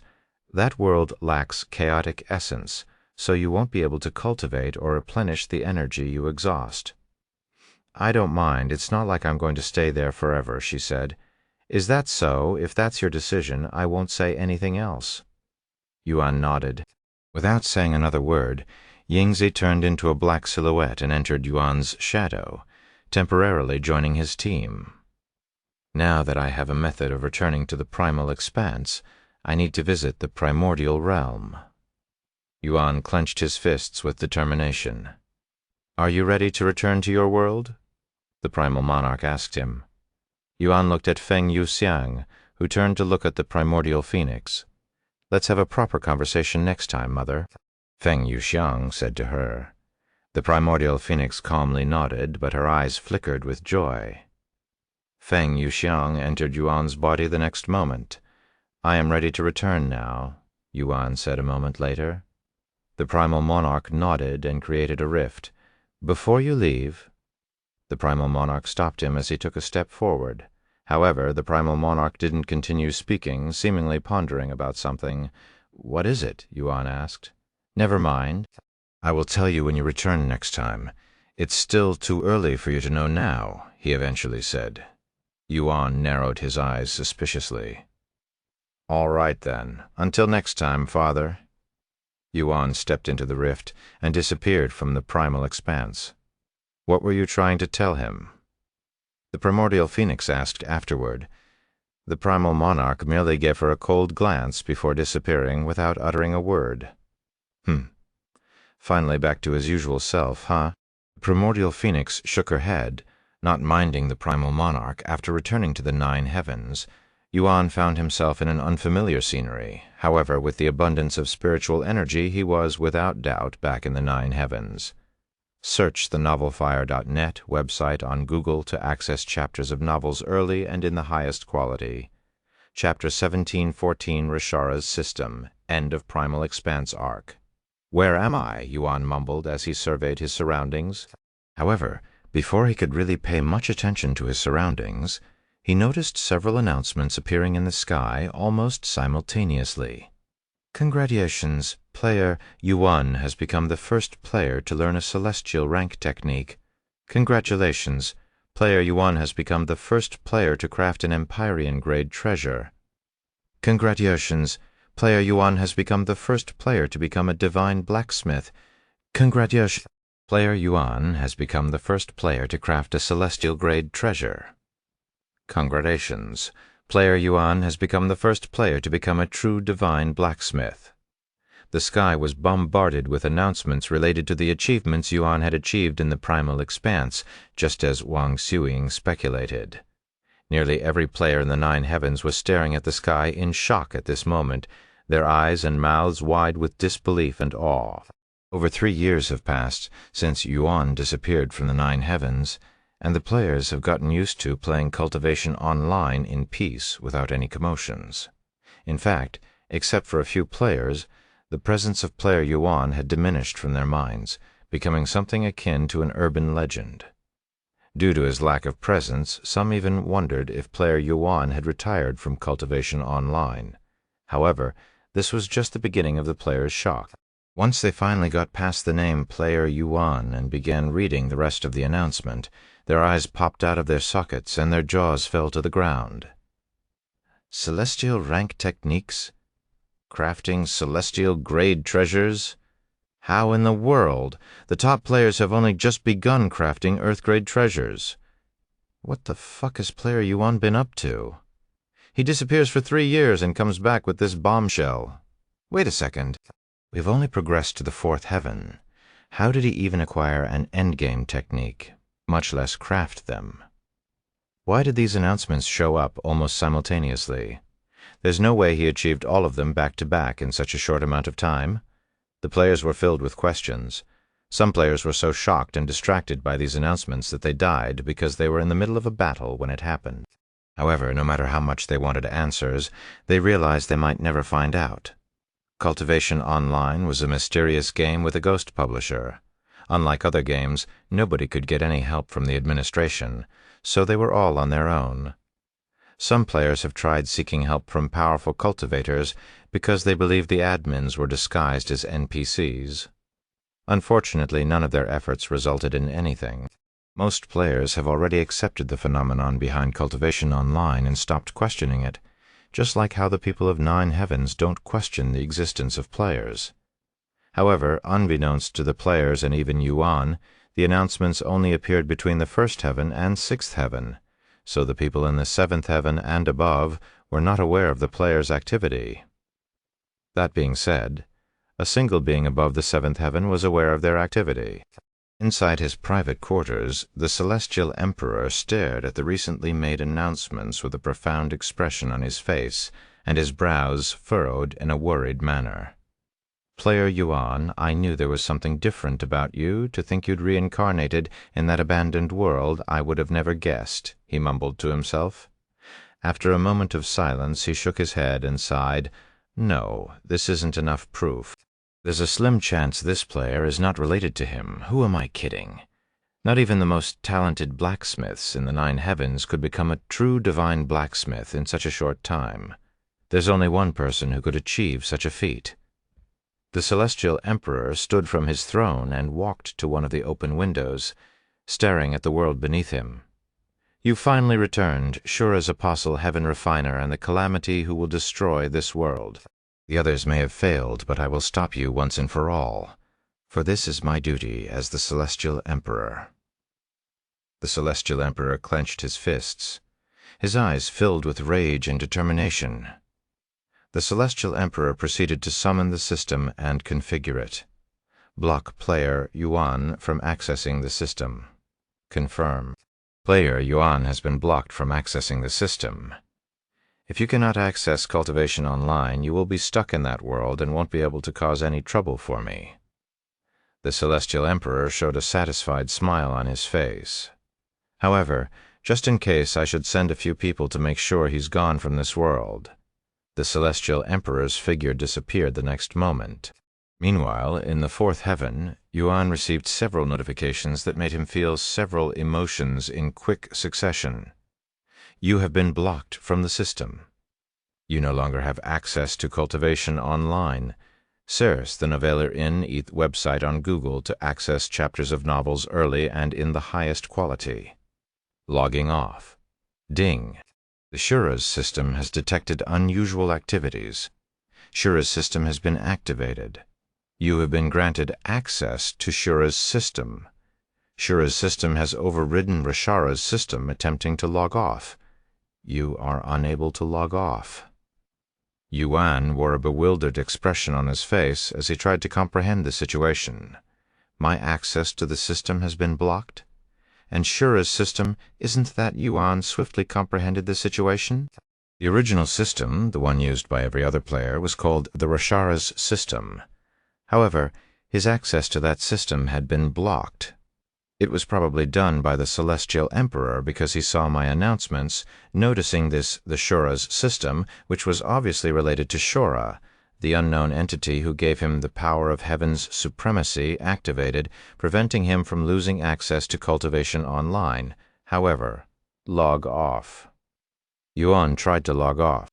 You are unable to log off. Shura's system does not support such function. I can't log off? You have to be fucking kidding me. Yuan cried out loud, his voice echoing in every direction. Chapter 1715. The Ning Family. Although Yuan could no longer log off Cultivation Online, he quickly calmed himself down, as there were more important issues at hand. If the Celestial Emperor is aware of my presence, should I just remove his curse? He was slightly worried that the Celestial Emperor could track him through the curse. However, he didn't immediately use the sacred chalice of purification, because there was an even higher chance the Celestial Emperor would realize he was still inside Cultivation Online if his curse was broken. No, I have never heard of any curses that can be used as a tracker. However, the caster can, more often than not, feel their curse being destroyed and track it back to where it had been destroyed. If he destroyed the Celestial Emperor's curse, there was a good chance the Celestial Emperor would send someone to check on the location and realize he was still in Cultivation Online. As of this moment, I need to move without alerting the Celestial Emperor, at least until I find and activate the Dragon Spiral Mountain in the 9 heavens and reconnect it with Earth. By first, I need to find Makeshu and the others to let them know of my situation. Sarth the Ihoval Fire Eat website on Google to access chapters of novels early and in the highest quality. Yuan scanned his surroundings with divine sense to better understand his location. However, he saw thousands of individuals flying toward him urgently, their faces filled with panic. In fact, tens of thousands of people in guard uniforms were already surrounding him. Yuan wore his mask and patiently waited for them to approach him, since they didn't appear to be with the Celestial Emperor as they lacked the cultivation and atmosphere. A few moments later, one of the guards, who appeared to be their leader, approached him. Although the guard appeared calm and fierce at a glance, his gaze was filled with worry and fear. "I am the royal guard for the Ning family, surnamed Cao. May I request for your identity?" The guard requested respectfully. Although Yuan was unaware, his presence right now was akin to Long Wuqing, absolutely tyrannical and overwhelming for those around him. In these people's eyes, Yuan was no different than a monster in human skin. "Shao. My surname is Shao," Yuan said. "Then, Senior Shao, what brought you to the Ning family's household? Are you here for the Ning family? Do you have an appointment with them?" Guard Cao continued to ask. The Ning family was one of the most influential families in the Fourth Heaven. In fact, they were essentially royalty. Yuan had invaded their private space without warning, and his earlier shouting had alerted them. However, the guards didn't dare to do anything rash because of his presence. While his cultivation only appears to be in the spirit's sovereign realm, his real cultivation is definitely much higher. He must be one of the envoys from the upper heavens. The guard swallowed nervously. "Ning family? Sorry, but I didn't mean to intrude. I came here by accident. Do you know where the Grand Mystic sect is? I'll quickly be on my way." "Ah, so you're with the Grand Mystic sect? No wonder you're emitting such an overwhelming presence, Senior Shao." The guards there sighed in relief after mistaking Yuan to be with the Grand Mystic sect. "My presence?" Yuan muttered.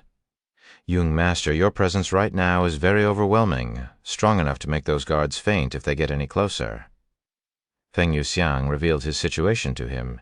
Hearing this, Yuan looked at the guard in front of him, who appeared to be struggling to stay awake for some reason. He hastily suppressed his presence. "I didn't mean to scare you with my presence. I apologize if I caused any trouble."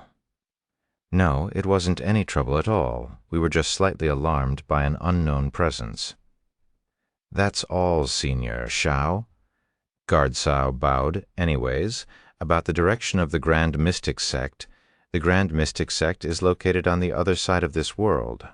However, if you're willing to wait a few days, they will be making their way to this location," Guard Cao said. Why? What's happening here?" The Ning family hosts a worldwide tournament every 7 years to allow the younger generation to show off their talents. Most sects tend to send their most promising disciples, and the Grand Mystic sect is one of them. Of course, this tournament is open to individuals, so even those without any affiliation may participate. In fact, we have the highest number of participants this year." "I see," Yuan said. He pondered inwardly. Meixiu and the others should still be training with Kelon at the Grand Mystic sect, but there's a chance they might come here to participate. Waiting a few days won't hurt. I still need some time to study Shura's system, too. If Senior Shao would like, you can stay with the Ning family in the meantime. We'll show you to our royal guest room if you allow us." Yuan nodded. "All right, I'll trouble you for a few days. It's an honor to serve you." Guard Cao led Yuan to their most luxurious guest room, usually reserved for the sect leaders of the 3 grand sects. "Please make yourself at home for now. We'll be contacting you again shortly after speaking with His Majesty." Yuan nodded and waited in the room while Guard Cao notified the Ning family of the situation. Meanwhile, at the Grand Mystic sect, a group of young men and women gathered in front of Kelon like a group of private soldiers. "The Ning family will be hosting one of the biggest tournaments in a few days where most of the top talents in the Fourth Heaven will participate. I want all of you to participate and show me the results of your training for the last 3 years. Whoever wins the tournament will receive a special reward. Whoever leaves the tournament first will be punished instead." Kelon said to Meixiu and the others. He continued, "And if nobody wins the tournament, I will subject all of you to hell." Understand, yes, they all responded with excitement. Their eyes filled with fighting spirit. Search thenovelfire.net. Website on Google to access chapters of novels early and in the highest quality Chapter 1716 Shura's System. Have you guys received any news from Yuan recently? Kellen asked the demon-sealing faction afterward. Everyone there turned to look at Mishu and Chu Liuxiang, since they were usually the ones in contact with Yuan. No, I haven't heard from him. Mishu shook her head. Me neither, at least not after his last returns. Sear the ovilfire.net website on Google to access chapters of novels early and in the highest quality. Did he say how long the Dragon God Festival would last? Kellan continued asking. No, he didn't. However, it probably shouldn't take that much longer, at least considering the type of trials he had to partake in. Yuan had mentioned the 3 trials to her before he returned to participate in the Dragon God Festival. I understand. Keep me updated. My superiors have been hounding me lately because of the lack of information. They're getting impatient, especially Celestial Overlord Shu. A few days later, Kellen brought the demon-sealing faction to the Ning family's location with the Grand Mystic Sect. Meanwhile, the head of the Ning family requested an audience with Yuan after Guard Saw explained the situation to him. My surname is Xiao. Yuan greeted a middle-aged man wearing a pair of golden robes as he sat on a majestic throne. I understand that you came here by accident, but we are delighted to serve someone from the upper heavens, Senior Shao. If you need assistance during your stay, don't hesitate to ask. Thank you. I appreciate your hospitality. If you don't mind me asking, why did you come down to the 4th heaven? I'm supposed to look for someone, but we don't really have any information on him, so I'm just wandering around for now. I see. What of the Grand Mystic Sect? What's your relationship with them? I have a few friends there. Since I am here, I might as well visit them. It's been many years, after all. Their conversation didn't last long, and Yuan returned to his room to study Shura's system. Character status: Heaven Refiner. Cultivation: First level Spirit Sovereign Chaotic Dragon Core, Perfect Chaotic Master. That's it? Yuan was left speechless by how simple his new character status was. Moreover, his name had changed to Heaven Refiner for some reason. He retrieved a random item from his storage ring and inspected it. Poison sac description: a rare item dropped by demonic spiders. It can be used to enchant weapons or used to create poison pills. The system was able to analyze items properly, which was good enough for Yuan poison sac, huh? This was one of the first items I've gotten, but I never really found a good use for it. Now that I have upgraded the Starry Abyss to Baneful Abyss, this is essentially useless. Despite its uselessness, Yuan was reluctant to throw it away. He stored it back into his spatial ring shortly later and continued experimenting with the new system. As the tournament drew near, more and more people gathered at the Ning family's territory. A few hundred miles from the Ning family's household, a Colosseum-like structure had been built specifically for the tournament, its grand design capable of holding the immense crowd that had arrived to witness the event. Senior Zhao, would you like to watch the tournament with the Ning family? His Majesty said he'd prepared a seat for you just in case. Guard Saw asked Yuan the day before the tournament. Yuan used his divine sense to sweep the crowd. A smile appeared on his face when he saw Mikshu and the others. Sure, I'll watch. He nodded on the day of the tournament. Yuan met up with the Ning family before they headed to the tournament. The Ning family consisted of Emperor Ning, his 4 wives, and their 21 children. Emperor Ning made his family introduce themselves to Yuan. Yuan introduced himself afterward. Senior Shao, why are you wearing a mask? One of the younger children asked. I don't have any special reason. I just enjoy wearing masks. Yuan removed his mask to show them his handsome face. Naturally, it was disguised, as he'd consumed an appearance-altering pill before leaving the room. You must be very strong since you're from the upper heavens. How strong are you, Senior Shao? Another asked out of curiosity. How strong, huh? Good question. I also don't know how strong I am right now since I have nothing to properly scale to. Can you destroy stars with your fists? Another child asked. I think I'm still quite far away from accomplishing such feats, unfortunately. Okay, enough bothering Senior Shao. We need to move out now, or we'll be late. Emperor Ning eventually stepped in to stop them. They were escorted to the tournament area shortly later by a group of powerful guards. Most of them were at the peak of the spirit enlightenment, with a few in the divine realm. When they arrived, they sat in the private seating area reserved only for the Ning family. However, they made an exception for Yuan and allowed him to sit with them. The rowdy crowd quickly became quiet when the Ning family arrived, and almost everyone there had their heads lowered toward their seating area. Kalen was one of the few individuals who didn't bow his head, as the Ning family was no different than an ordinary family in his eyes. He wasn't even paying attention to the Ning family at this moment, but to the mysterious, masked individual sitting with them. That man is formidable. Despite Yuan's efforts to suppress his presence, Kalen could instinctively sense that Yuan was a powerhouse. Hey, do you know the identity of that masked man with the Ning family? Kalen turned to ask Du Daomi, the sect leader of the Grand Mystic Sect. No, I don't recognize him, however. To be able to sit with the Ning family, his background must be extraordinary. Du Daomi remarked thoughtfully. Is that so? Kellen continued to stare at Yuan. Noticing his gaze, Yuan confronted Kellen's gaze in a somewhat provocative manner. Interesting, an excited smile appeared on Kellen's face. Chapter 1717, Tournament of Rising Stars. Emperor Ning stood up and began his speech shortly after their arrival. My Ning family welcomes you all to this year's Tournament of Rising Stars, where those below the age of 27 may participate, regardless of your background or affiliation. Before I reveal the reward, allow me to explain the rules for this tournament first. Sear the Novel Fair New website on Google to access chapters of novels early and in the highest quality. First and foremost, each of you will be assigned an opponent who matches your age. As the tournament progresses and there are fewer participants, the age disparity will naturally widen. There is a protection formation around this arena, so you do not have to worry about accidentally being killed. However, your opponents may still forfeit.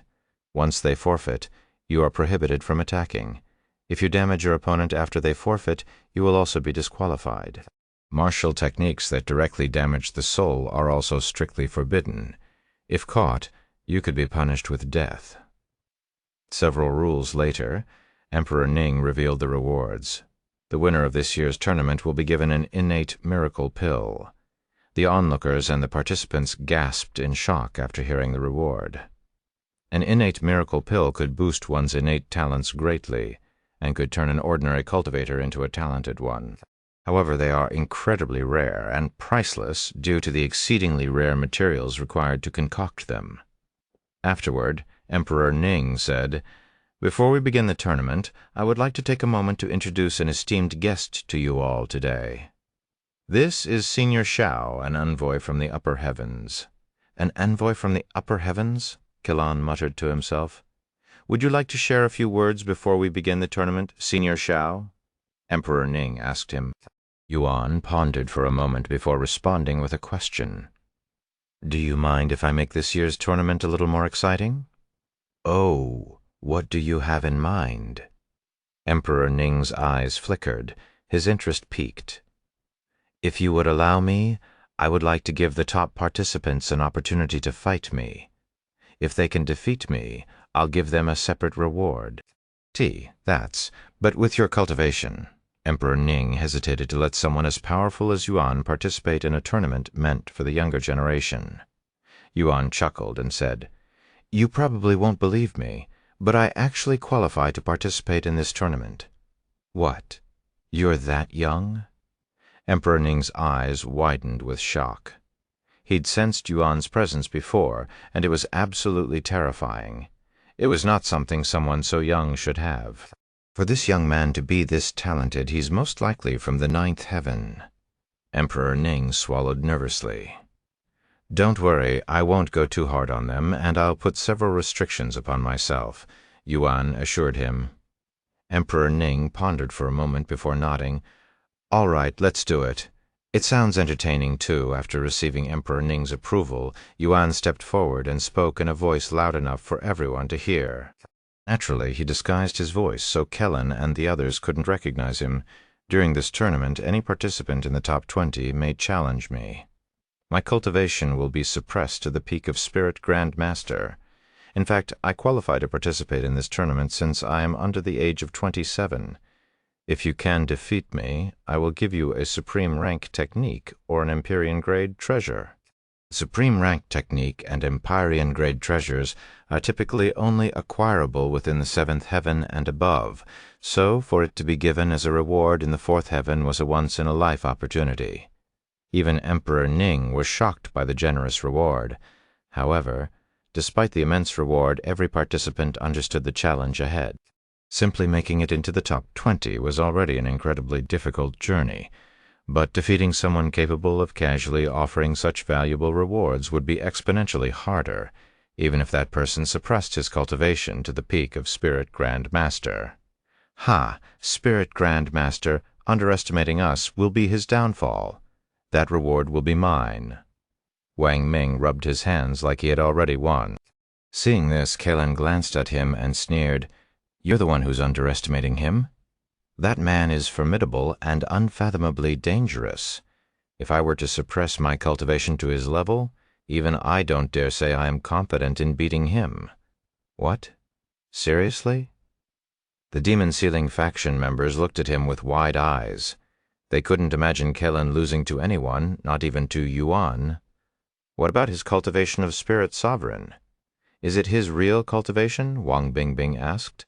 It appears to be his real cultivation, but I am sensing another power inside him, and it's unlike anything I've seen before. It's chaotic and destructive, said Kellen.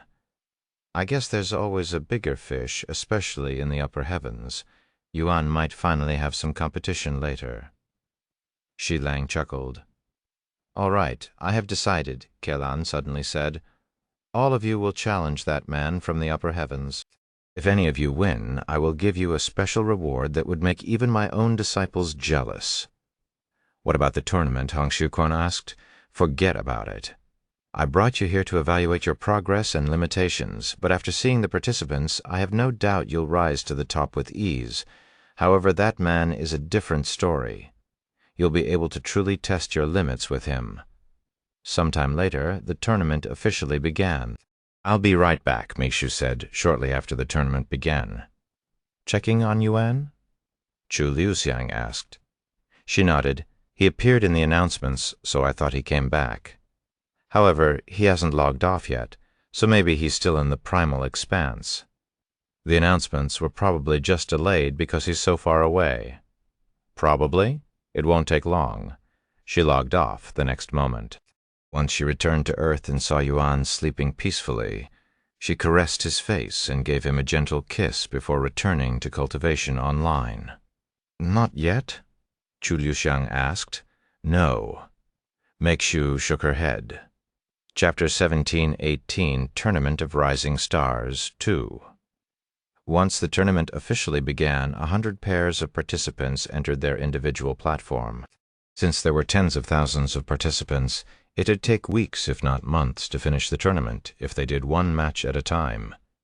None of the Demon Sealing faction members were chosen for the first session, so they merely stood in their area and waited for their turn.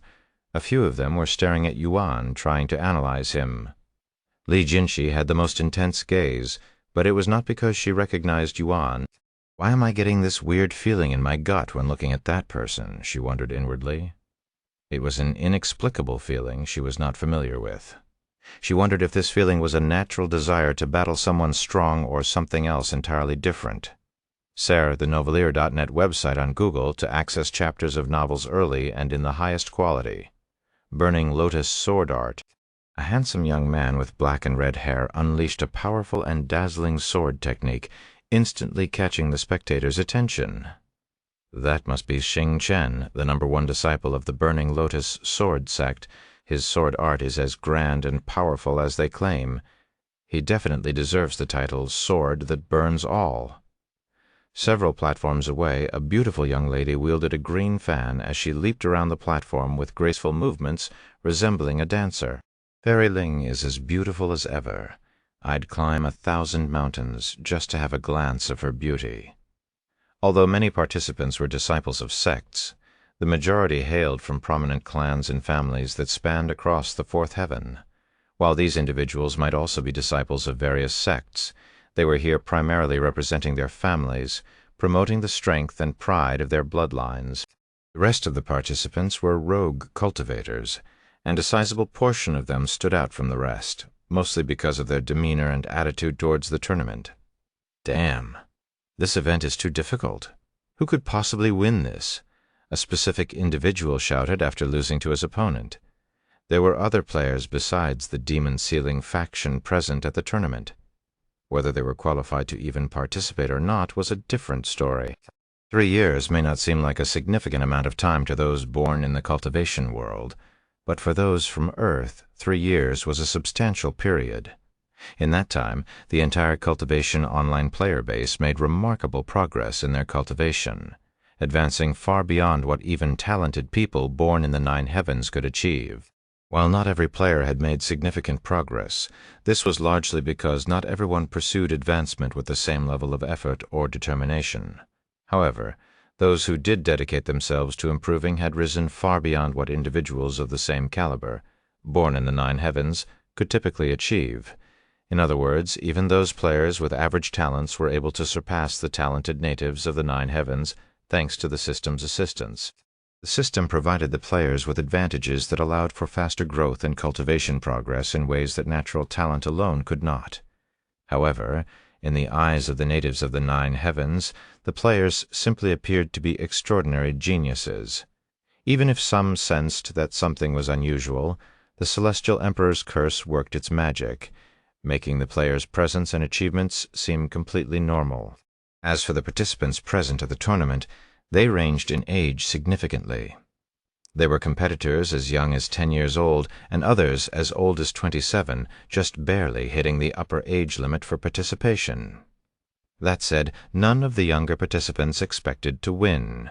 They were only there for the experience and to show off their talents so others could pay attention to them in the future. This is also why there was typically only a single reward for the tournament, and it was usually not as grand as the innate miracle pill.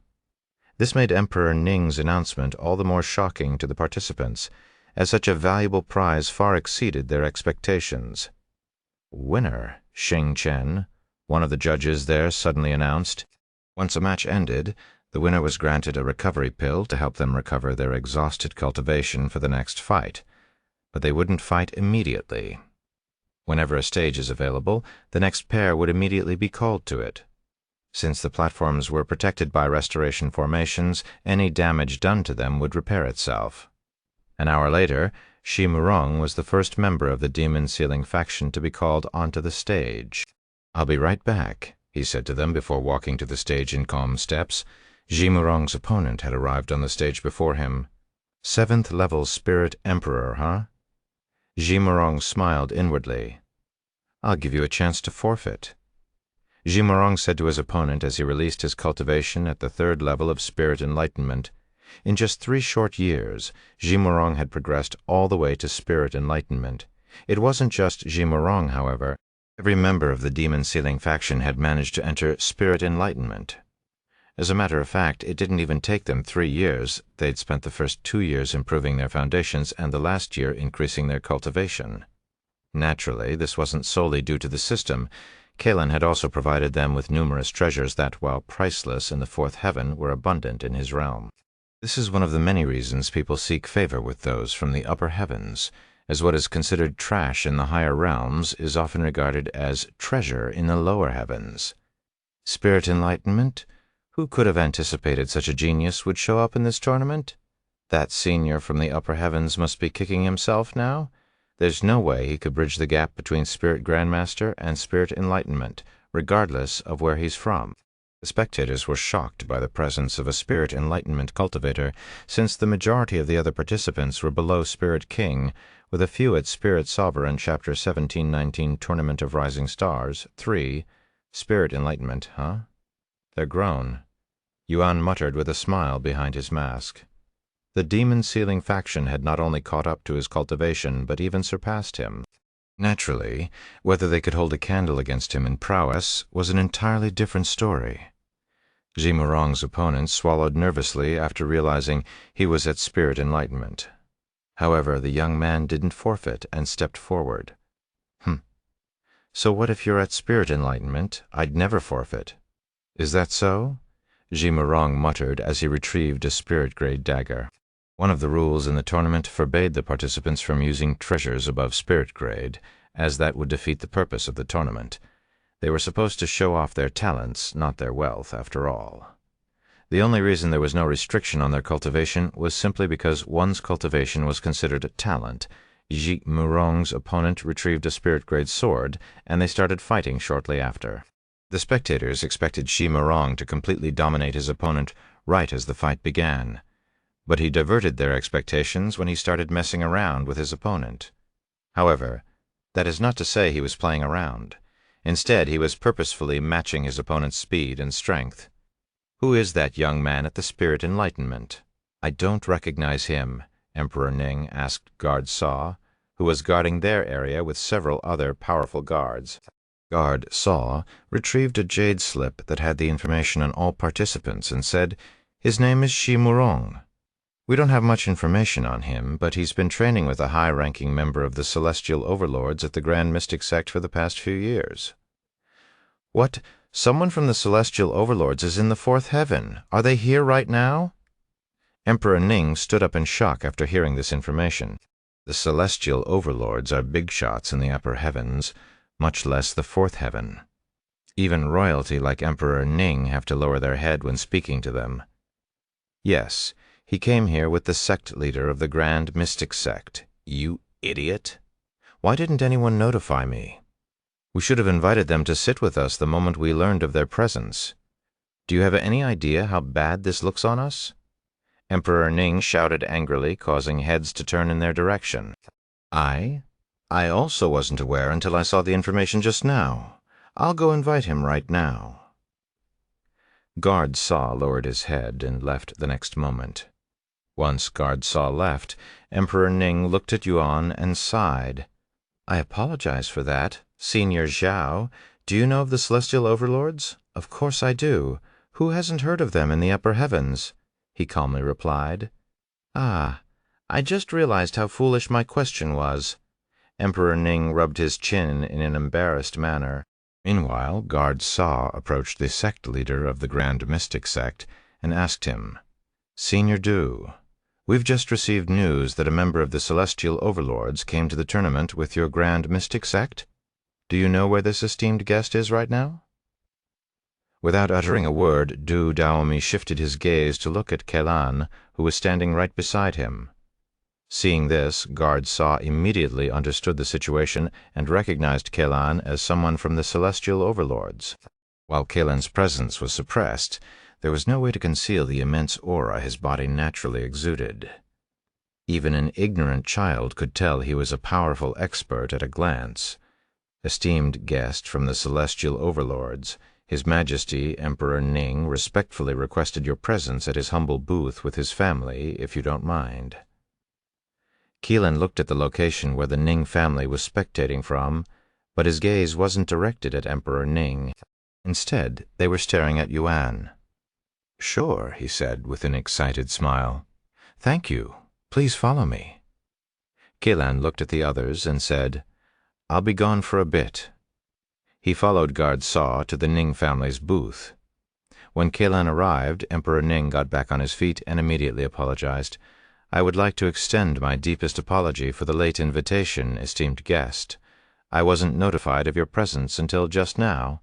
It's fine. How should we address you, esteemed guest? Kelan, Commander Kelan, the god of physiques. Emperor Ning almost couldn't believe his ears after hearing Kelan's name and recognizing it. That's right. There's no need to act so formally. Although I accepted your invitation, it wasn't because of the Ning family, Kelan said as his gaze shifted to Yuan, who was calmly viewing the matches, completely ignoring Kelan.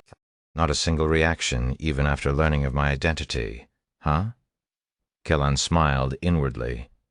Emperor Ning instantly realized what Kelan was trying to tell him, and didn't try to prolong the conversation, fearing it might annoy Kelan.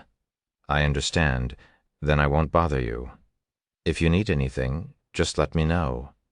Kellen grabbed the chair that had just been placed beside Emperor Ning's seat and moved it directly beside Yuan. Kellen sat down with a loud thud, and his aura immediately began clashing with Yuan's intensely. The air between them grew thick with tension, and the atmosphere in the booth turned chilling. Emperor Ning and his family instinctively moved their seats away from Kellen and Yuan. They feared for their lives, but none of them dared to utter any complaints. The two of them remained silent for several minutes until Kellen broke the silence. So, where are you from? See the Hovel Fire. Eat website on Google to access chapters of novels early and in the highest quality. A place far away from here, Yuan responded nonchalantly. Do you really qualify for this tournament? Of course. Do you think I am lying? Kellen turned his head to look at Yuan. Yuan did the same, although his eyes were hidden by his mask. Their gaze confronted each other with intensity that matched their auras, feeling. Yuan's gaze through his mask, Kellen smiled and said, You want to spar later? I'll match your cultivation. Do you always ask strangers to spar with you? Yuan asked. Only if they make the hair on my skin tingle?